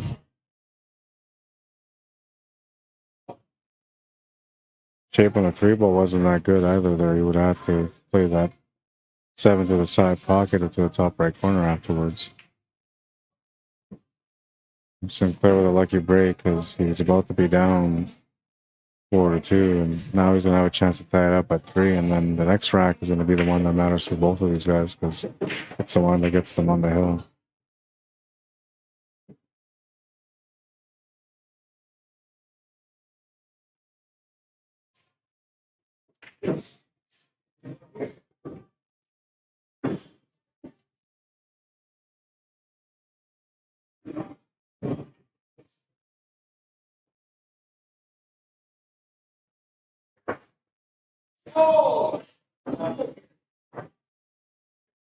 And well, he's put himself in a really bad spot here.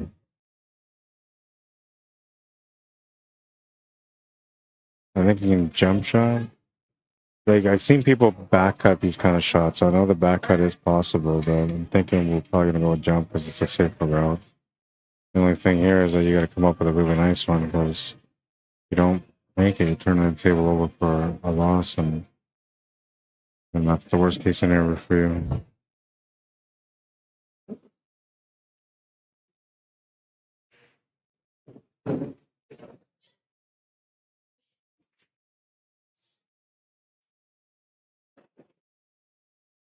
Oh, good jump, but he's gonna miss the shot.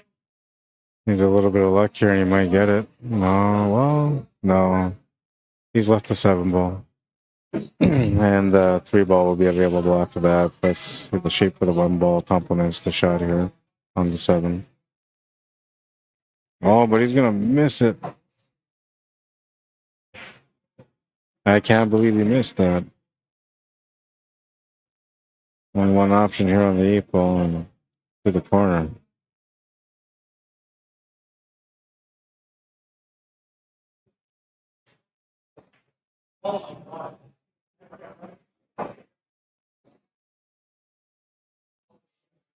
Tim will make it. Ties up the match at 3. Gary had a chance on that one, man. Could have put him under some real pressure. And now like, the pressure is going to be a little bit more on Gary's side because like he's going to want to win this game. And to him, I think this one's going to be more important than the last one was, even though the last one was probably the more important one. You're up 4-2 against him. You know, you got him swinging, trying for different stuff, or maybe trying too hard and creating some mistakes. But at an even game, it's just a reset. It's a race to 2. So, you know, he can play his normal style without worrying about, you know, risk or pressure. But there will be some pressure if they end up going down to the 8-ball or close to the 8-ball. And, you know, with the cue ball on this one, smashed it, man. Absolutely smashed it. And a great opportunity here for Gary McKenzie to get on the hill first now. The stripes look amazing. Absolutely amazing. You just have to find one shot, which is the shot on the 10 ball. But other than that, it's a really good table. And if you go a low ball, it's a pretty good table too. But you have to get to that 1 ball, and that's going to be a little bit more challenging. However, having the 2 ball where it is would help you get set up for that 1 ball to the bottom right corner as a finish. But yeah, I like the stripes better.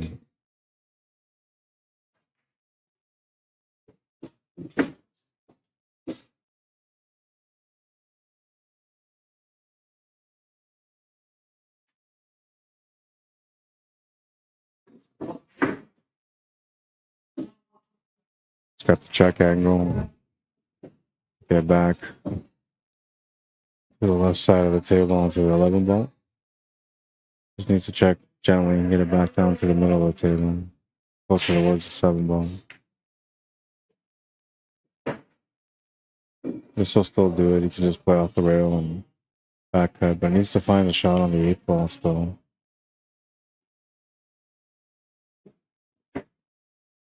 Looking for a forward angle here to break into the 8 ball. I guess he could also play it just off the rail soft and then settle for the long shot to the bottom right corner on the 8 ball. I kind of like that. But yeah, he does have the option to get around if he can get around it.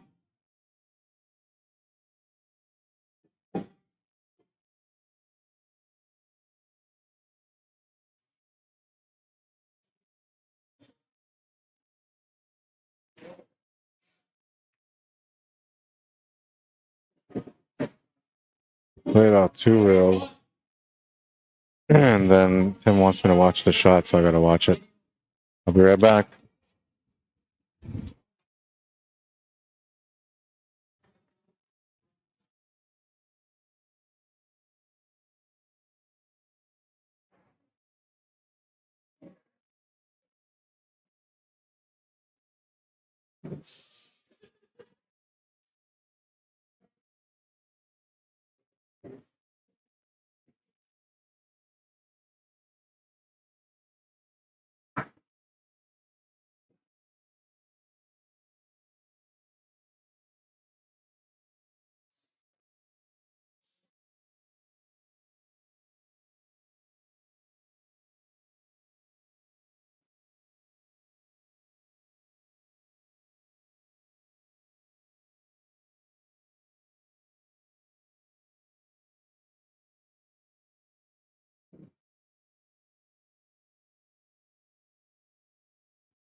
It was a good hit, a good clean shot.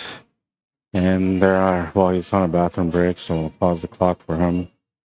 And I'll update the score. Tim Sinclair on the hill now.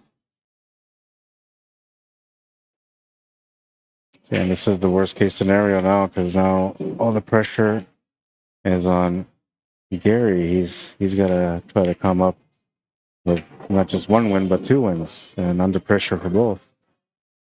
You would think that maybe this rack coming up now is the one that he would feel the most pressure in, but I think if he ties it up, the last rack will be the one that he feels the most pressure in.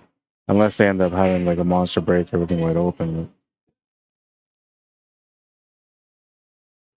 First, he's got to get through rack number 8.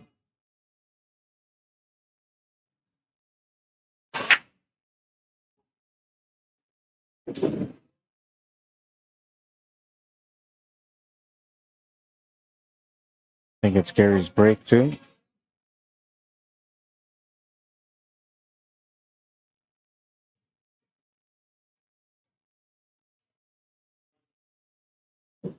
All right, Gary's back, so we'll restart the clock here.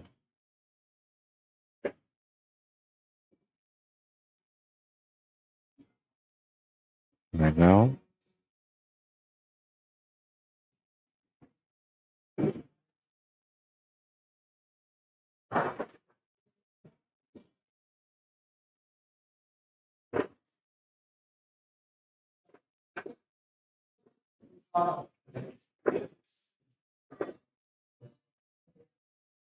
I think I'm gonna have to play some pool tonight after this tournament is done.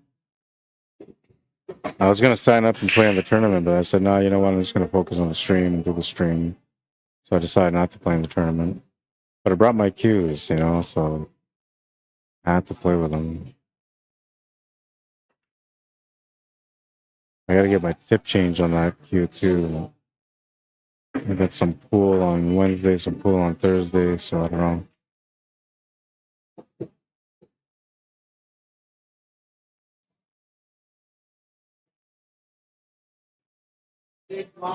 I got a faulty tip put on my cue, and the tip's still there, so like I can use it, but it's like half the tip, so it kind of limits what tip can do, and it changes the way I play the game a little bit.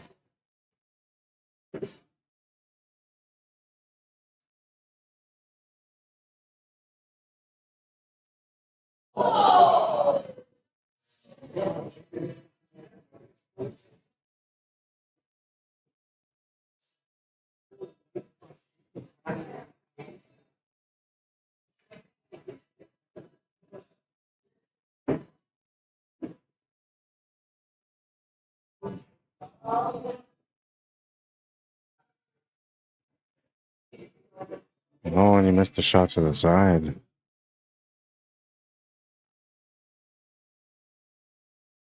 Kind of came up short. I think what he was thinking about there was just drawing back from the 10 ball. He could have actually played through a bit better, maybe. I don't know. We missed the shot, so I guess it doesn't matter. Tim Sinclair with a chance to close out the match now.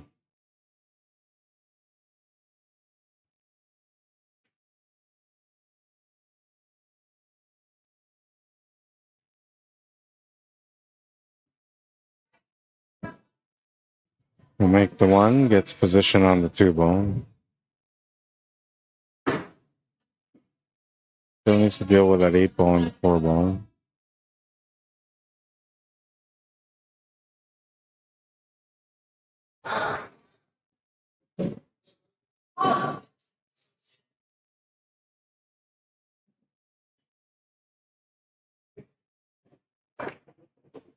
Oh, you can see the 4 ball, okay. I thought he was stuck taking that 2 ball there and see the 4 ball. Tight squeeze to get the shape on the 2 ball, but since he's right there with the 8 ball, that could come in handy.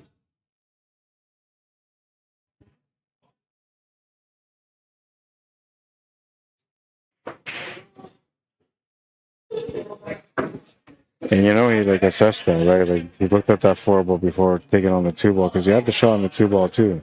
But he took the 4 ball. So when he took that 4 ball, he must have come up with a plan for the finish with the 2 ball and the 8 ball.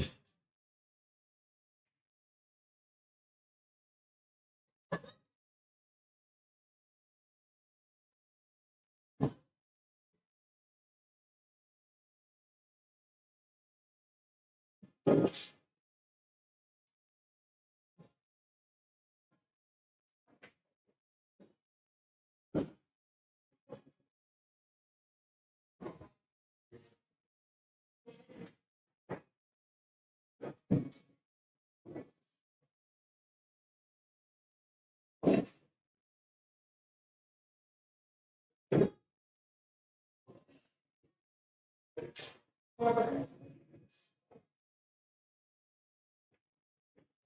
he's gonna try to hit that perfect window. Basically, just has to hit the cushion on the right side, and that'll give him the perfect window. He's gonna want to come out the wheel a little bit.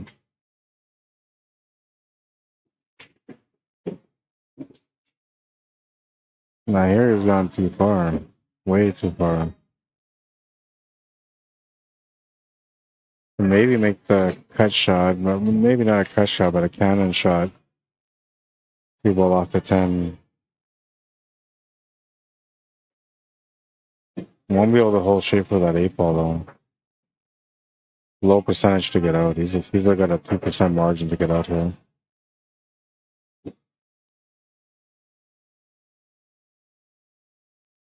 And we'll turn the table over.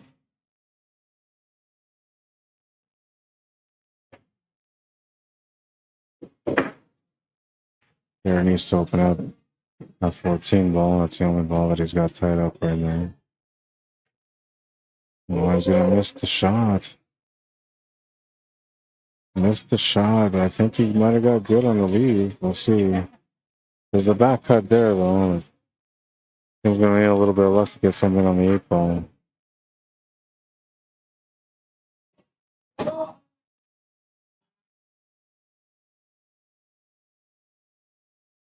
Got pretty good on that one. Nice little finesse shot. Got around perfect for the 8 ball. That's to win the match. Unless I got the wrong score. They're saying hill, so I must have the wrong score. This is nice though. Like that 14 ball move or that 10 ball, whatever it was, hits that 8 ball. No good. But it didn't. So they're saying it's hill now. Okay. I got the wrong score. I'll make the adjustment. Somebody probably told me I had the wrong score too. It's hill, says Gene. Thank you, Gene. Richard Van, how you doing? Says, didn't Gary win that last game? Yes, I had the wrong score, guys. That's right. I'm getting into the match and I'm not even paying attention to the score. Not good, but apologies for that one. I thought you said Gary's cut on the 8 was good. Yeah, I don't know what I was thinking. I think I'm just trying to give him the win, man. Thank you, Gene. Phil Hill said. All right, we're gonna make the 2 ball. Man, this is a nasty table. This is your classic hill rack right here. There's a good possibility though. You can still get out. This solids look pretty good. Stripes aren't that bad either. You just gotta make one good breakout shot for both, or one good positional shot for both.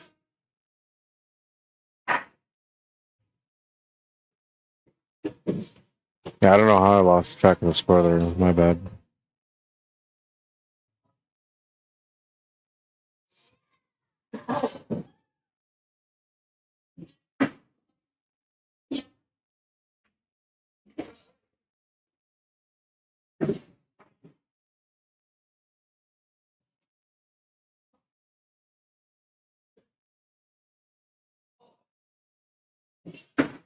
I told you guys this match is going to be good, though. Especially because the Fargo races are pretty close or evened out.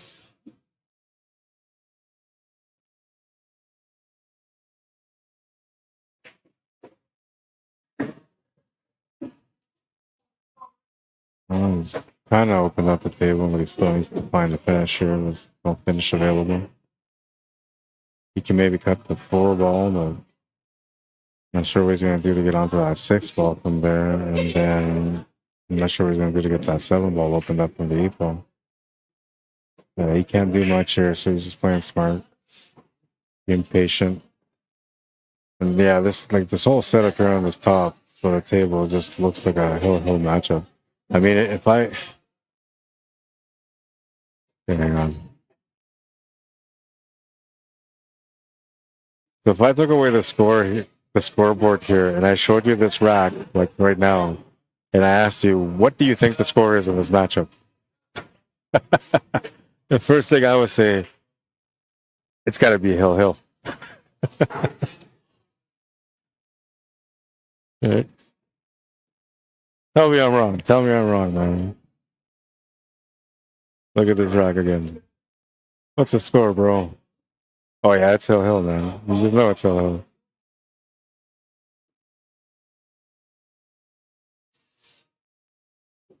Nobody put that on a t-shirt. You make some money off of it. Try to play the soft safety, but he's gonna leave a shot to the corner for Gary. And I actually left him a couple of options here. I believe he can make a shot to the side also. He's got to be patient too, because he's got a good grip with that 6 and that 7 ball and the 8 ball. Not bad. Kind of played it more or less like a two-way shot.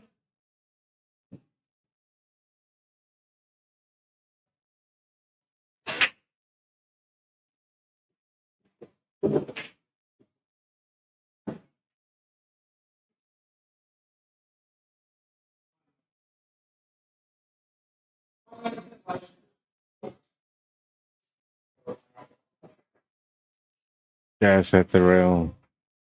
So now this opens up the table a little bit more. The 7 ball now has got an option. 8 ball is open. Still, not an easy finish, but he's giving himself a small opportunity here now. Opening up the table like he did. He can play this off the rail and in right now for that 4 ball.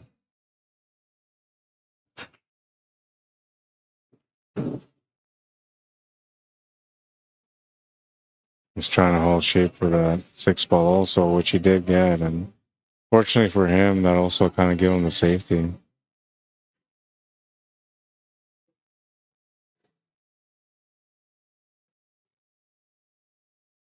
You don't really want to hit this 13 ball because now you're going to cause separation between the 13 and the 7.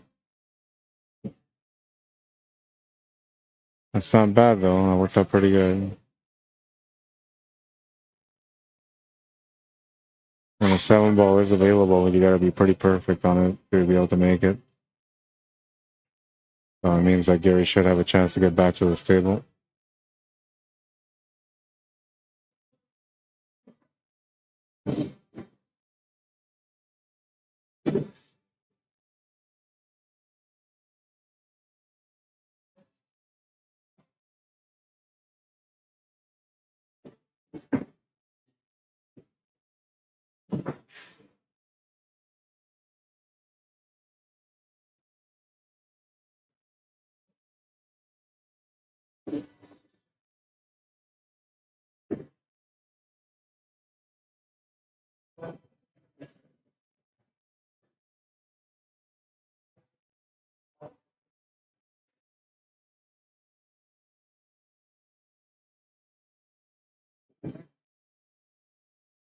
Not sure what he's looking at.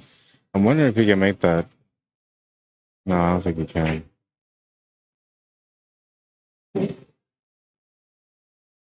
I think it's probably like he might be. I don't know. I'm thinking he might be able to make the 7 ball to the side after.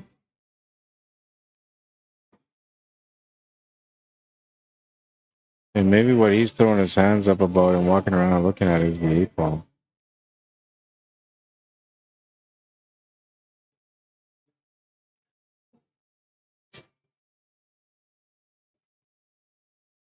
I think he could maybe make the 8 ball off the 15 ball in the top left corner and hear him shot.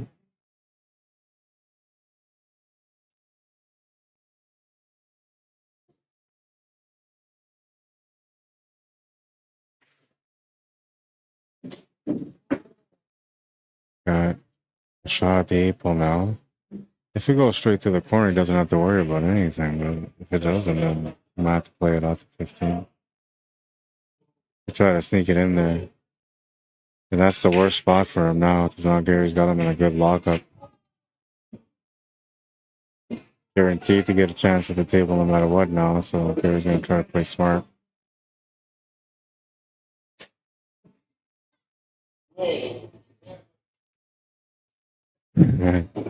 He says, "Whoa, what am I doing?" And we'll take the intentional foul. So, and Gary's got to be careful here, because all that Tim's going to do, if he gives him the opportunity, is going to try to get more balls tied up into that area where that 8 ball and the 14 ball are tied up.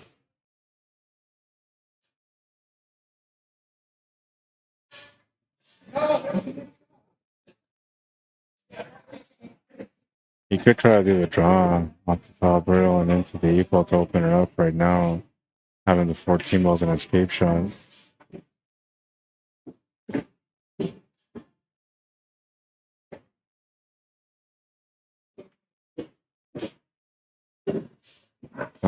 You might have to leave the breakout for the end here. He's going to play a safety.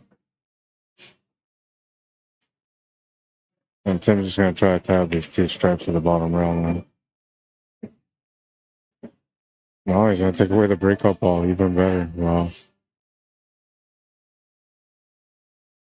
Oh, but he's going to leave it over the pocket. Oh, no. Man, yeah, such a good idea there because you give him a ball in hand there, he can't do anything for that ball. He can try to break it out, but then he has a tough shot after that, right? So that was the money shot here for him to drop that 13 ball. Leaving it over the pocket, big no-no.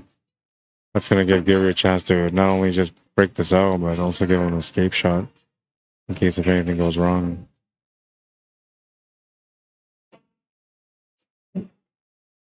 Oh, and he's going to break it out just barely, and look at that little setup.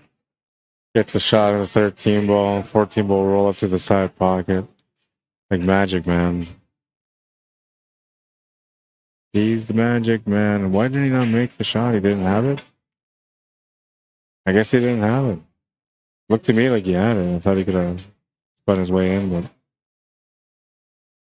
either way, he's going to get another chance at this table. He didn't leave anything here for Tim. Corner in the side pocket's a block, so no bank available on that shot. Just a safety option, which is what he's trying to do here. Not bad. Good defensive shot. The only thing you can do here is just not make this ball. But chances are that he's going to try to make that ball on you.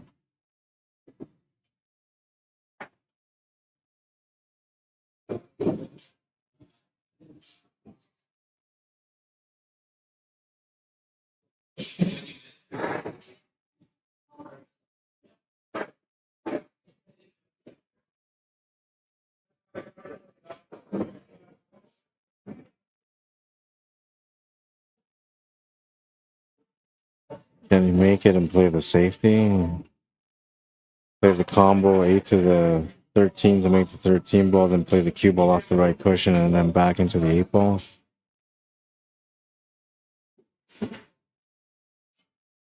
About a half ball contact shot with some top lefts between 11 o'clock and 10.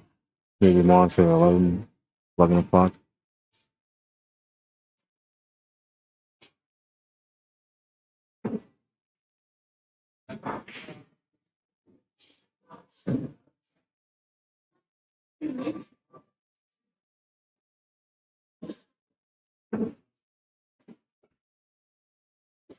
Asking guy to take a look to see if the ball is frozen or not, which is not. He is looking for a safety here. Maybe different than the way I would have played it, but still looking for a safety.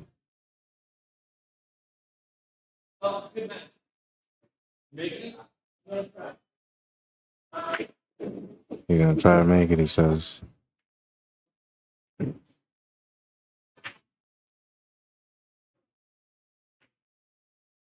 Oh, he tried to do a double kiss.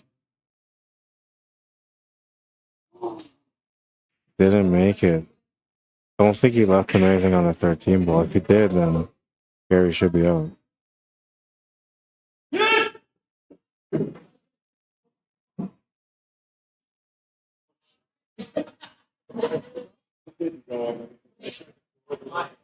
Ball in hand. That's a goal. Like, man, dramatic finish for this Hill-Hill matchup. First Hill-Hill matchup of the day, by the way. Haven't had too many of those. Things are getting to that point, though, now. We're getting close to the final 8.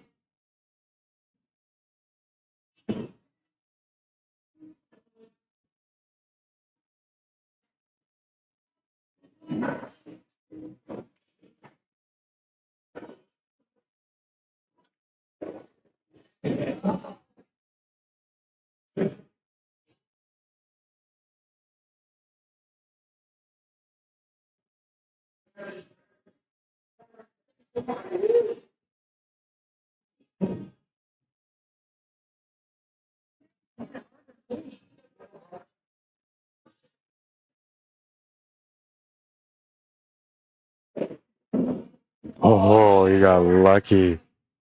He got so lucky on that one. He got him pretty good too.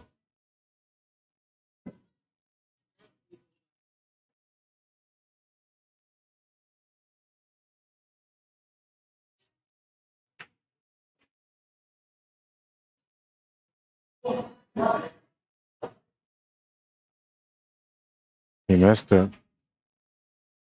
Ball in hand. And Gary worked this out somehow.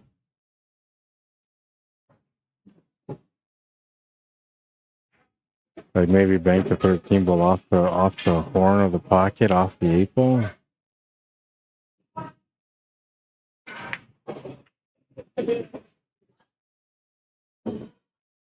Oh, he did it. You need to hit that with some power, man. He's gonna leave the 8 ball for a loss. Oh man. Oh, just thinking he's gonna go get an extension, man. I can't believe that. It looked to me like all you have to do was just hammer it off that horn, it'll come off the 8 ball and go in. But not with the power that he hit it though. He hit that pretty late. You have to hit that pretty hard to make that go in. Man. Is he gonna regret this one? I think he will. Unless Tim does something crazy here, which he shouldn't. Yeah, he's good. 5-4, the final score. What a matchup.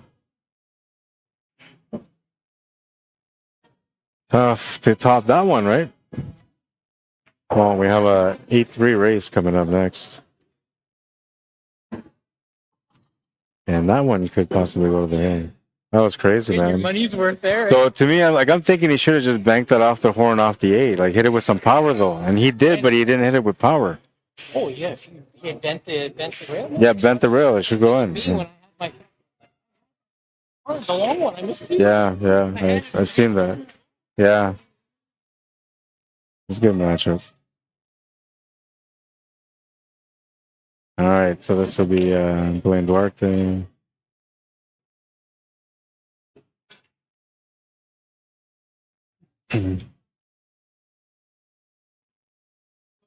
Play me and D, or you want to make? I think he's got them up for their matchup. Hey? Him and Steve Josephson, I think. No, he's got 8 fouls. Oh no, you're right. They were a match behind him. No, I think he made them wait because they could have played at the same time as you guys, but I think he made them wait. Yeah, see, they're waiting to play on table 8. So they're playing on this table now. Just submit your score and then they'll get that one going.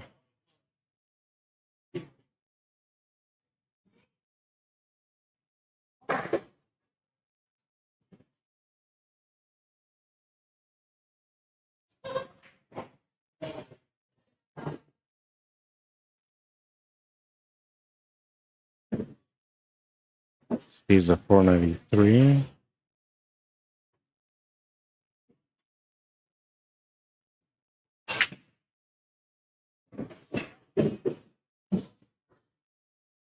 It's saying 8-5 race. It's originally said 8-3. This is an 8-5 race.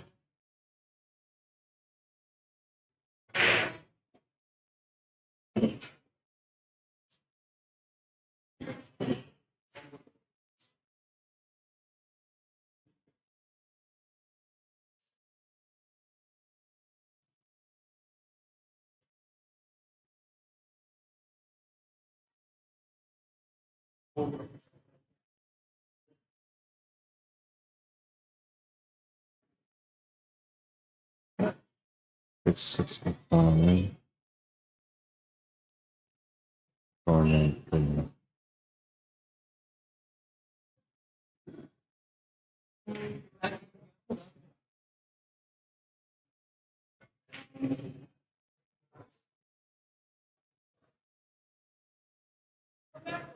Yeah, that's proper. Okay. So here are their Fargo rates, 665 versus a 493. It is an A-side semifinal matchup. the second one. So the winner of this match will play against Tim.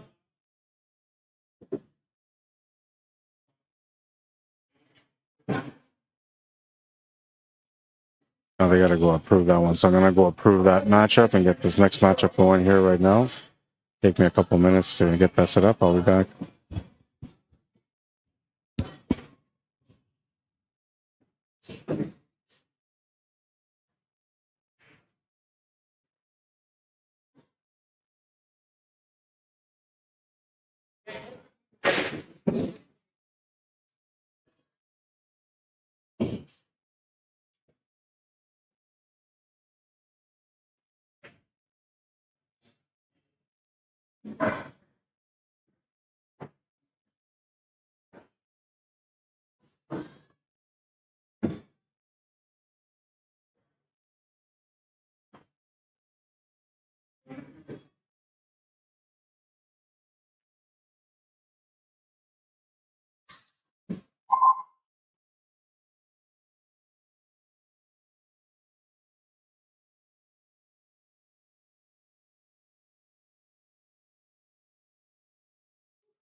All right, so they're going to get started right now. This is an ace semifinal. They're just putting their cues together and they're going to get going. And I'll start the clock as soon as they break, which will probably take a couple of minutes yet.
All right. Dwayne's just taking a couple of shots before we get started in this matchup.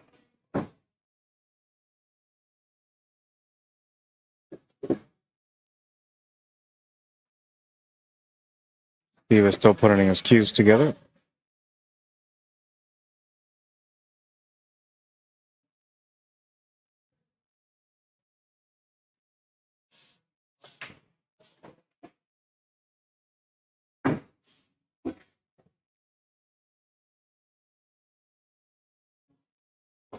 Don't forget to check out yummyowl.com for your healthy eats here in Winnipeg, Manitoba.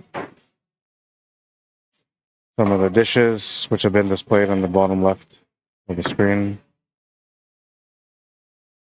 See some of them in bigger screen here. That looks pretty healthy.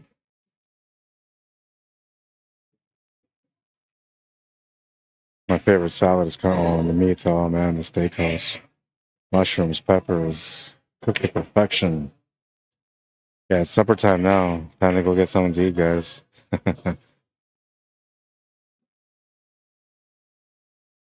yummyowl.com. All right. So it looks like they're trying to figure out who's going to break.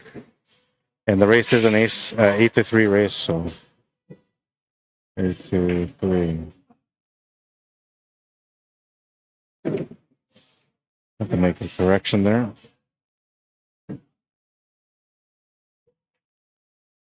Timer will start. I don't know if they click for who's going to break it or if they lagged or whatever.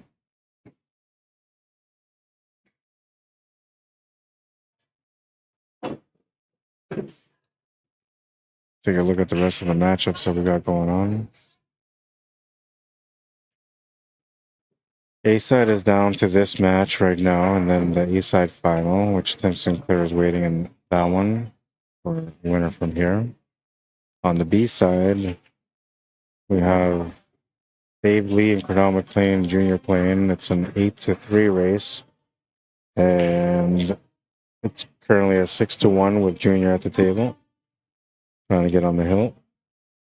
Winner of that plays against Blair Lawson in the 5th, 6th, no, in the 7th, 8th spot. So this is to get into the top 8.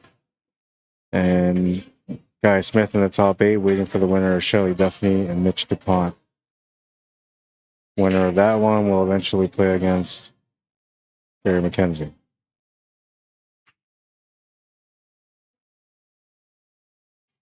So almost at the top 8 now.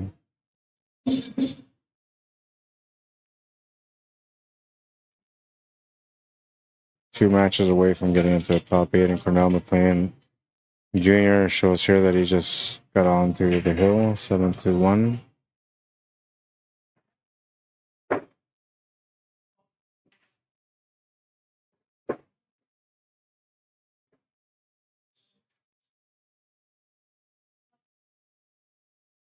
So Dwayne's going to be breaking first.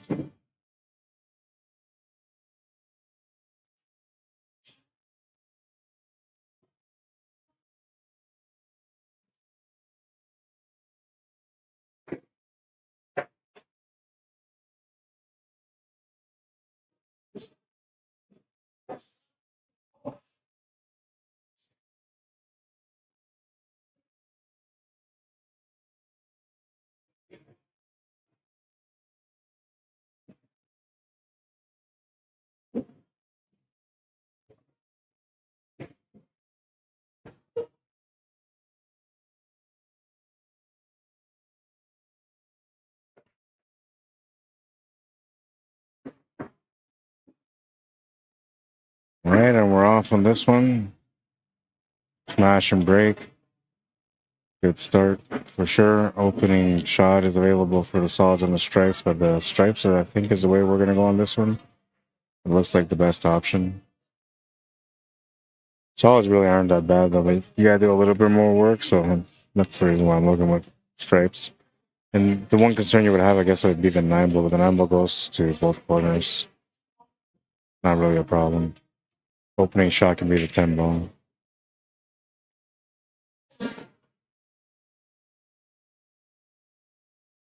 You can open up with the 9-ball too, but you got the shot on the 10-ball right now, so I'll take that shot. It looks like Junior won his match, so he'll be playing against Belur Lawson next.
Not for sure he would have taken eyeball there, but took low ball. A little bit harder, but it wasn't much harder, but still a little bit harder going with low ball.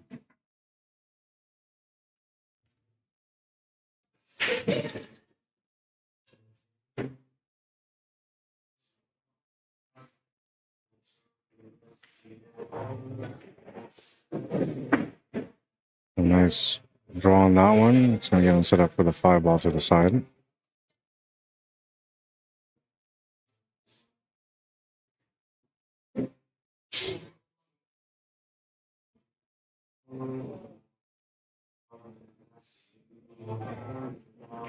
Have the draw yet? No? I have the draw, but I can't do anything with it. I can just see it. How many players started?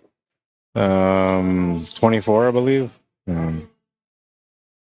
Post the money. How much is third? Yeah, the bracket size. Yeah, there's 24 players. Payout, that's what the payout's supposed to be. I'm not sure that's what it is, but that's what the payout's supposed to be. Yeah. And I think he also said he's giving out gift certificates for 5th and 6th. Yeah. Here though, right? For here, yeah.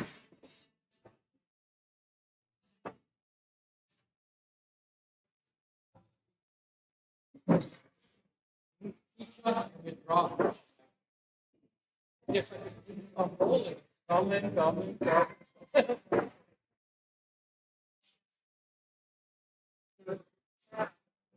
What are you listening to, man?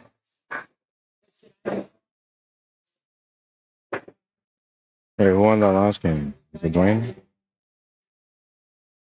It should have been Dwayne, right? Because he got the shape on the side. All right, so 1 out of 8. He needs 7 more to win. Steve Josephson looking for 3 wins only.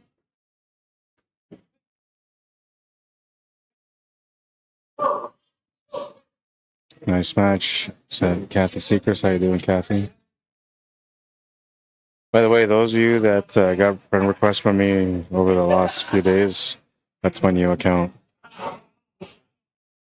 I got kicked out of my old account for I have no idea what reason. I was never given a reason, and I have no access to my Messenger or my Facebook. So I had to use my other account, which originally was under a Winnipeg Pool Fan, and now it's under Arriagada still, but it also says QSports Live, one word, and then Manitoba.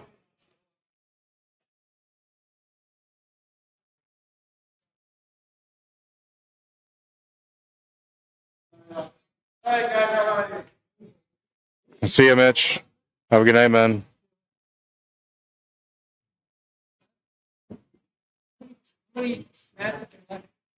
We're getting into the final 8.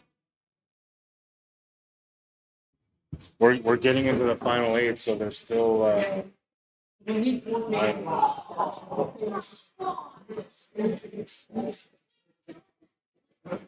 Yeah, I would do 10, 11, and 7. 11, 8, 10, 11.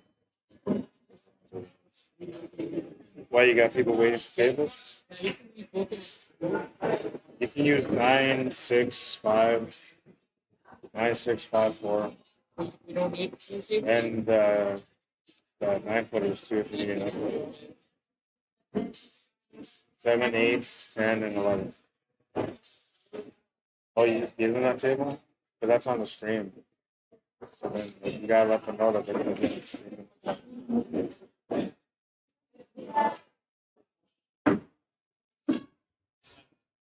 Then we'll just keep 9, I guess.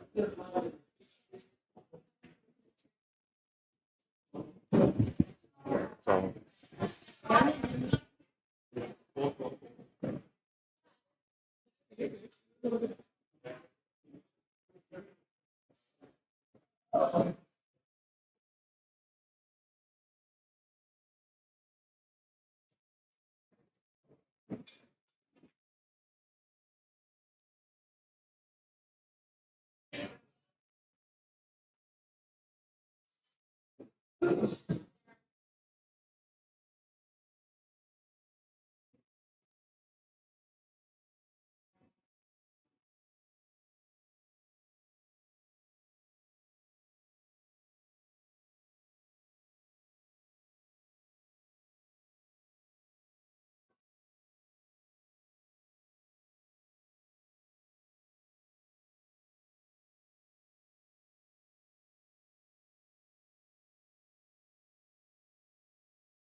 All right, I have to go explain to them that they're going to be on the stream possibly.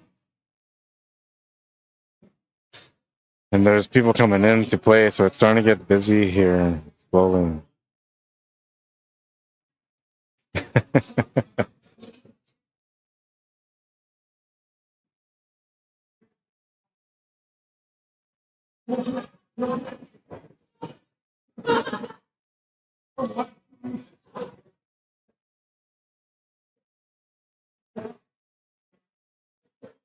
Oh, you're gonna miss the combo.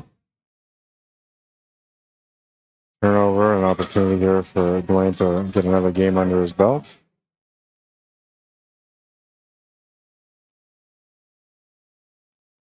Dude needs to win 8. Wow. Is that a typo? No, it's not. So they're doing FARGO hot race. So there's okay, so when you go to FargoRate and you see their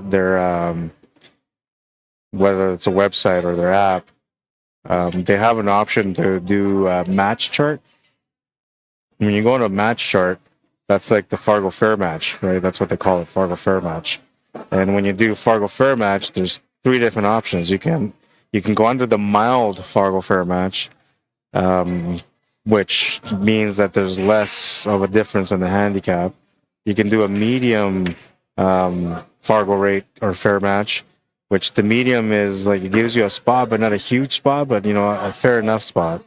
And then they have the hot race or the hot FARGO, and the hot FARGO is like hot, so it's crazy. So you'll get like 9-2 races, 10-1 races, all depending on what the format is, right? But in this situation, it will be 8-3. Now, let me see here. I'm going to go on my FargoRate, find it up real quick, and I'll tell you guys what these guys would have been going to under normal circumstances. It's not in FargoRate.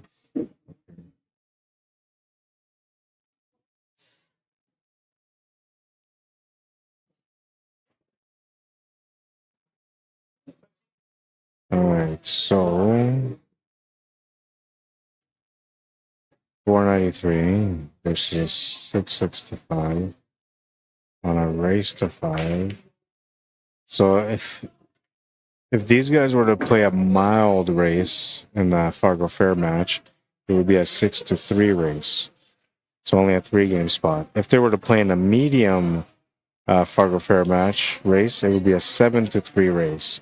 And when they play hot, it's 8-3. So 8-3 is more like what the spot should be like.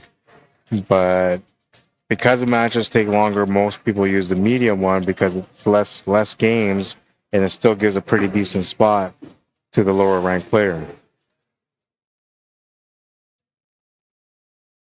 And you got Cornell McLean Jr. and Blair Lawson playing on the table on the top right of the screen.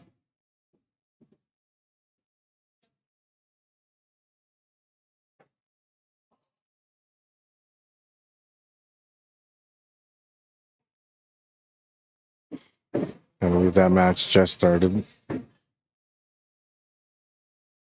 yeah, Fargo Fair match, man. It works. It gives everybody a fair chance to win. That's what it's supposed to do. Excuse me, lost my voice there. That Mike.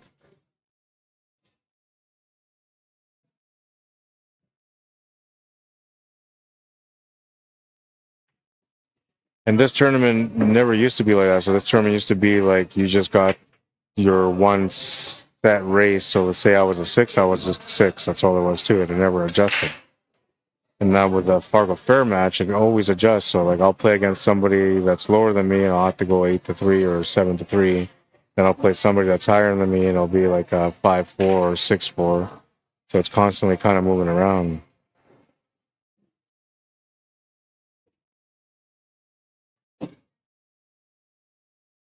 Gonna make the 8-ball.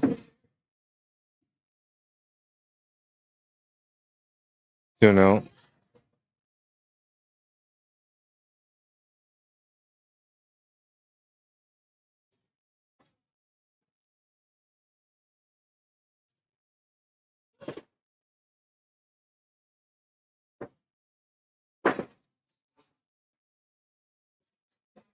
Two nil.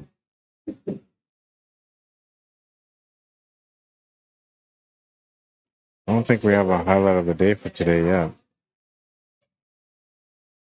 We had a lot of good banks, though. Maybe we'll get to the kid. Xander Drake, he had a nice bank earlier. With shape to the side, too. He might get the highlight of the day today. Unless somebody can top it.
Gonna miss the shot to the corner.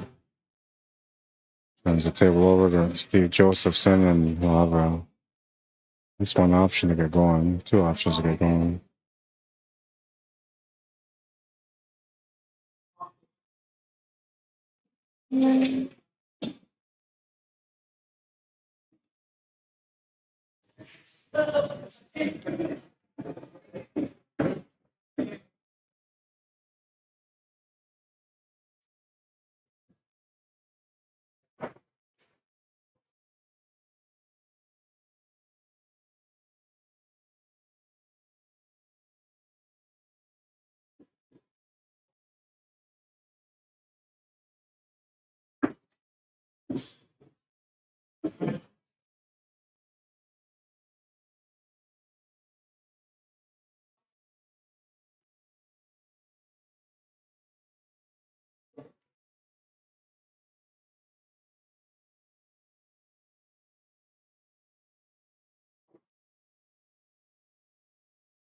I come up short on the bank. Looks like it's a decent leave. Didn't really give him a whole lot. Bank side on the 7, safety on the 2, or kick shot on the 2. Almost looks like he's got the cut on the 6 spot to the side. I don't think that's there. 4 ball to the corner might be another option.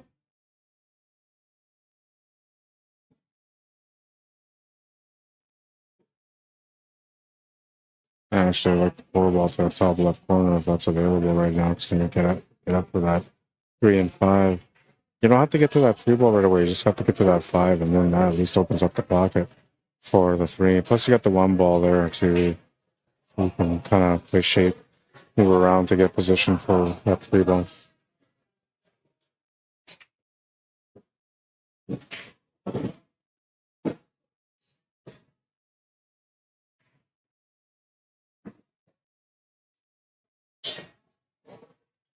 And that's the shot he went for. I think that was the right shot.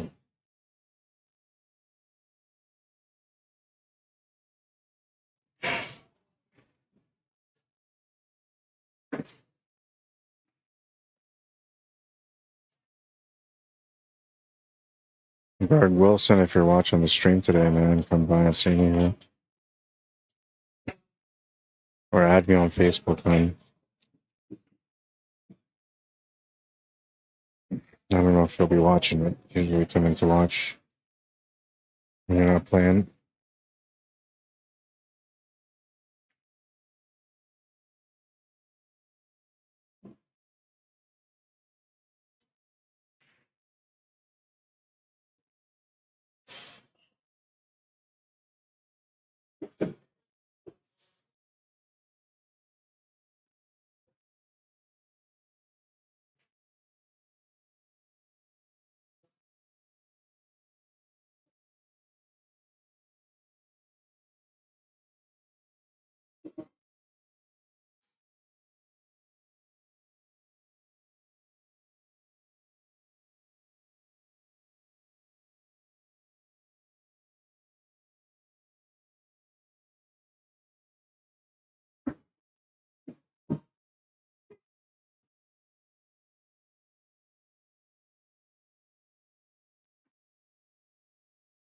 Gonna get shape to the corner. He's got options here for the 11 ball, too. Supposed to be taking the 13 ball here, though. If you have the angle to be able to get set up for the 11 ball, that is. If not, then you're taking the 11 ball here and playing off 2 rails to get up for that 13 ball.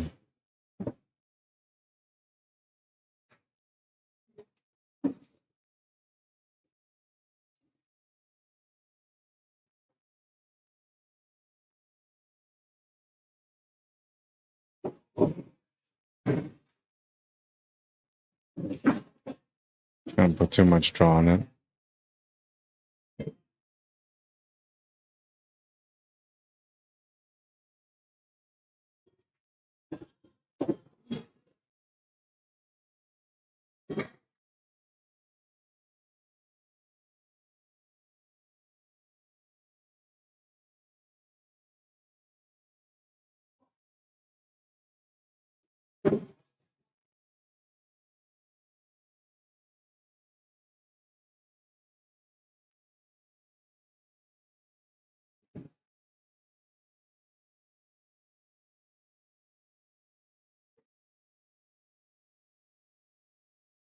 Yeah, I'm not sure what he's gonna do here. Without a jump shot, you can't do much. Kick shot, it's falling, it's balled up.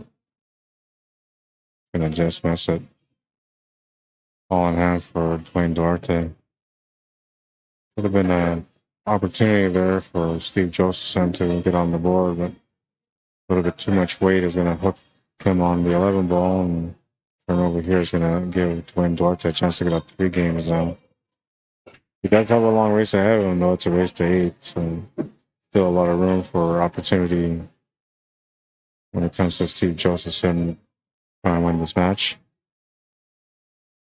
Being down 3-0 is going to play a little part in the mentality side of things for him, for sure.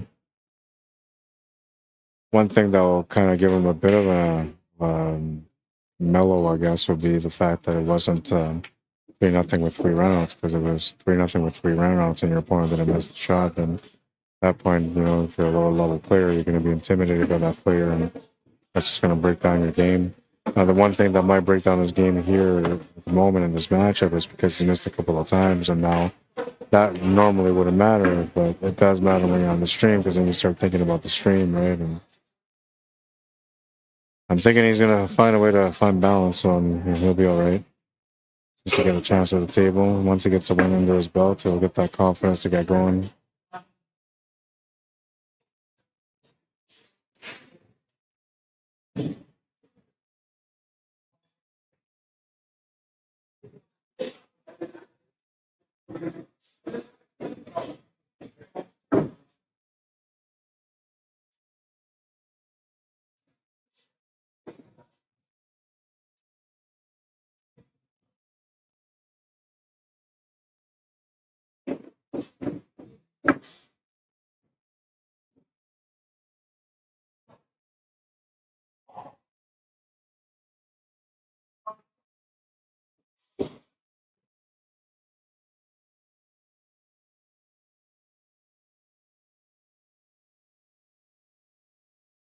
Makes the 8 ball, it's 3-0.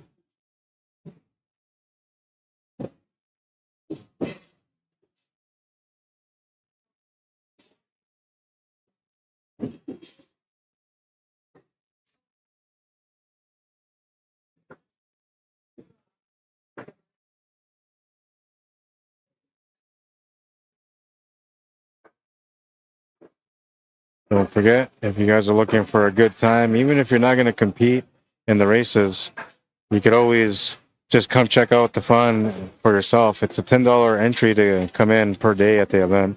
It's the Lake St. Martin First Nation Mud Bog and Poker Derby happening July 13th and the 14th, Saturday and Sunday. Lots of good events going on there. If you guys want to register, if you want to find out more information about it, you can contact Brad Beardy at 204-290-4101 or Jules Beardy at 204-799-6399.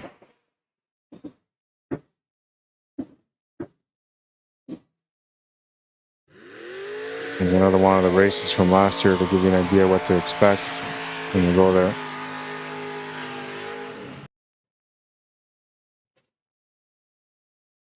Pretty good time out there, I'll tell you.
Buggles Me says, I don't know. Dwayne's got game. I want to see Dwayne versus Junior. Well, the only two ways you're going to be able to see that happen is one, Dwayne gets knocked down to the B side and meets up with Junior. Or two, Dwayne wins the A side and Junior wins the B side and they meet up in the championship match. But you could have that opportunity. It might happen. Both players are in a good position to be able to make that happen.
Not sure what he's trying to work out.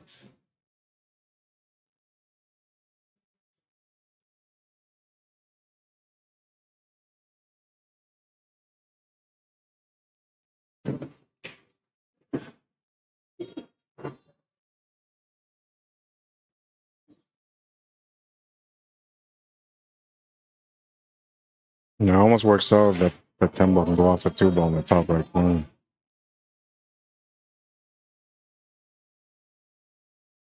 Looks like you just called the bank side though.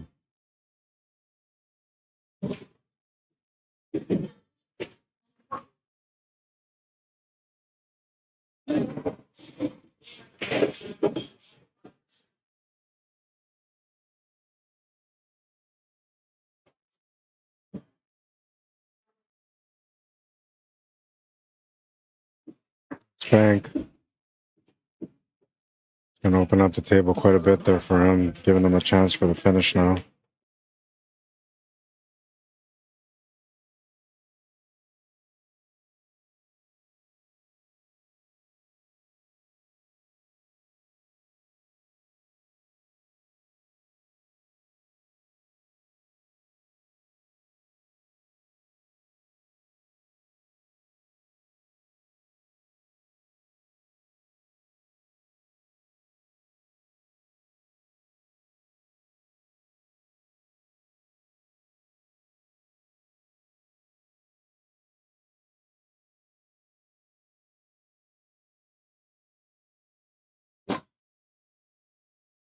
He'll be able to control everything here from not creating any troubles for himself.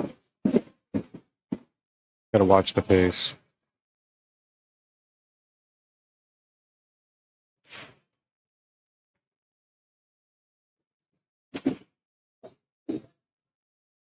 No, he's still okay.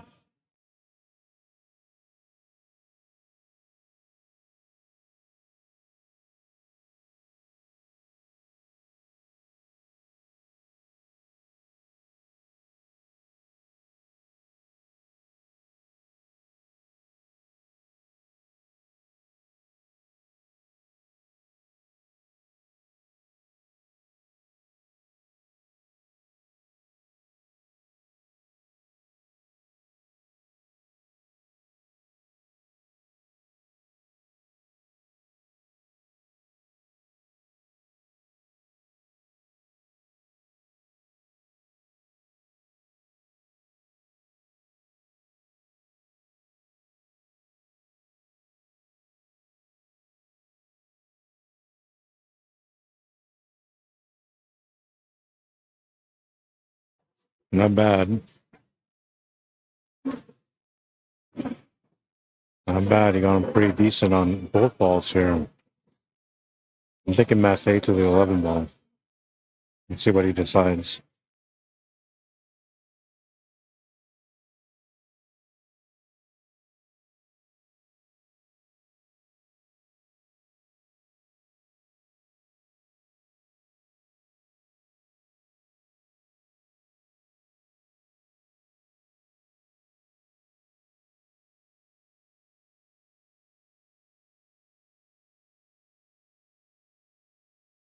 I'm not sure how that didn't go in.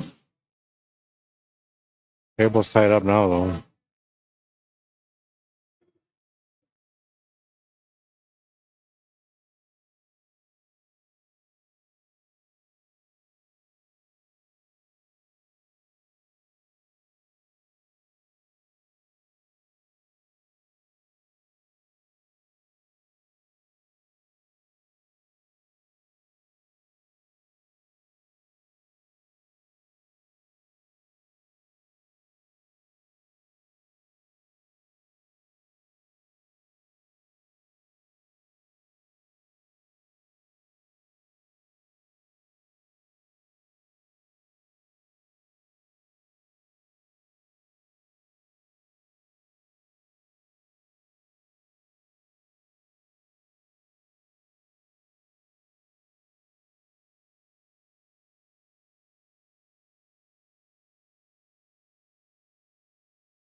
Good contact, but we're not going to make the shot. He's got a good opportunity here, but he's got to get onto the 2 ball after the 7.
He had a chance on that one. Gonna have to shake it off.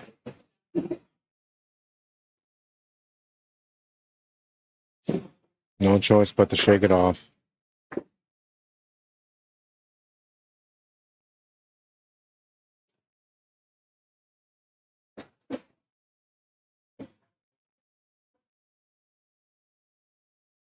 Moving into rack number 5 with this matchup now. Dwayne Duarte in the halfway point. Needs to win 8 games. He's got 4 under his belt. Steve Josephson looking for 3. He almost had one there. Just came up short on the 8 ball. We'll try to recompose and reset and get ready for the next rack. Rack number 5.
I feel like Steve's having a tough time settling down in this match.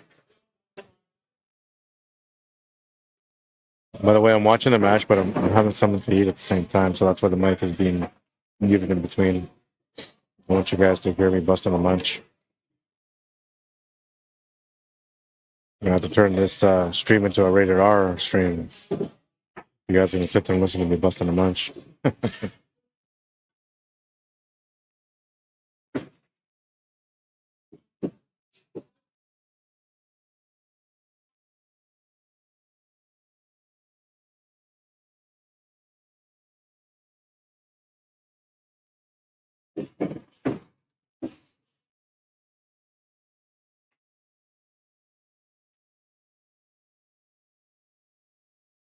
I'm gonna have to power stroke this one to get down for the 5. Or the 6, I mean, sorry.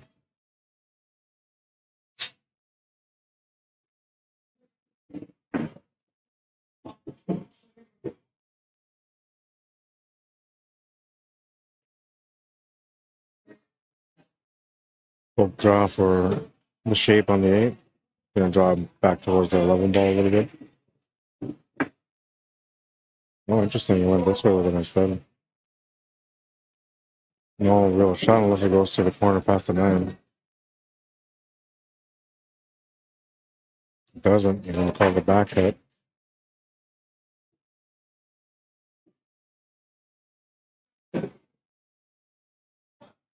Very tough back cut.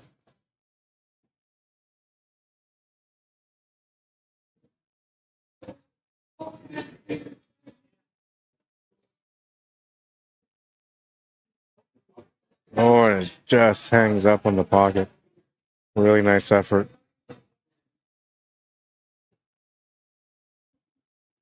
Steve Josephson. Chance to be able to get on the board now. We'll make the first shot.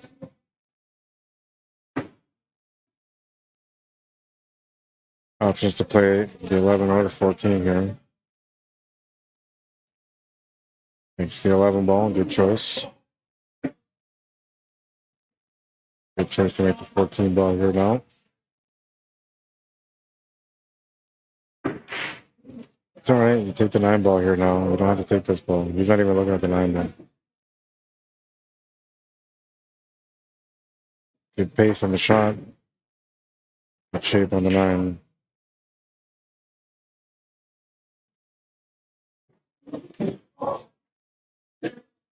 He's going to get on the board. Unless he does something crazy here. I'm saying that's good. 4-1. He's on the board. All right. So he needs 2 more to win. 1 more to put some pressure on his opponent. What's up, man? I got to mute my mic for a few minutes.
Jito C, I'm not sure. Got a couple of comments on here. Hang on.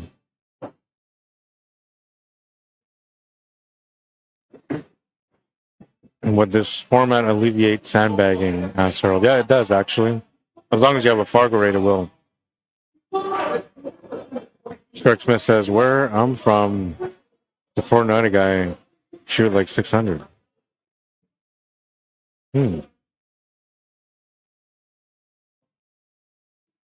Doubt it, Kurt says, Nick. Unless no robustness. But even then, Fargo is the most consistent in terms of ranking across North America, says Nick. You're pretty accurate.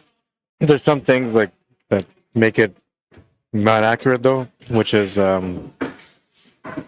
don't take into account the data of what size table all this information is coming from, right? Because there's people out there that have a 600 Fargo rate but only play bar box, never play 9-foot.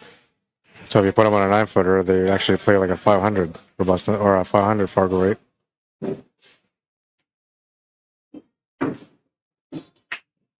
And then there's people that only play 9-foot and they have like a 600 robustness, but then they play on bar box and they're like 700s. So you never know.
So you will be available playing like late.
All right. Just talking to Greg Wilson, came by to see me.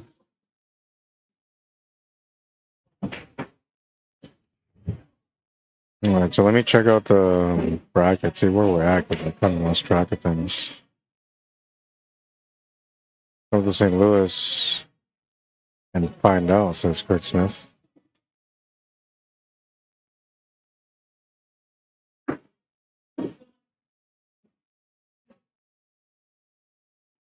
Nick says down 3-0. This guy has to take the extra 10 seconds on that 8-ball. Oh, for sure. He should have taken a little bit extra time. That's the level of play, though, and the experience, right? Fuggles me says, you go to the digital pool page for this tournament, it has a performance tab which shows each player's performance versus their current rating. Yeah, I like that feature on digital pool. It's a great software to run.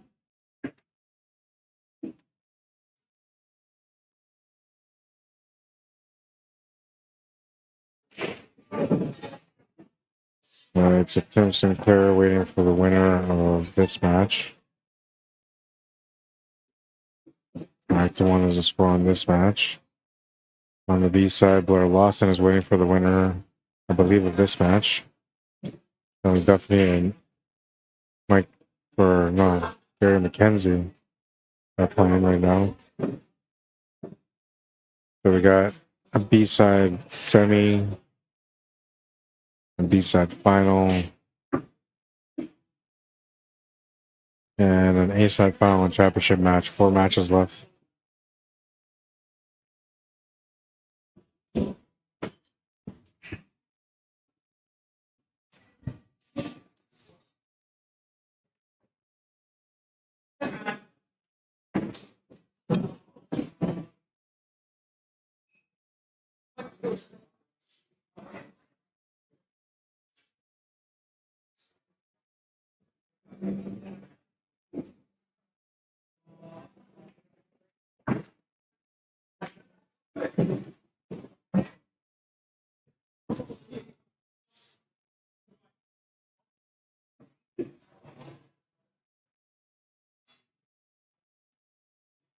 We just need 2 tables now. Got 7 and 8 here. That way everybody can sit in the center and everything else can get sold out. That's fine. Okay, I'll talk to them and keep doing that for me. Thank you. I think I got it all down to where it's down there like that. And they have all the envelopes written out at the bar. They'll take the pictures and everything. It should all be straightforward.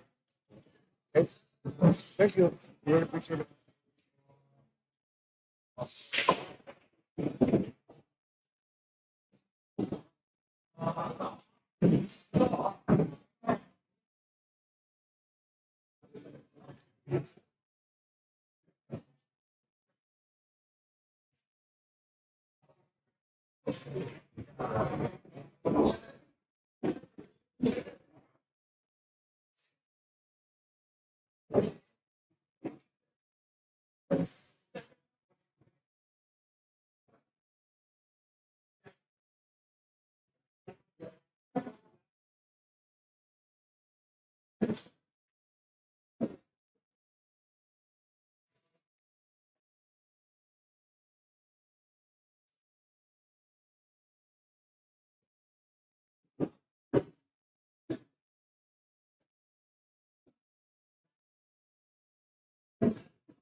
Winner of this plays against Tim Sinclair next in the A-side final.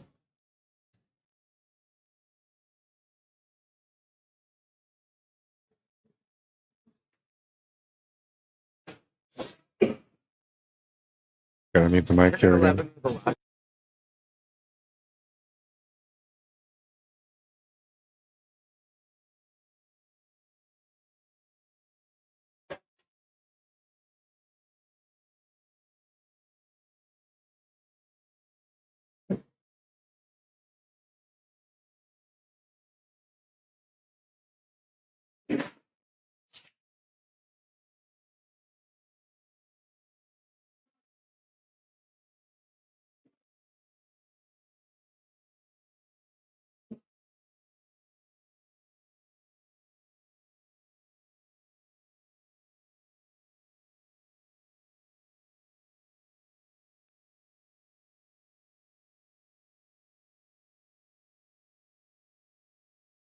Beautiful shot on that one.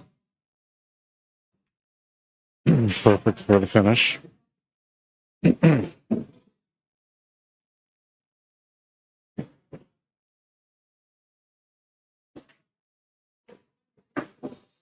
have to watch this from the beginning again. Straight juice, a little bit of left-hand draw, and the effect off the spin off the rail is amazing. Took it right over there. You need a pretty good stroke to get that. To make that happen that way. 6-1. 6 or 7. 8. 8-1. He needs 2 more. Yeah. 8-3.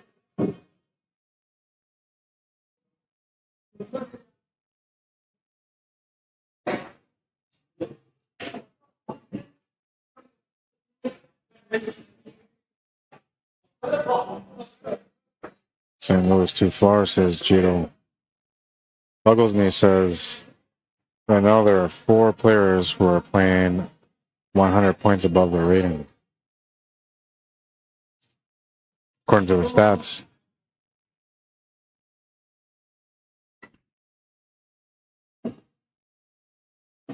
It's going to make a ball off the break.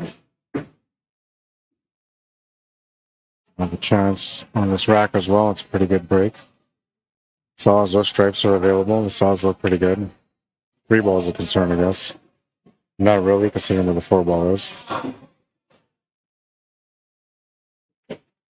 With stripes, you'd have to worry about the 14 and the 12, which really isn't a problem. But your opening shot is. Based on opening shot alone, I think he's going to end up having to take the solids no matter what.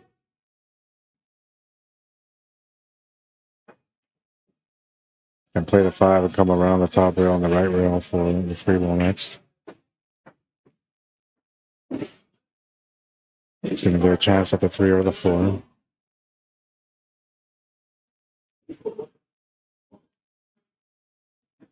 It's a good shot on the 4.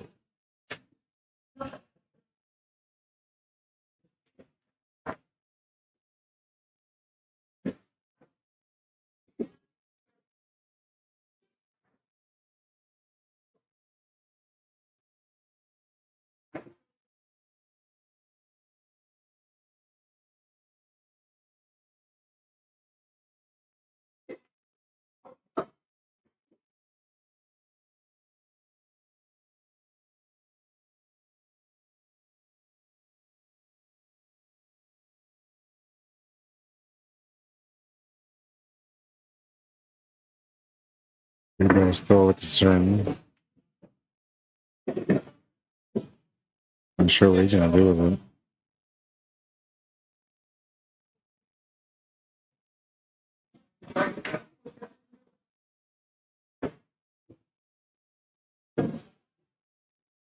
I don't think he went to the side, so I'm not sure what he was playing deep for there, but he didn't get the shot on the 3-ball. Maybe a reverse playing corner to reverse Hangar'S right now. Top left corner.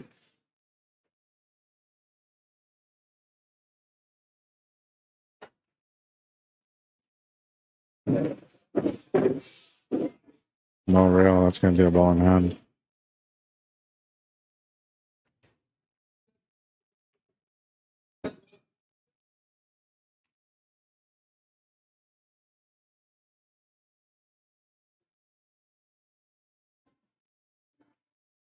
Chance for Dwayne DUARTE to get on the hill.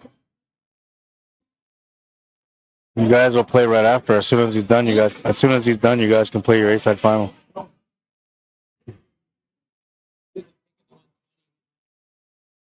Oh, okay. Yeah, that kind of dragged out today, right? Because normally we'd be almost done by 9 o'clock, and it's dragging out to like 12.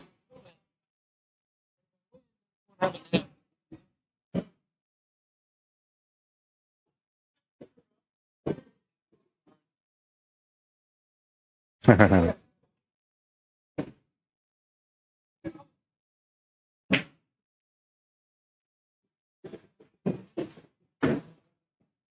long has it taken this tournament? Take a look.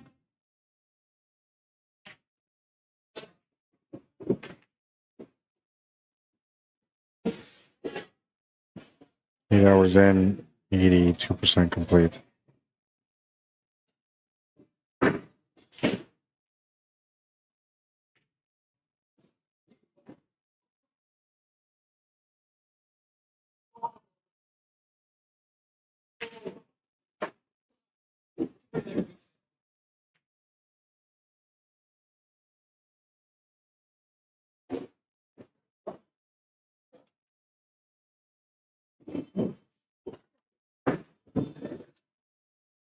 You can see the stats here. If you go onto the bracket, you look on the performance, you'll see the stats that Fuggles was talking about.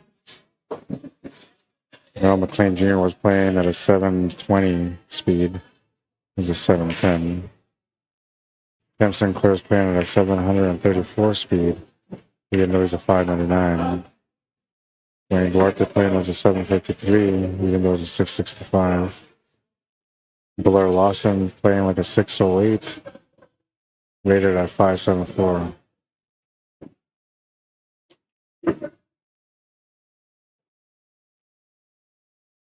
Shirley Duffney is a 444, and she's playing as a 562 today. So 118-point jump.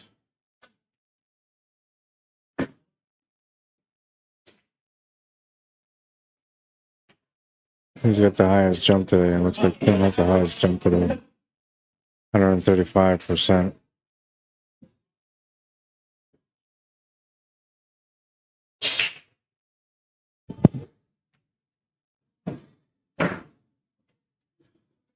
So I like digital pool. There's a lot of interesting stats and different features in the system that make it more interesting for us to see. It's 7-1 now.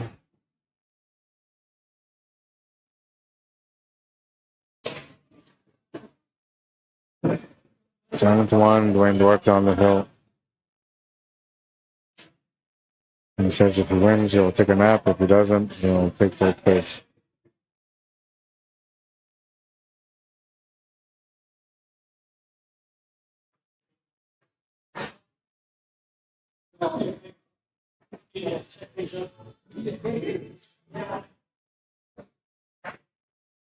Moving into rack number 9 of this matchup. It's an 8-3 race. Dwayne Duarte on the hill right now, looking for a finish. Steve Josephson just looking for a chance to be able to get on the hill as well. This is an A-side semifinal matchup, so there's lots of life left for both players, regardless of what happens in this match. Steve would like to at least take this one to the hill. And whatever happens after that happens.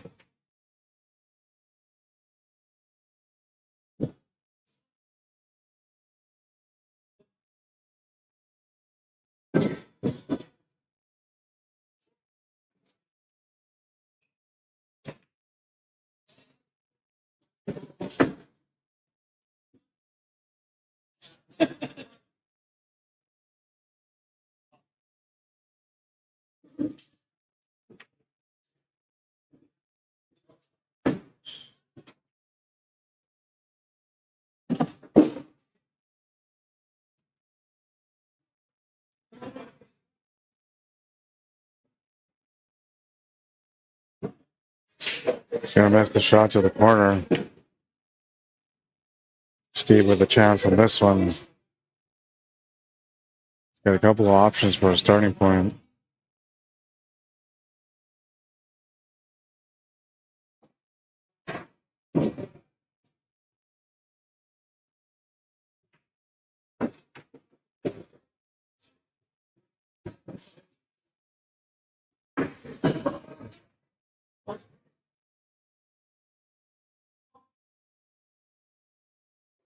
And he's got the one ball still. Yes, he does. This is going to give him the shape on the 6 ball. Also has a shot on the 4 ball right now to the corner. Draw back here, stand over for the 6. It's going to go a bit further, and that's going to line him up for the 7 ball. Now what he needs to do here is he needs to make the shot on the 7 to get up for the 5, then have the angle to get down from the 5 to the 6. That will give him the finish. Playing the shape for the side on the 6 ball instead.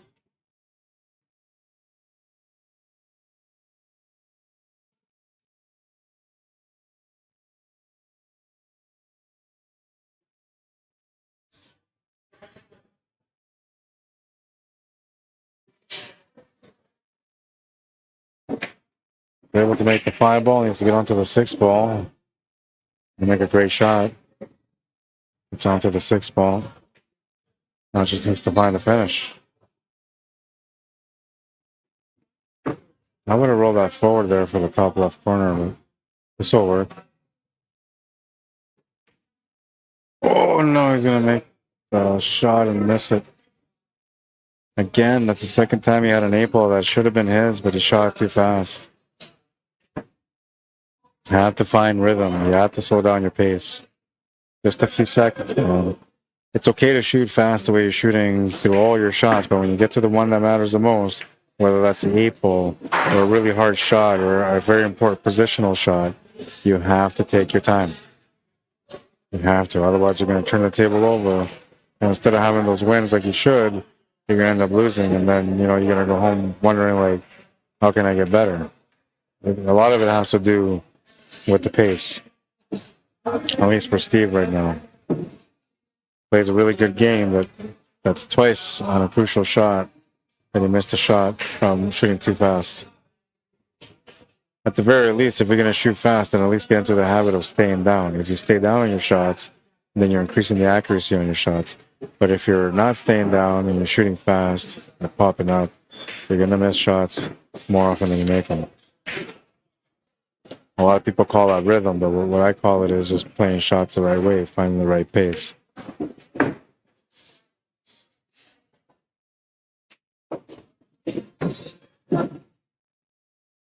Man, he had the 8 ball to push it to the hill. Now it looks like Dwayne's going to win this one, 8-1.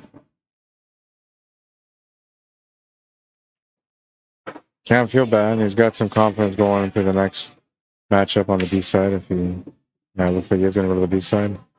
8-1, the final score, and we're going to get our next matchup going.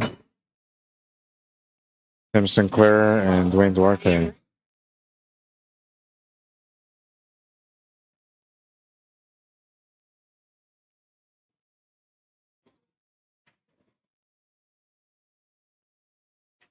And unfortunately, we're not going to get a chance to watch Junior play anymore because he's been eliminated from the tournament today. Switch. This should be a 5-4, I think. I'll find out right away. We'll make it as 5-4 for now. Stop the clock, reset it.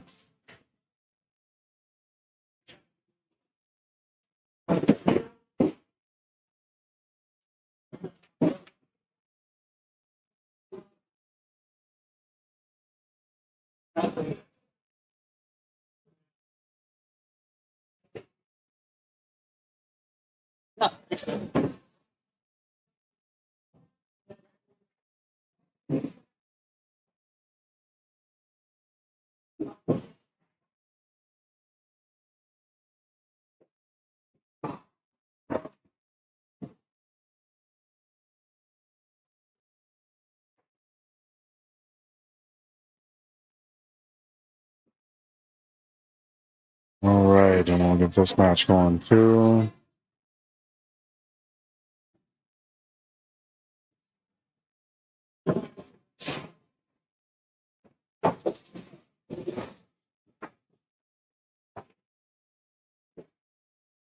And let's just put on another match. They're at 0-0 on them. They're one game in at least. This match should be going. I'm gonna find out about this match, see if I can get it going.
Yeah. Sorry, I'm the forfeit. I gotta take off. Okay. Thank you for letting me know.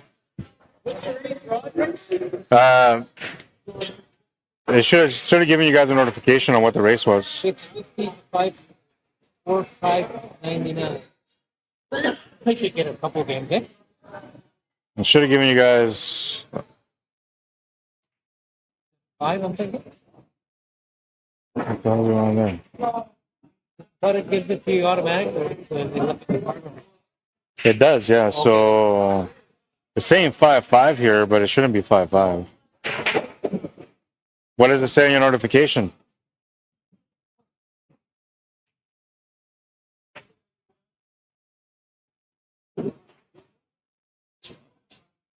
That's what I'm trying to figure out. Give me a second.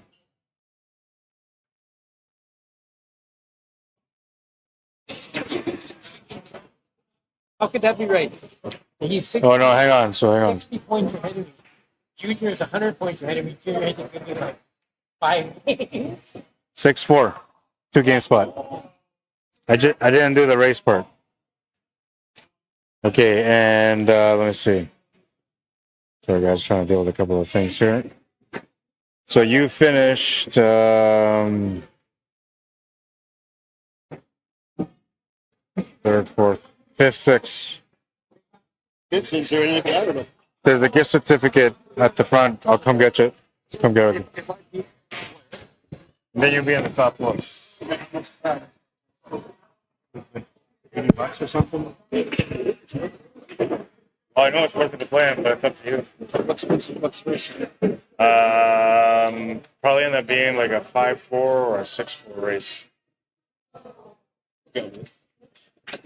I don't know. We'll get you guys a match going.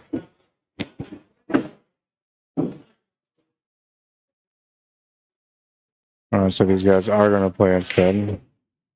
Yeah, get that match going now.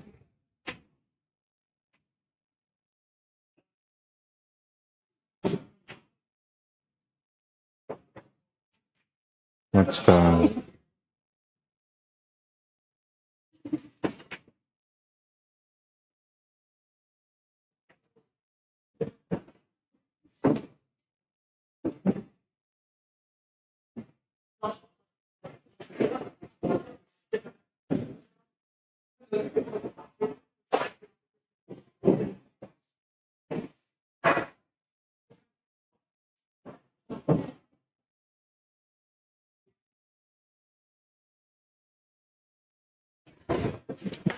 right, and I gotta do one more thing here. I gotta make sure that the payout is correct.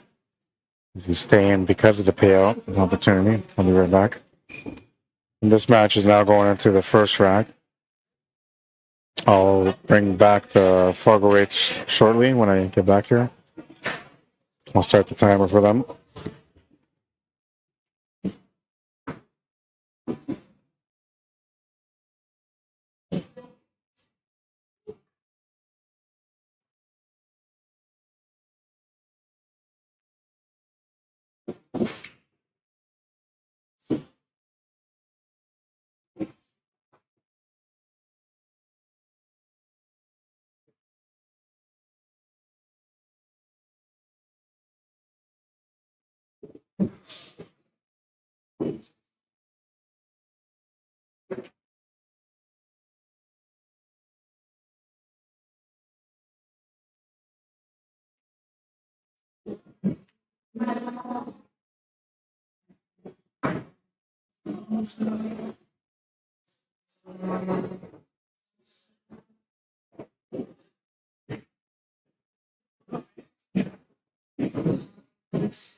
It's still the first round. Hey, Still the first round.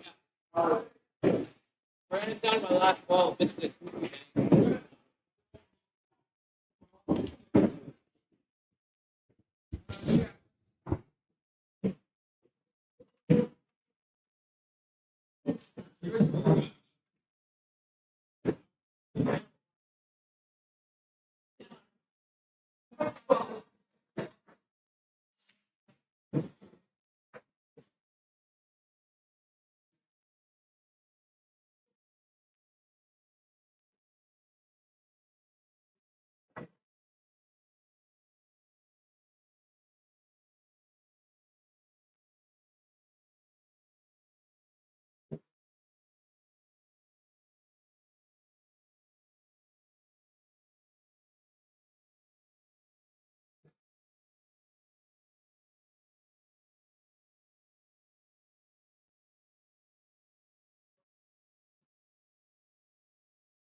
FARGO rates are up, and looks like Dwayne won the first game.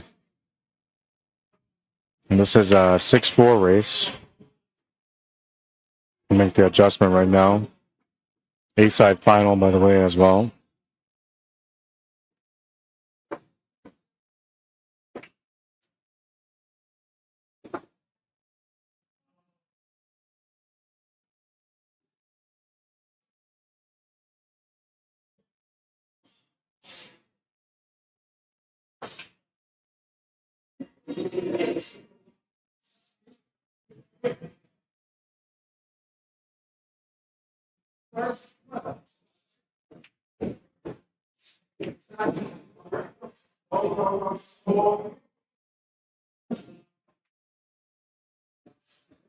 Make it official there. I'm getting a call. I'll be right back.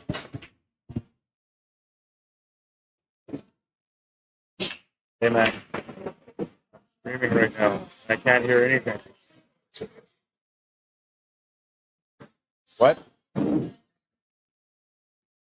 Oh, I got it. Oh, 1-0, Tim. Okay, thanks, man. Okay, thank you.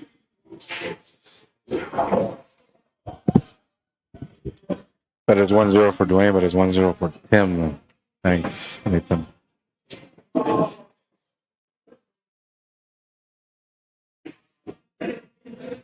Comments here. Dwayne lost. Thank you, Kurt Smith. Thank you, Fuggles Me. 6-4 race is correct. Fuggles Me. It says these are two of the guys shooting 100 plus Fargo. Not surprising since they're in the ASAP final.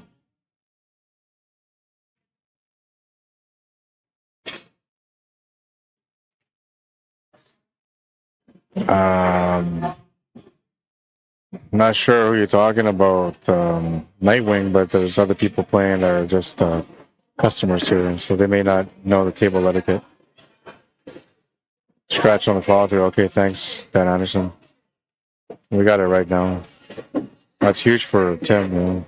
He's got a chance to get up 2 games here and making this race a bit quicker.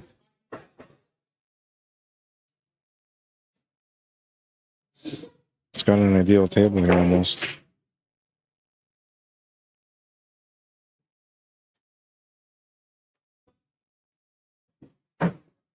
You can't tell if that's the 1 or the 9 that's sitting above the 13 ball near the 8 ball. If it's the 1, it's a problem. If it's the 9, then he's still okay.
I think this table looks sharper. I think that's better. They don't look very good before, though. It looks better now. It's the lighting. Lighting is kind of weird here.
Almost popped it right out. Well, I think he might have gotten enough for it. Not the 9 ball that was hitting him, not the 1.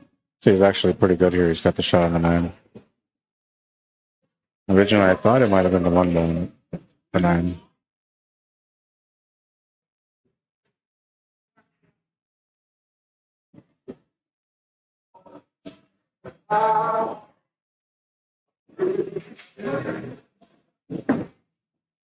Much pace on that one.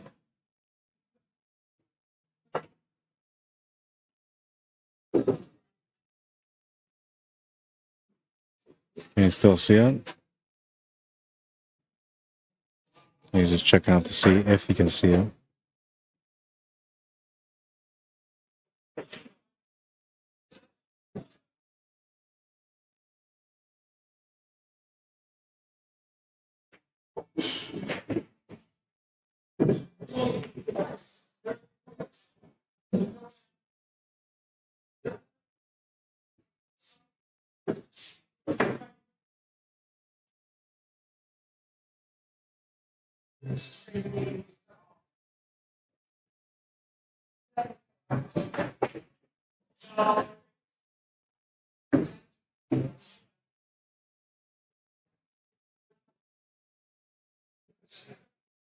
Pretty close if he's got it.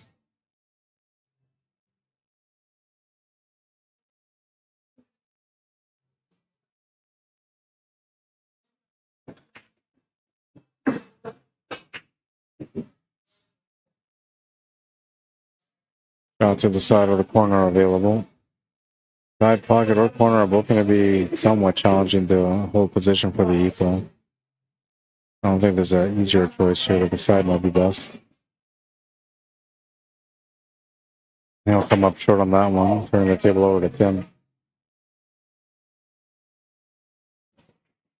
Decent setup here, just the 7 and the 5 and 8 remaining. I have to go for that 7 ball. He's just trying to figure out the finish, the 5 to the 8.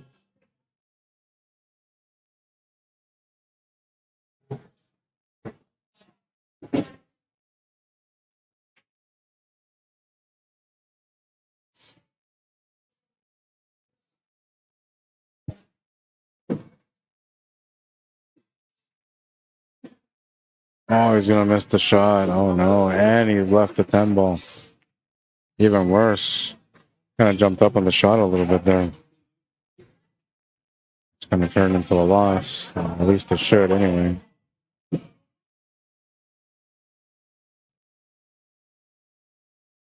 Probably says, need a barrier to prevent those guys from walking through.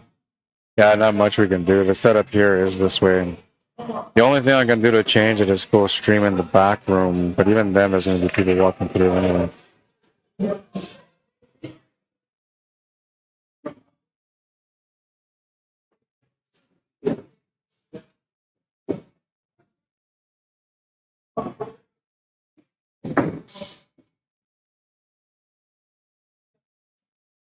Oh, that's a lucky break there for sure. Gonna end up with a 1-1 game instead of being down 2-0.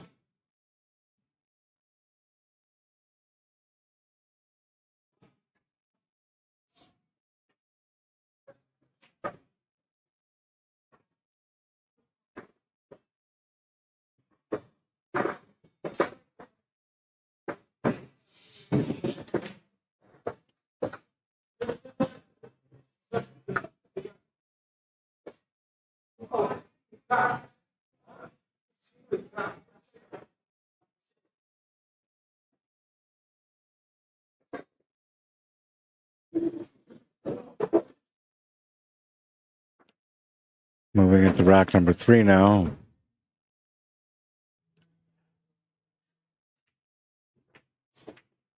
Don't forget to check out our friends at yummyowl.com.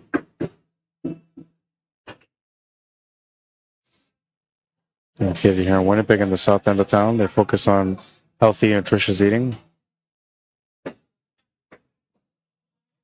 The items that I was showing a little bit earlier there on the scoreboard, those are some of the items that they have available in their menu.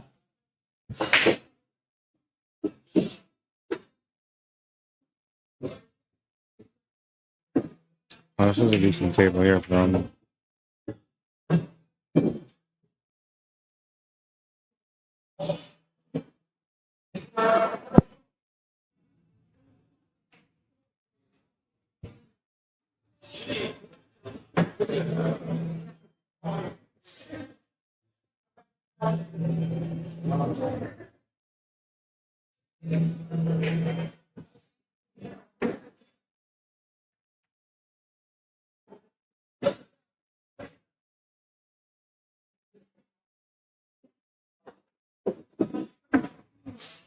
I like that it went up there for this 10 ball because I was thinking about that like maybe 3 minutes ago.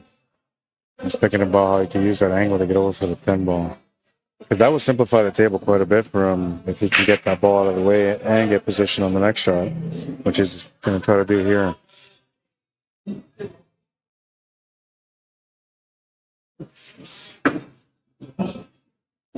Didn't really want to bump into that 8 ball. Now he's got to see if that 9 ball goes to the corner or not.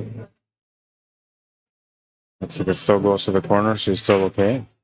That means he can shoot this with just some regular top spin, and he should be good on the shape for the 9.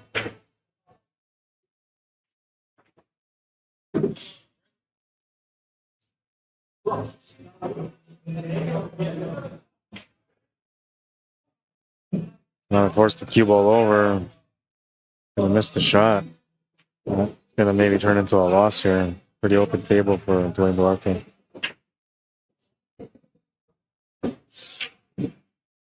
Thanks, Orvis.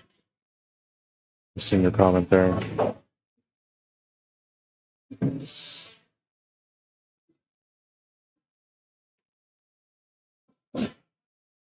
Weird stroke on that 15 says fuck with me.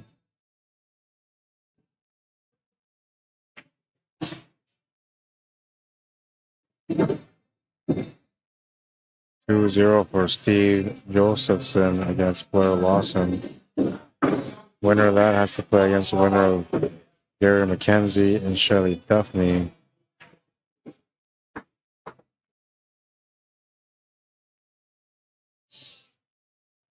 And that one is at 7-1 for Gary McKenzie. He's on the hill.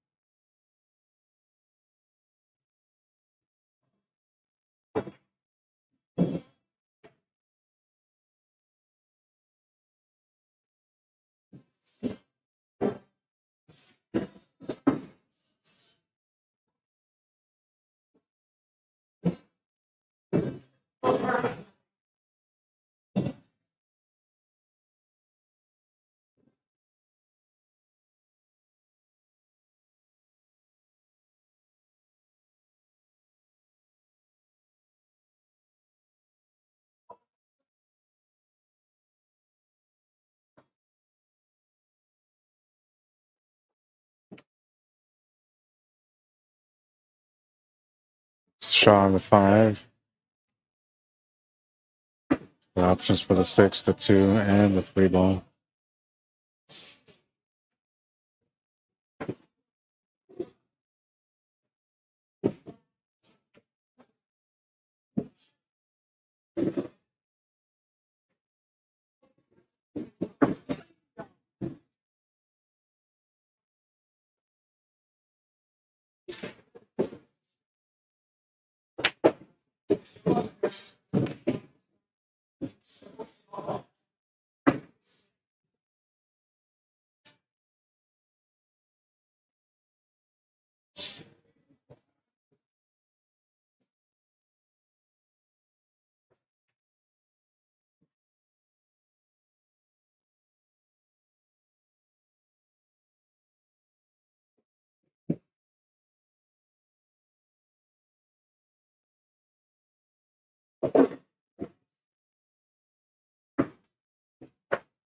A draw, good shape on the 8 ball.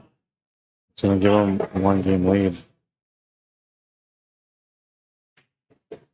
2-1 as a score, and we're going to move into the next rack, which I believe Wayne's going to be breaking next.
shot. And he has the shot on the 3 ball, and I don't think he's got much of an opportunity on the 5 or 4 at the moment.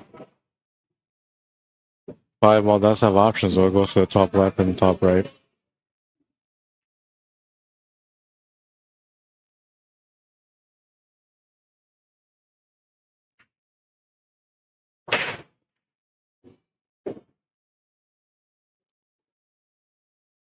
A bit too much pace on that one, but still okay.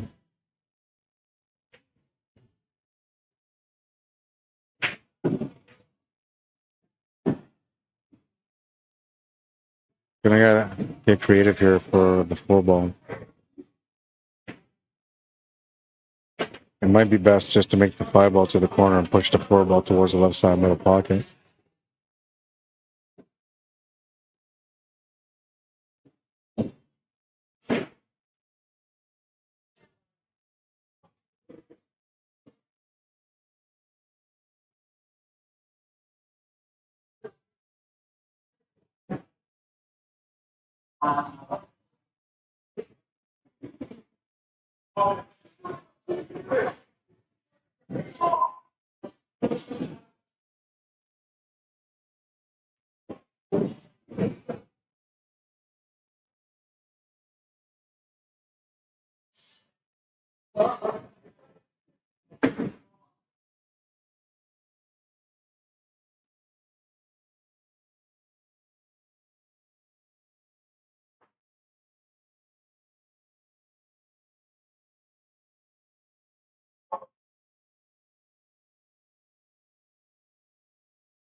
Gonna come up a bit short on the 8 ball. Still has options to pot it though.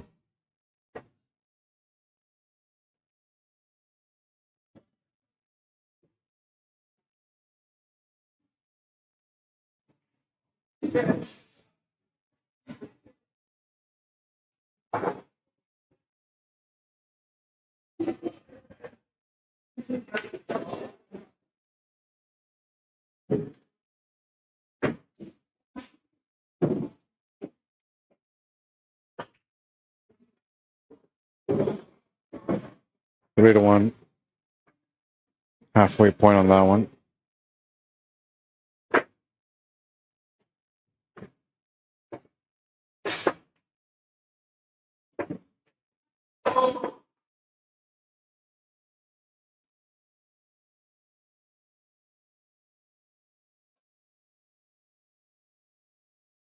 Three one.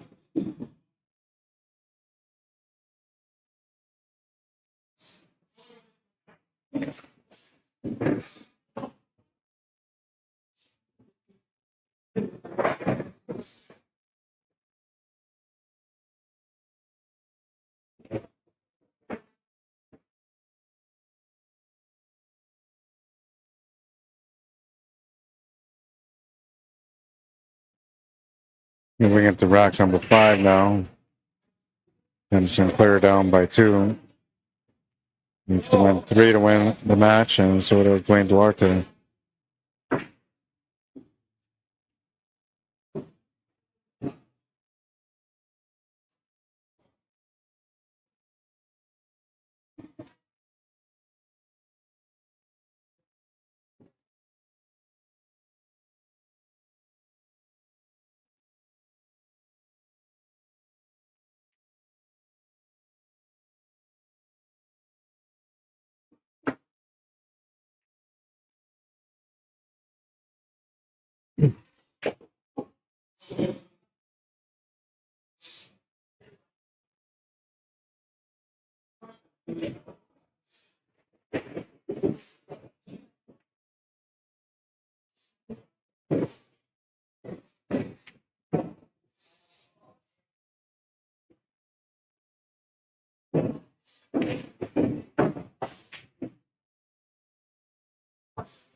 Oh, I'm not sure what happened there. Definitely a brain fart on that one.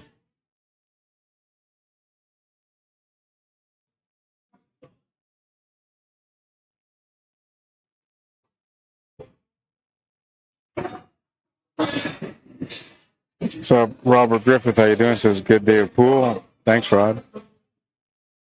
Yeah, it's always a great day for pool, and today is a great day of pool. Thank you for tuning in, Robert Griffith. Lots of good players in the field today, says Fuggles Main.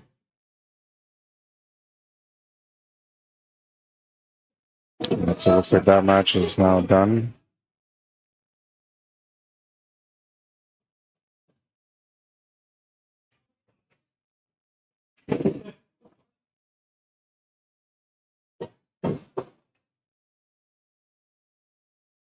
So Gary McKenzie waiting for the winner of Steve Josephson and Blair Lawson. That score is currently at 3-1 for Steve. He's on the hill.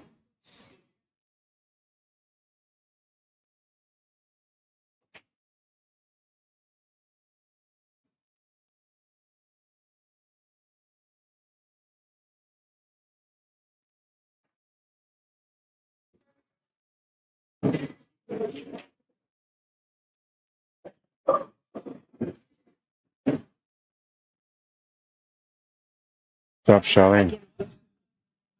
Yeah. You guys finished too? Awesome.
Convenient.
side final, east side semifinal.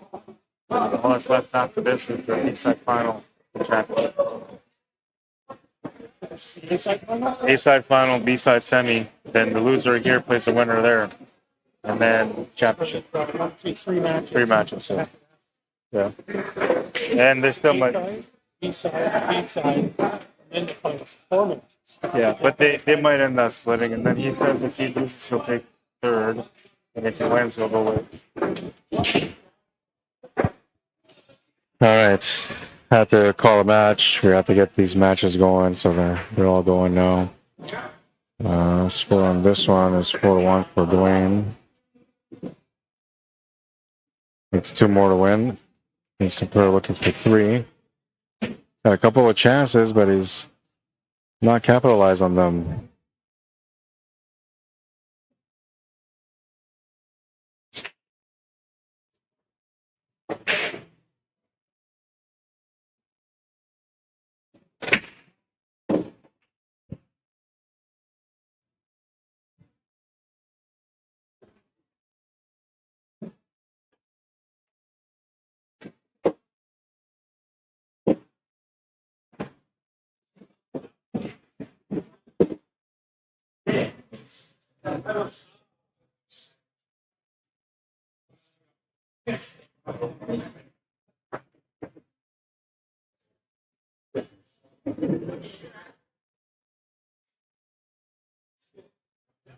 Interesting table on this one.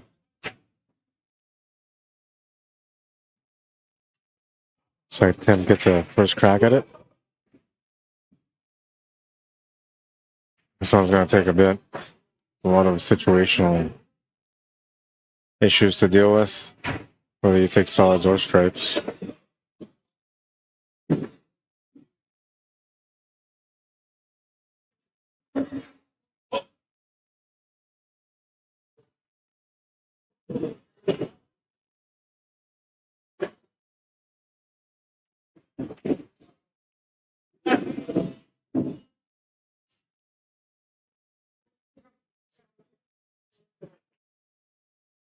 I guess, I don't know, safety battle's gonna have to be it. Anything.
Man, see what he did, but he did something there.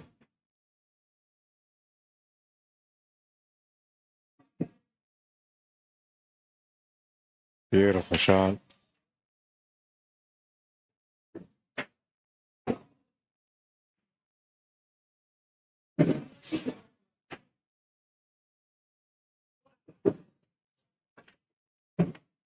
Trying to follow up with a hard cut. He's going to miss it.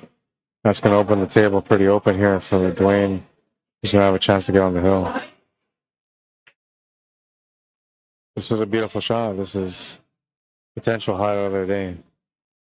And yes, it's supposed to lead to a win, but if it doesn't lead to a win, it's a pretty exciting shot. It also qualifies. So I think we're going to qualify that one for the highlight of the day. A real kick shot.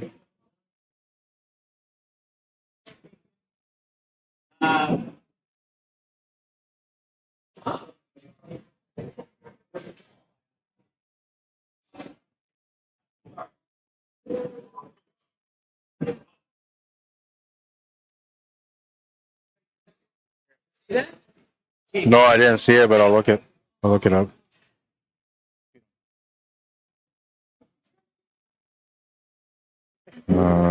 This one. I gotta wait for the commercials to go through. Yeah, that's what I'm gonna do.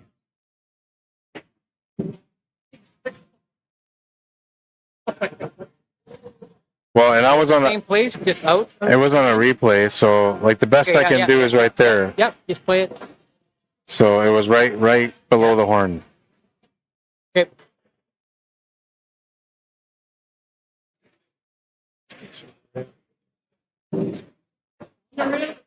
Just off by like that much.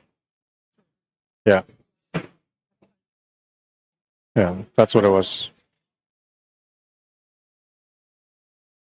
Somebody moved the ball. One of the customers laying on the table on the side.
I had to make the adjustment there because that 9-ball was accidentally moved by a customer, and that changed the table a little bit.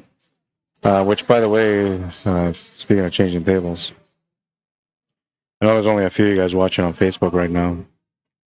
The stream was going to cut off in about 18 minutes on Facebook. It will continue on YouTube. It will continue on YouTube, and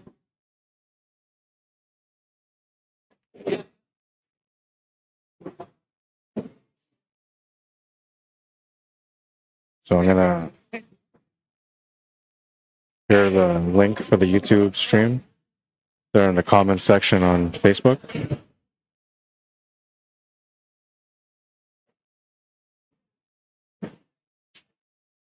The stream will cut off in about 17 minutes from now. If you want to continue watching the rest of the Sunday Open, you're gonna have to tune into YouTube.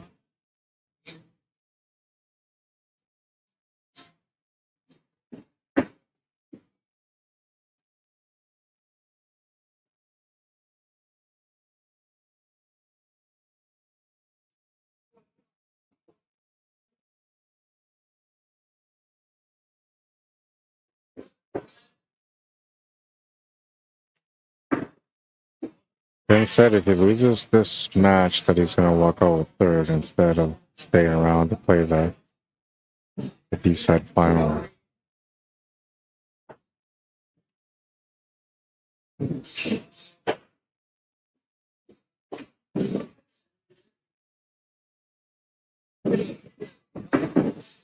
Once this match is done, we're just going to turn the table over to the right, and we have a showdown going on over there, which is the B-side semi.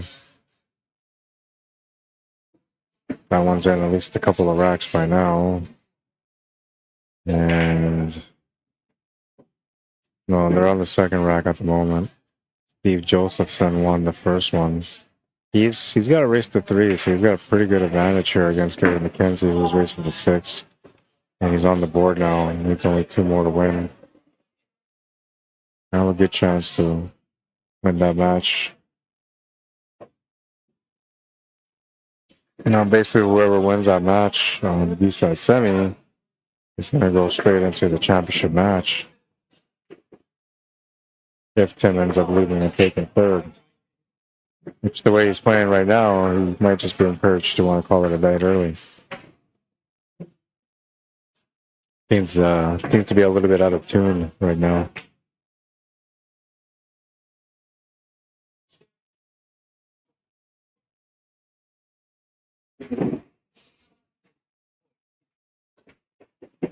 Smash and break and rack number 7, but he's going to lose the cue ball. Ball in hand for Dwayne Duarte. He'll have a chance to close out the match now. 52 minutes into the match, 6 racks in. Averaging just about 10 minutes per rack. It's more about 7.5 to 8 minutes per rack.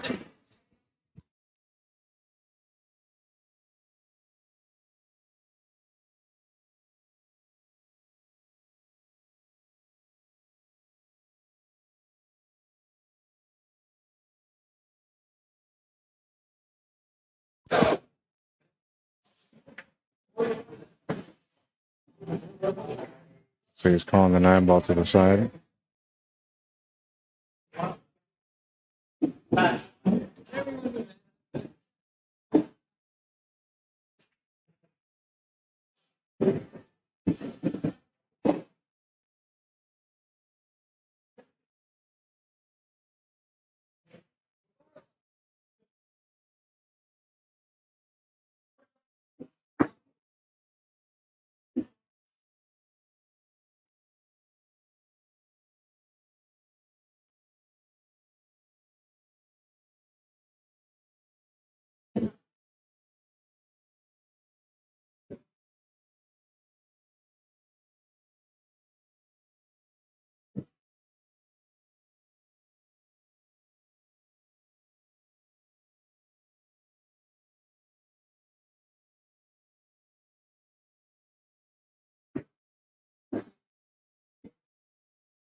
Steve Josephson on the other table, just about to get on the hill.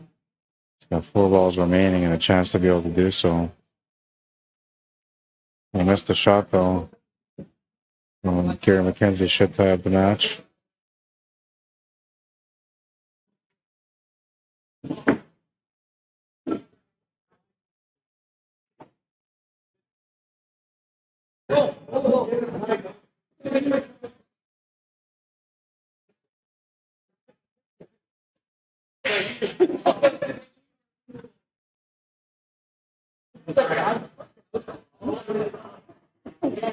Not sure what's going on with these guys, but I'm just gonna let them sort it out, man. I'm not gonna get involved. You guys do you, and I'll just sit here and watch you guys do you.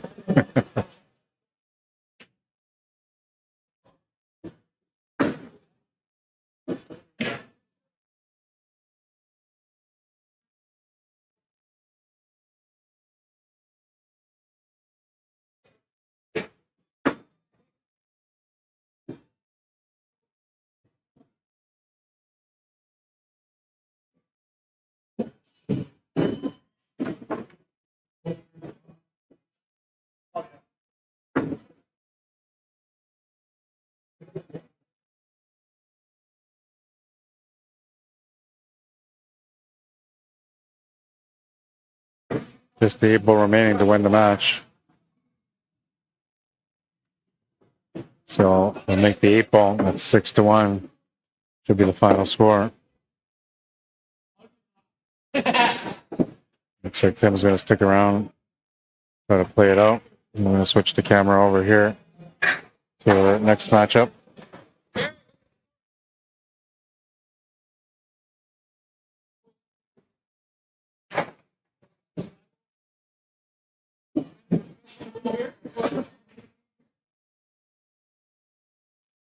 And they just want to finish their match there, so we'll just let them finish their match there.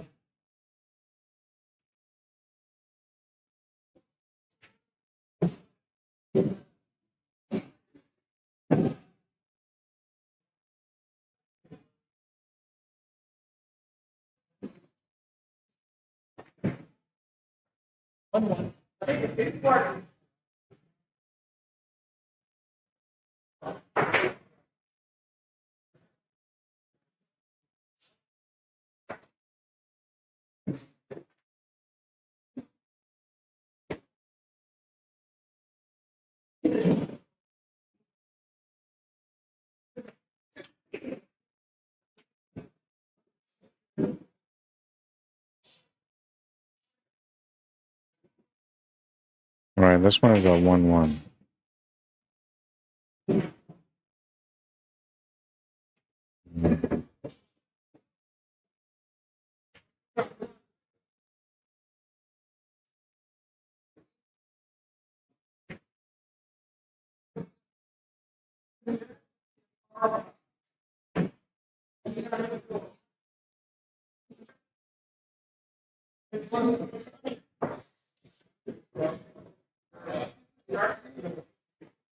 It's a 6-3. I think it's 6-3 with these guys.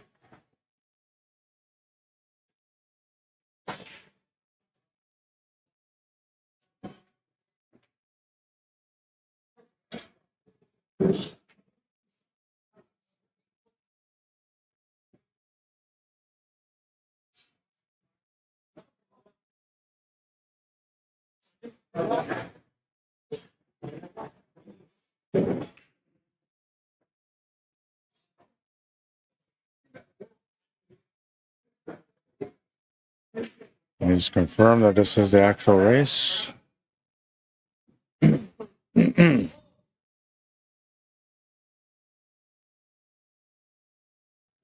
it's 1-1, 6-3 race.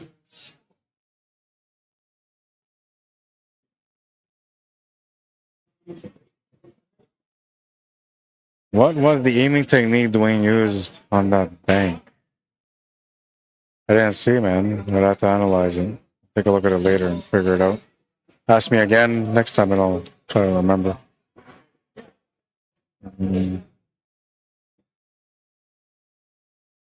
What was I trying to do here? 1:30 a.m. finish, says Harold. I hope not, man. I hope not. Wayne Burba, what's happening, man? Says he racked all stripes together in the back of the rack. No rule against it? No rule against it. Oh,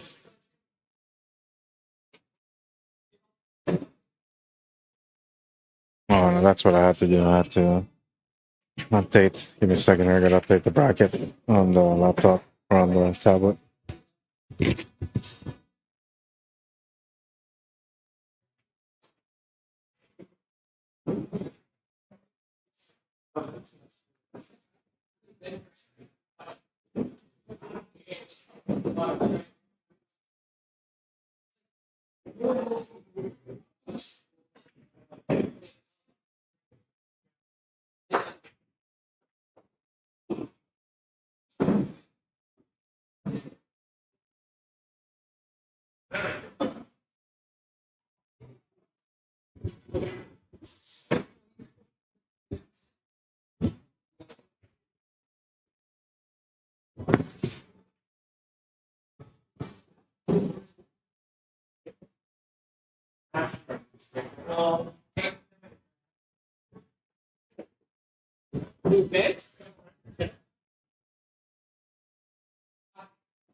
At 100 points twice.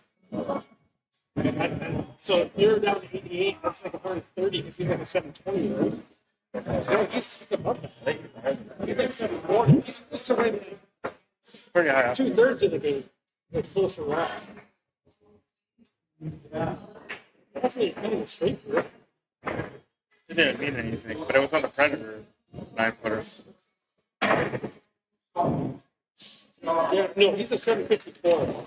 Yeah. Oh, Ben Francis. So almost 200. He's like 170. Oh, he just took over. He just took over fifth. Jason Clapton there last fifth. Jason Clapton was in fifth. Yeah. Clapton was fifth. I'm surprised he didn't go up because of that tournament. He won the tournament, yeah. Yeah. Yeah. He even had a couple. Talking some smack here on the side. I say Ben Francis, like I beat Ben Francis in straight pool. Like it doesn't matter.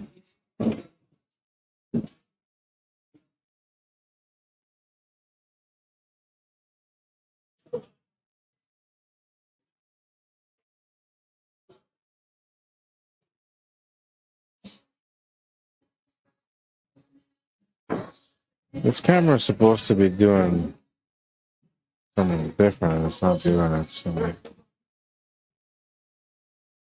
maybe we can fix it.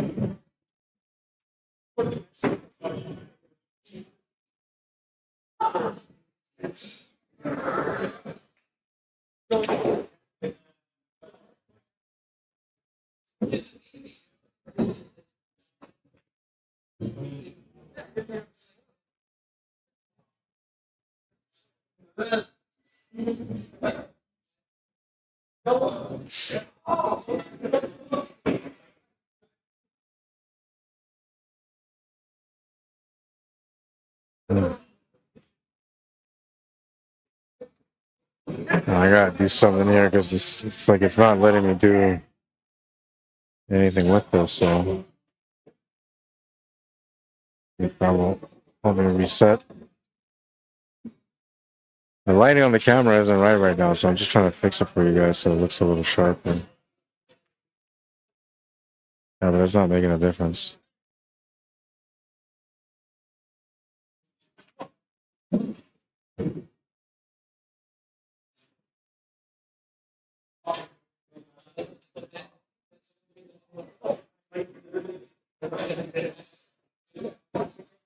Hang on, I gotta do something. Bring this on. I know it's not showing you anything good right now, but bear with me.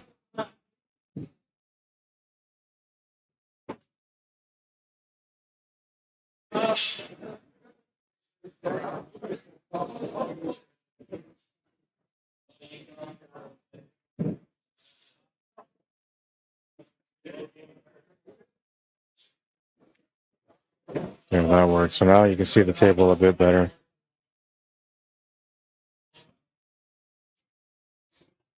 Do one for Gary on this one at the moment. Chance to go up 3-1 here.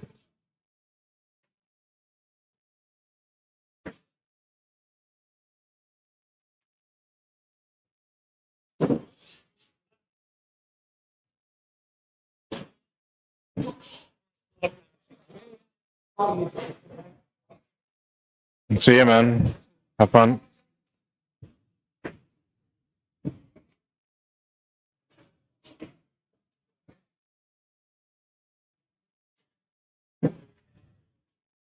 3-1.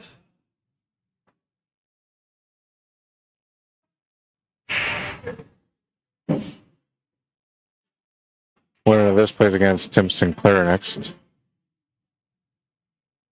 Next time when you're ready, I'm gonna sit in my car. Yeah. They're at 3-1. That's 6-3 race.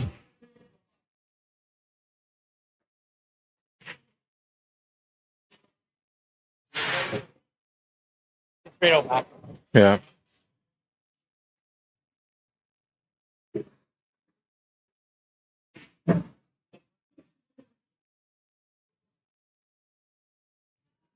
Three, two, one.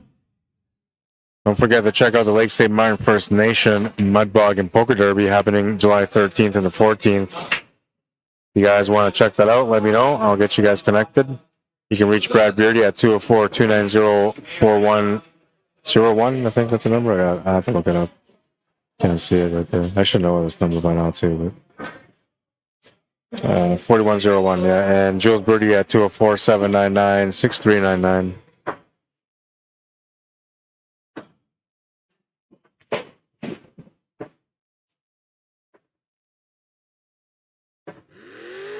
Here's what you can see if you go and check it out. $10 per person to get in to watch this per day. Or you can get in and compete for the money. Up to $5,000 for first place in some divisions.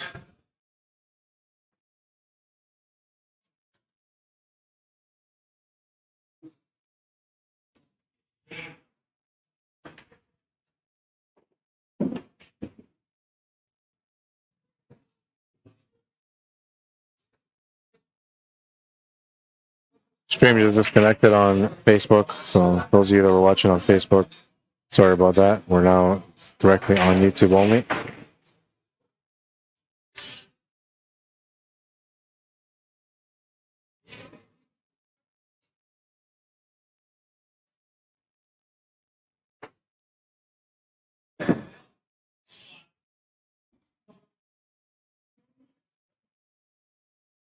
Six-three race. The guy at the table right now, Gary McKenzie, is racing to 6, needs 3 more.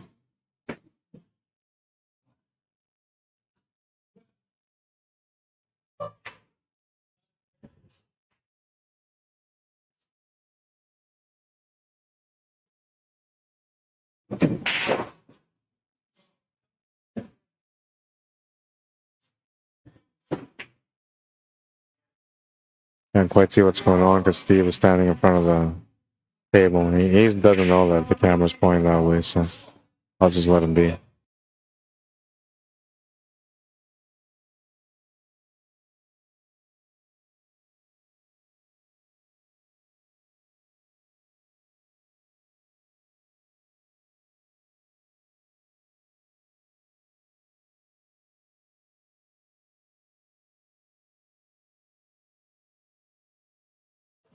I'm lucky that he didn't scratch there.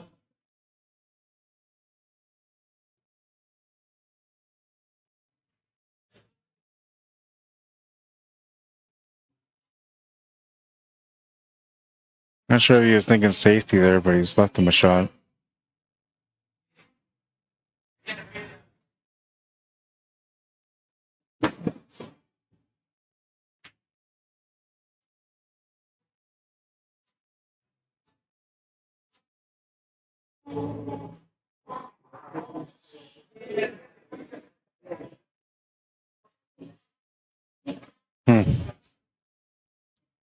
Not sure what he's going to do here.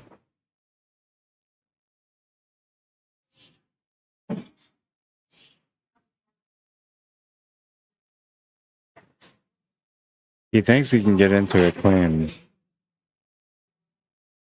I don't think so, man. It looks to me like it's too close to the 3-hole.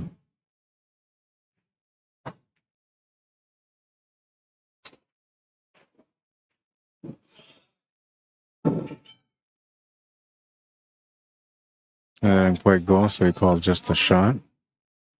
Or maybe he was trying to go for it and he just missed it. Either way, Steve's got a chance and he's going to underhit that. Makes the shot, but he underhits the pace on the cue ball. He's going to be stuck with the bank side now. Oh, he's going to nail that bank side. And you're gonna have another tester here with the 8-ball now.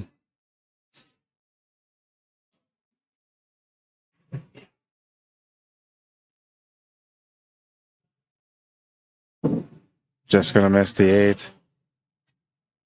Gary's gonna get set up here on the 12 ball also. Could be good to get up another game on this one now.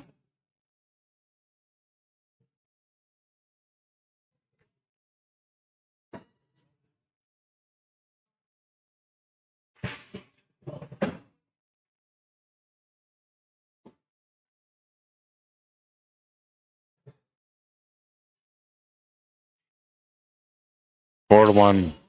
Needs 2 more to win. Winner of this plays against Tim Sinclair.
Not sure what to do because he's just leaning there. It's where the table is at.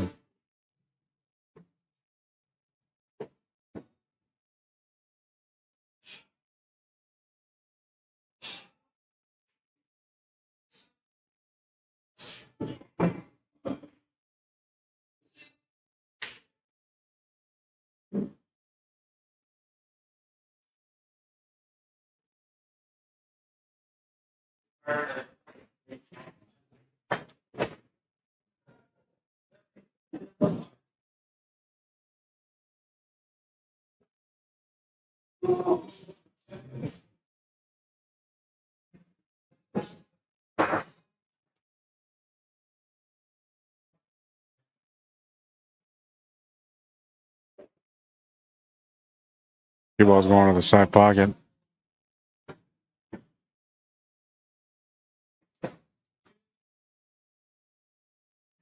Ball in hand for Gary McKenzie.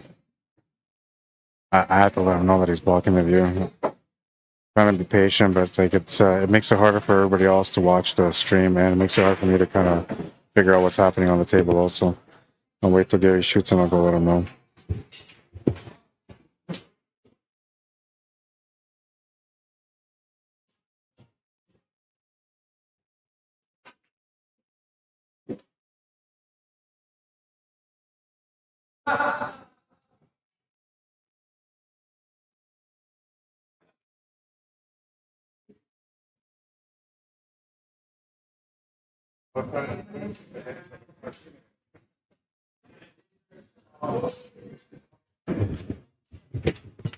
There we go. Now I had to let him know because we kind of need to figure out what's going on the table, and I can't tell what's going on the table when he's blocking the view.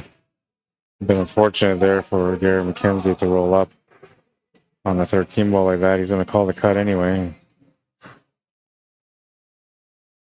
Oh, you're going to make it. Great shot, man. Bit too much pace, though. Can you make the 8 ball in the same pocket? All day, he says. All day. 5-1. Gary McKenzie on the hill for a chance to close out the match now. And Steve Josephson, well, he's just looking for a chance to win this next game. If he can win this next game, we'll go to the hill. It's a last rack. Anything can happen. But he's got to survive this rack. 5-1 score. Looks like he's breaking as well. So destiny is in his own hands right now.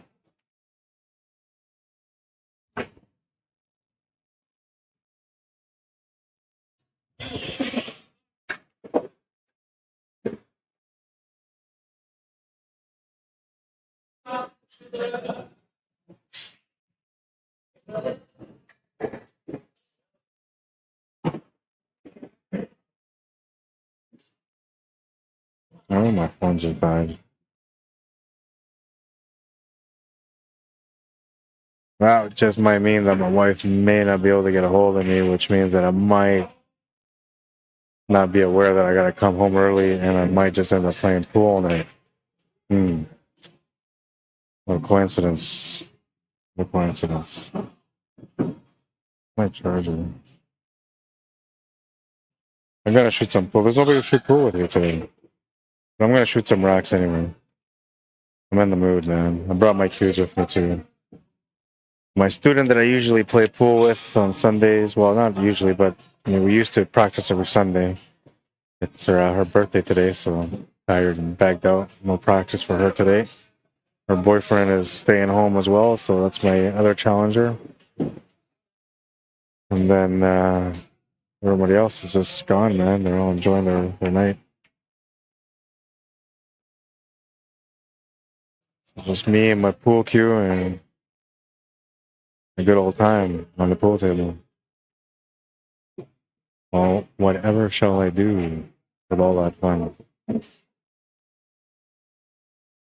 Well, and that's if these guys don't finish at 1:30 in the morning. If they finish that late, then I'm just going to go home. There's no point in practicing or playing it that late. I'll just come on and get some time in tomorrow.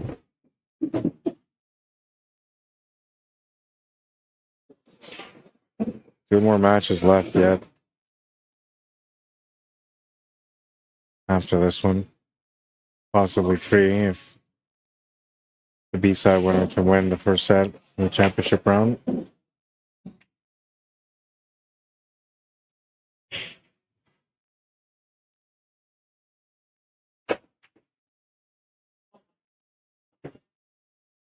Back against the wall. Time to survive.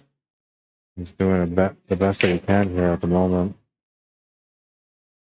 Gonna miss that shot to the corner though.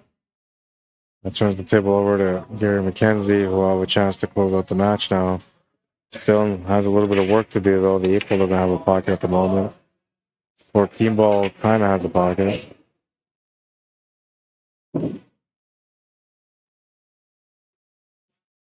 I'll have to start off with the 11 or the 13 ball. Gonna go for the combo on the 15. Interesting.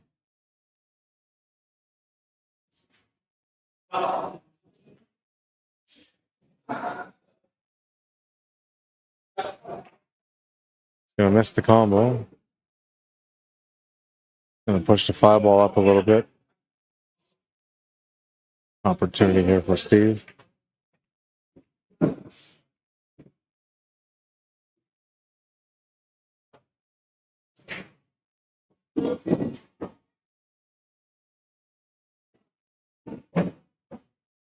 Ball's going to move around, but it's going to end up basically somewhere in the same area.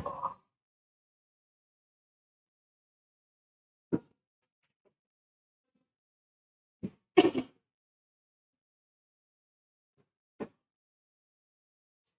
going to have a shot on the 1 ball.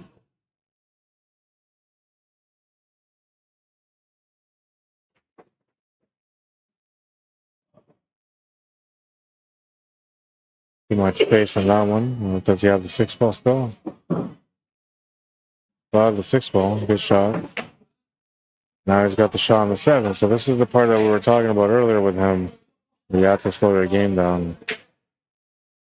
Gonna shoot too fast on that one though. It's gonna be a miss. It's a nervous thing, that's all. It's like anxiousness, that's what that is. It's the anxiousness, the anxiety, the anxiousness of knowing that you're about to make that shot and you're about to win and you're gonna push through the hill and your mind can't process all that fast enough. So when you're shooting, you're still kind of processing that.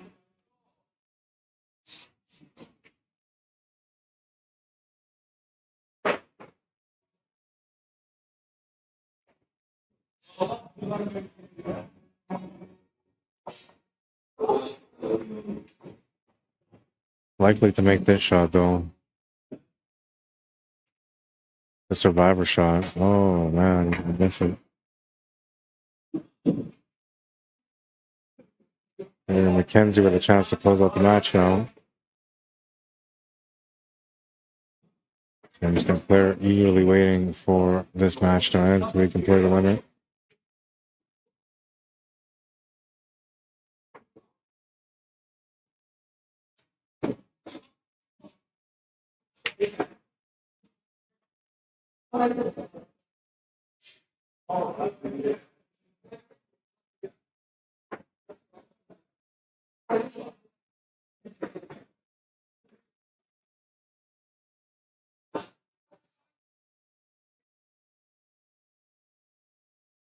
Just the 14 and 8 ball remaining.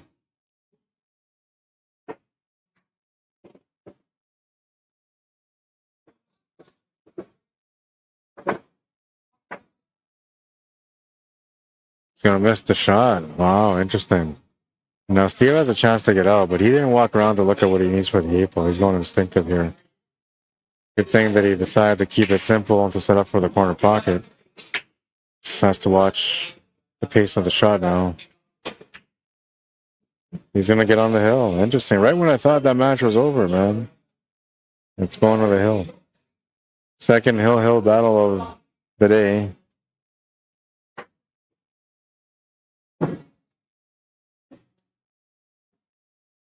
Don't forget to check out Clutch Shot Billiards Apparel to get a chance.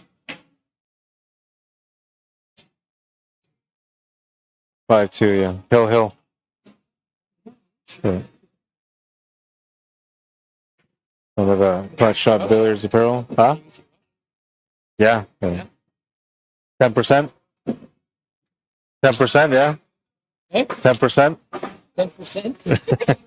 10% of what? Oh, it's not even here. Yeah, it is. It's the only one with the caps.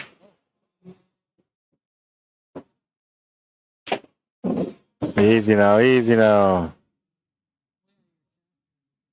They're not your import cues here. We're talking Predator here.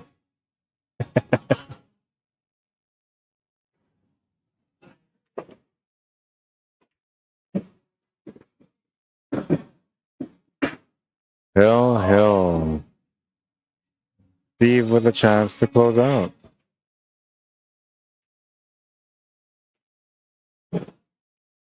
Pretty good table. Got the shape on the 9 ball now. Not sure if he wants to take it, but he's got it. Green chalk though, eh? You have green chalk? No? I'll leave my green chalk on here. Oh, you got green chalk, you said? Yeah. Okay. What?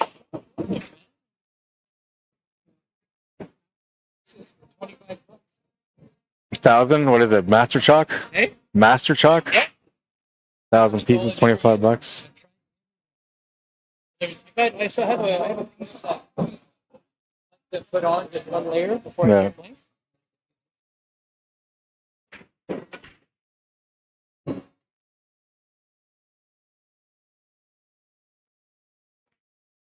Where did they kick him out of the tournament right now? Why? There's no practice. Oh, yeah.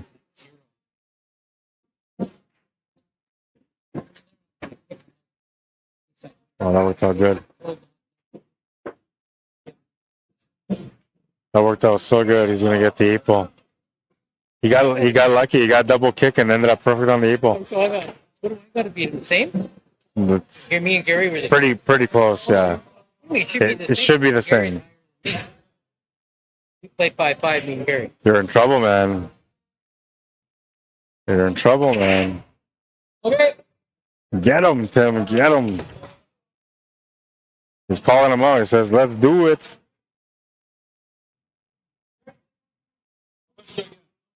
$60, I believe. If you won that one, you're guaranteed 120.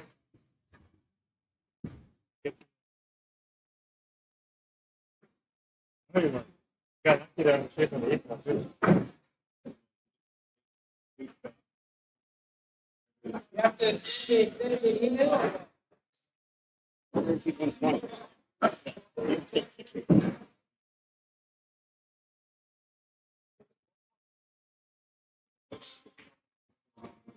Steve, one of you guys has to send your match in. I just did. You did? Okay.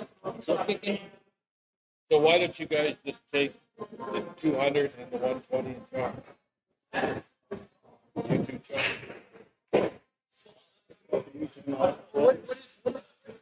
He was taking 200, he? He was taking, So 120 now guaranteed. And then from there it goes up to 180, I think. Yeah.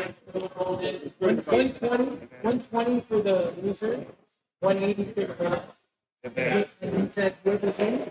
220. so that's what I'm saying. Take the 200 and the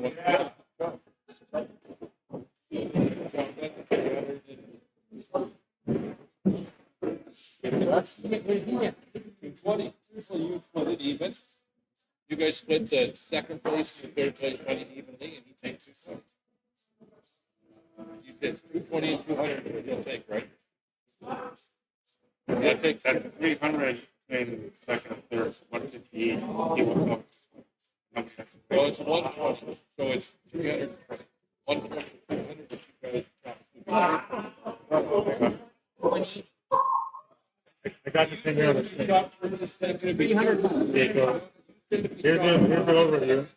It's going to be 220 to 200, right? So it's 120, 180, 240. Yeah. So there's 300 for second and third altogether. Yeah. So that's 150. Let the guy. But if the winner, he'll throw an extra 20 dollars. Yeah. So then it would be 220 to 120. 150, you do 220, and it goes. 160. 150. You get up 40 bucks to get out of here. Giving up 40. Well, people want you to. That's, you know what? I don't You know. can play it. You'll- You can play it to take a shot with first and second. That would be. Then I lose another 40. Well, then we'll continue with You those. guys can flip to see who gets second and third. Because they're going to spend it first. How about this? We do. I'm like, Okay, there, bud. You guys. And remember, Kevin said there's a punishment for Yeah, people that let's take split. 220. I know. But he's not here right now. So. They're working on a three-way split.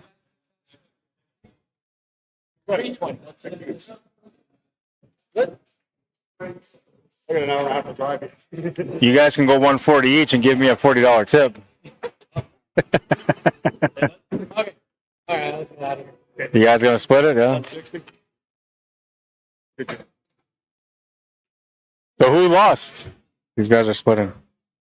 Damn it. I can't stop them from doing it only because like these guys all have to work. One of them has to drive an hour. Wayne's okay with 220. Okay, so who won what?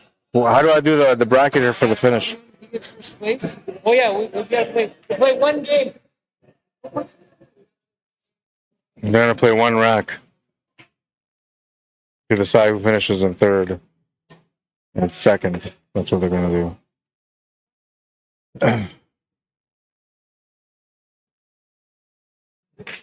But I still gotta put up these matches here. Play one game so you come.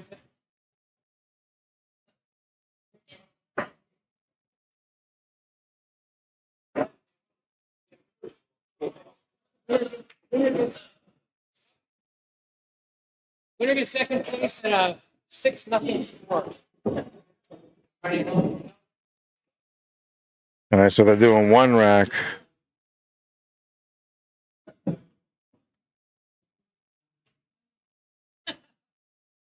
Um,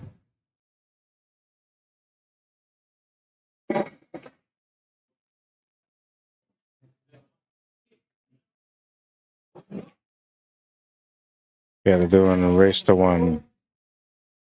Final match of the day, guys. It's pointless to even run the clock, but final rack of the day. No championship match. First and second are splitting. Second and third are splitting.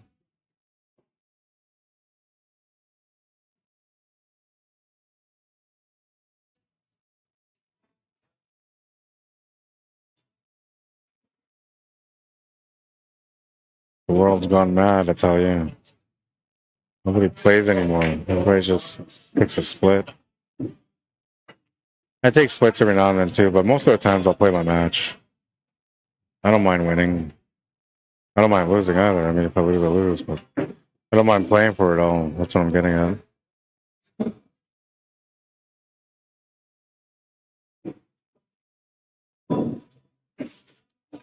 Especially because the payouts were pretty decent. They were 120, 180, and then 240. So I get like why they split because it's pretty close, but at the same time, it's worth it for them to play. No, I gotta hang on here. I gotta go get the. Well, I guess I'll wait. No, I'll go grab the envelopes now because they're gonna want their envelopes as soon as they're done. No, I'll wait because this is the last rack, so I'll just do this rack.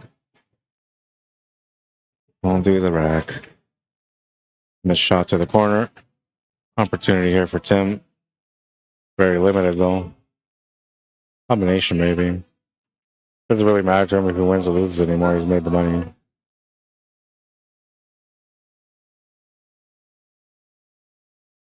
This should be a quick and easy, painless rack, but because all parties involved don't really care who wins or loses, it may take longer than expected.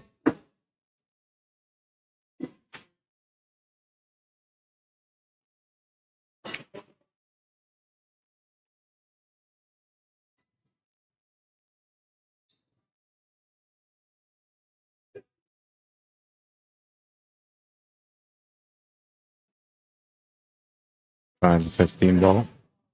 It's gonna leave the shot on the 1 and on the 7.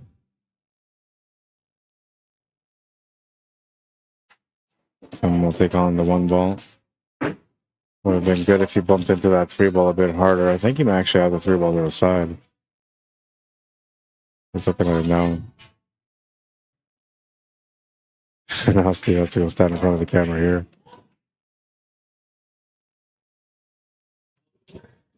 Like no, what would you call it? Perception that the camera is right there when he's standing in front of it.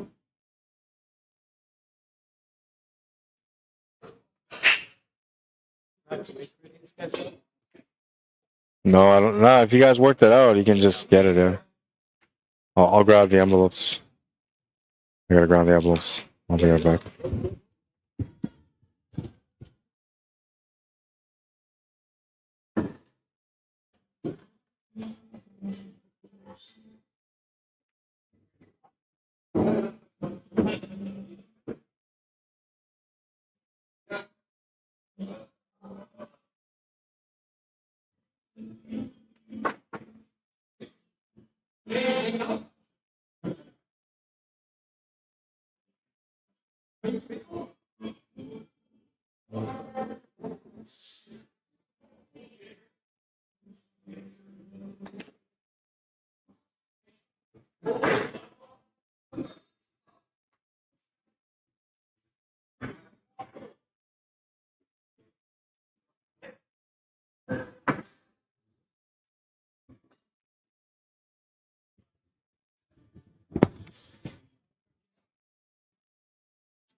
All right. No challengers here tonight, man. Usually there's always a group of players here, but there's nobody here tonight. There's a bunch of like people, but none of the pool players that usually come out and play. Gonna have to shoot pool on my own against myself. That worked out pretty good. Oh, and that ball went in somehow. I had no idea how that ball went in, man, but it went in. Kind of like how he won that last game. Like he somehow just got perfect on the 8 ball. I have no idea how he did that either. But I saved the replay on this one.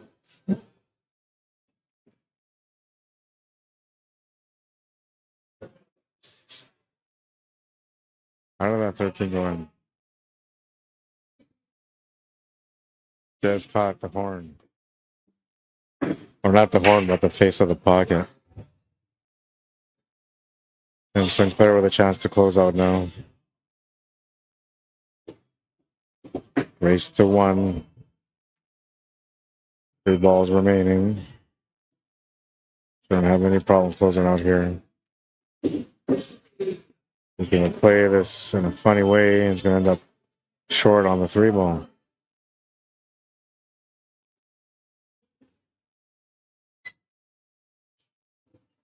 The opponent must be thinking right now, like, maybe I should have just played him. Picked the sucker's deal by splitting with this guy. He can't play shape.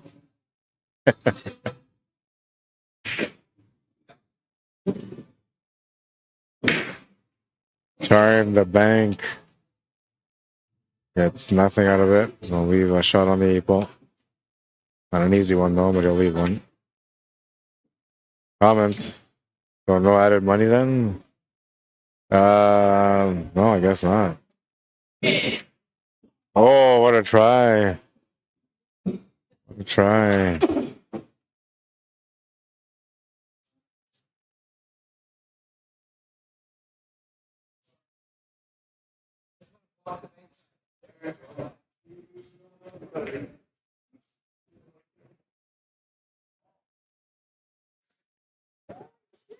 Oh, what a finish. That's how you go out, man. You're going to split, you split like a champ. Super thin cut. Right. Whew. What a shot. What a shot. Now it's happy with that one. Congratulations on your 3-way split. You bunch of animals. All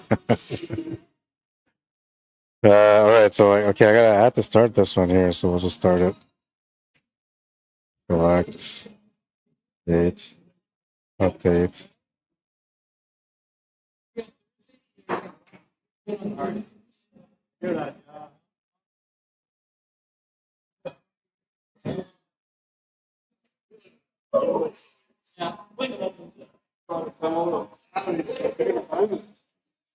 Oh wait, close to.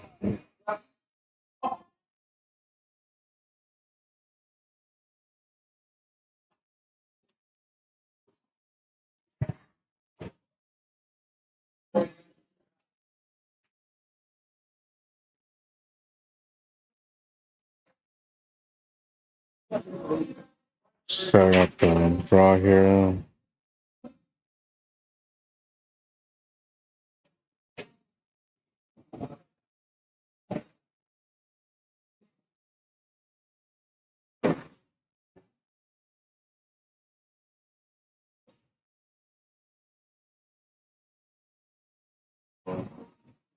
Some of the formalities here.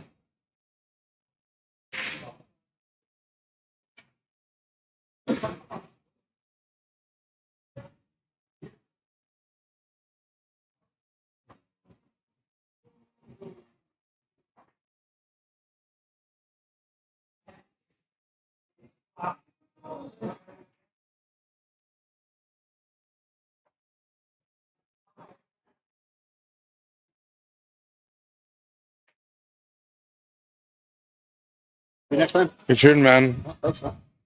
I got second at Sonics yesterday and second today here, so I'm Oh. a second kind of guy. Good for you, man. Great guy. It's a good weekend. Thanks, buddy. We'll see you next time. Yeah, we'll see you. I don't know what's going on with this. I can't shut her down. Let's bring it back, man. Like the 19 nut is just a little bit, not a whole lot. Well, let's bring it back a bit more. I don't know. Let's just bring it right back. Pretty quiet right now, right? Nobody here. Like as soon as everybody heard that I was ready to play and that I wanted to shoot some racks, they all just go home. Scared. You should be scared. I'm kidding. I'm only talking smack because nobody's in the pool hall here that can handle me. All these players here, I can beat them all. Put up your money. I'm being a clown. Oh, we said we are going to give the highlight of the day to the kid. Him had a really nice 2-rail kick shot, though. See you, man. Have a good night. Thursday. Round robin, open 8-ball here. Yeah, we said we're going to give it to the kid, so we're going to give it to the kid. Even though Tim had a really nice 2-rail kick shot, he kind of deserved it, but he didn't win that game. He won the match, but he didn't win that game. Excuse me, we have standards now. Okay, so where's the kid's bank shot? I'll go with the second one here.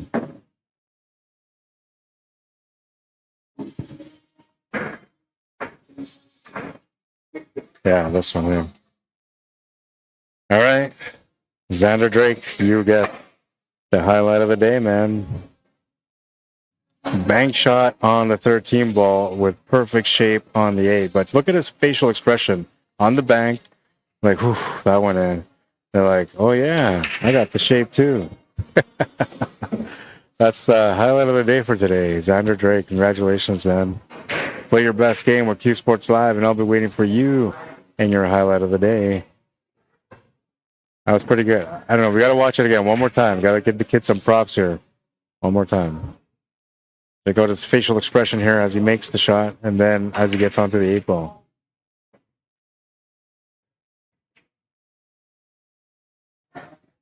Like, oh, yeah, all business right there, man. All business right there. Don't forget to check out the Mud Bog if you guys are interested in it. It's happening July 13th and the 14th at Lake St. Martin First Nation, Manitoba. About 3 hours north of Winnipeg on Highway number 6. $100 entry for the stock class, $200 entry for the open class. And you can contact Brad Beardy or Jules Beardy via the cell number you can see on the screen there. You can also contact me if you want me to get a hold of them for you or get you in touch with them. I'll do that for you as well. All right, that's it. Sakabon. Don't forget yummyowl.com. Go check them out. Excuse me. Pot Shot Billiards Apparel.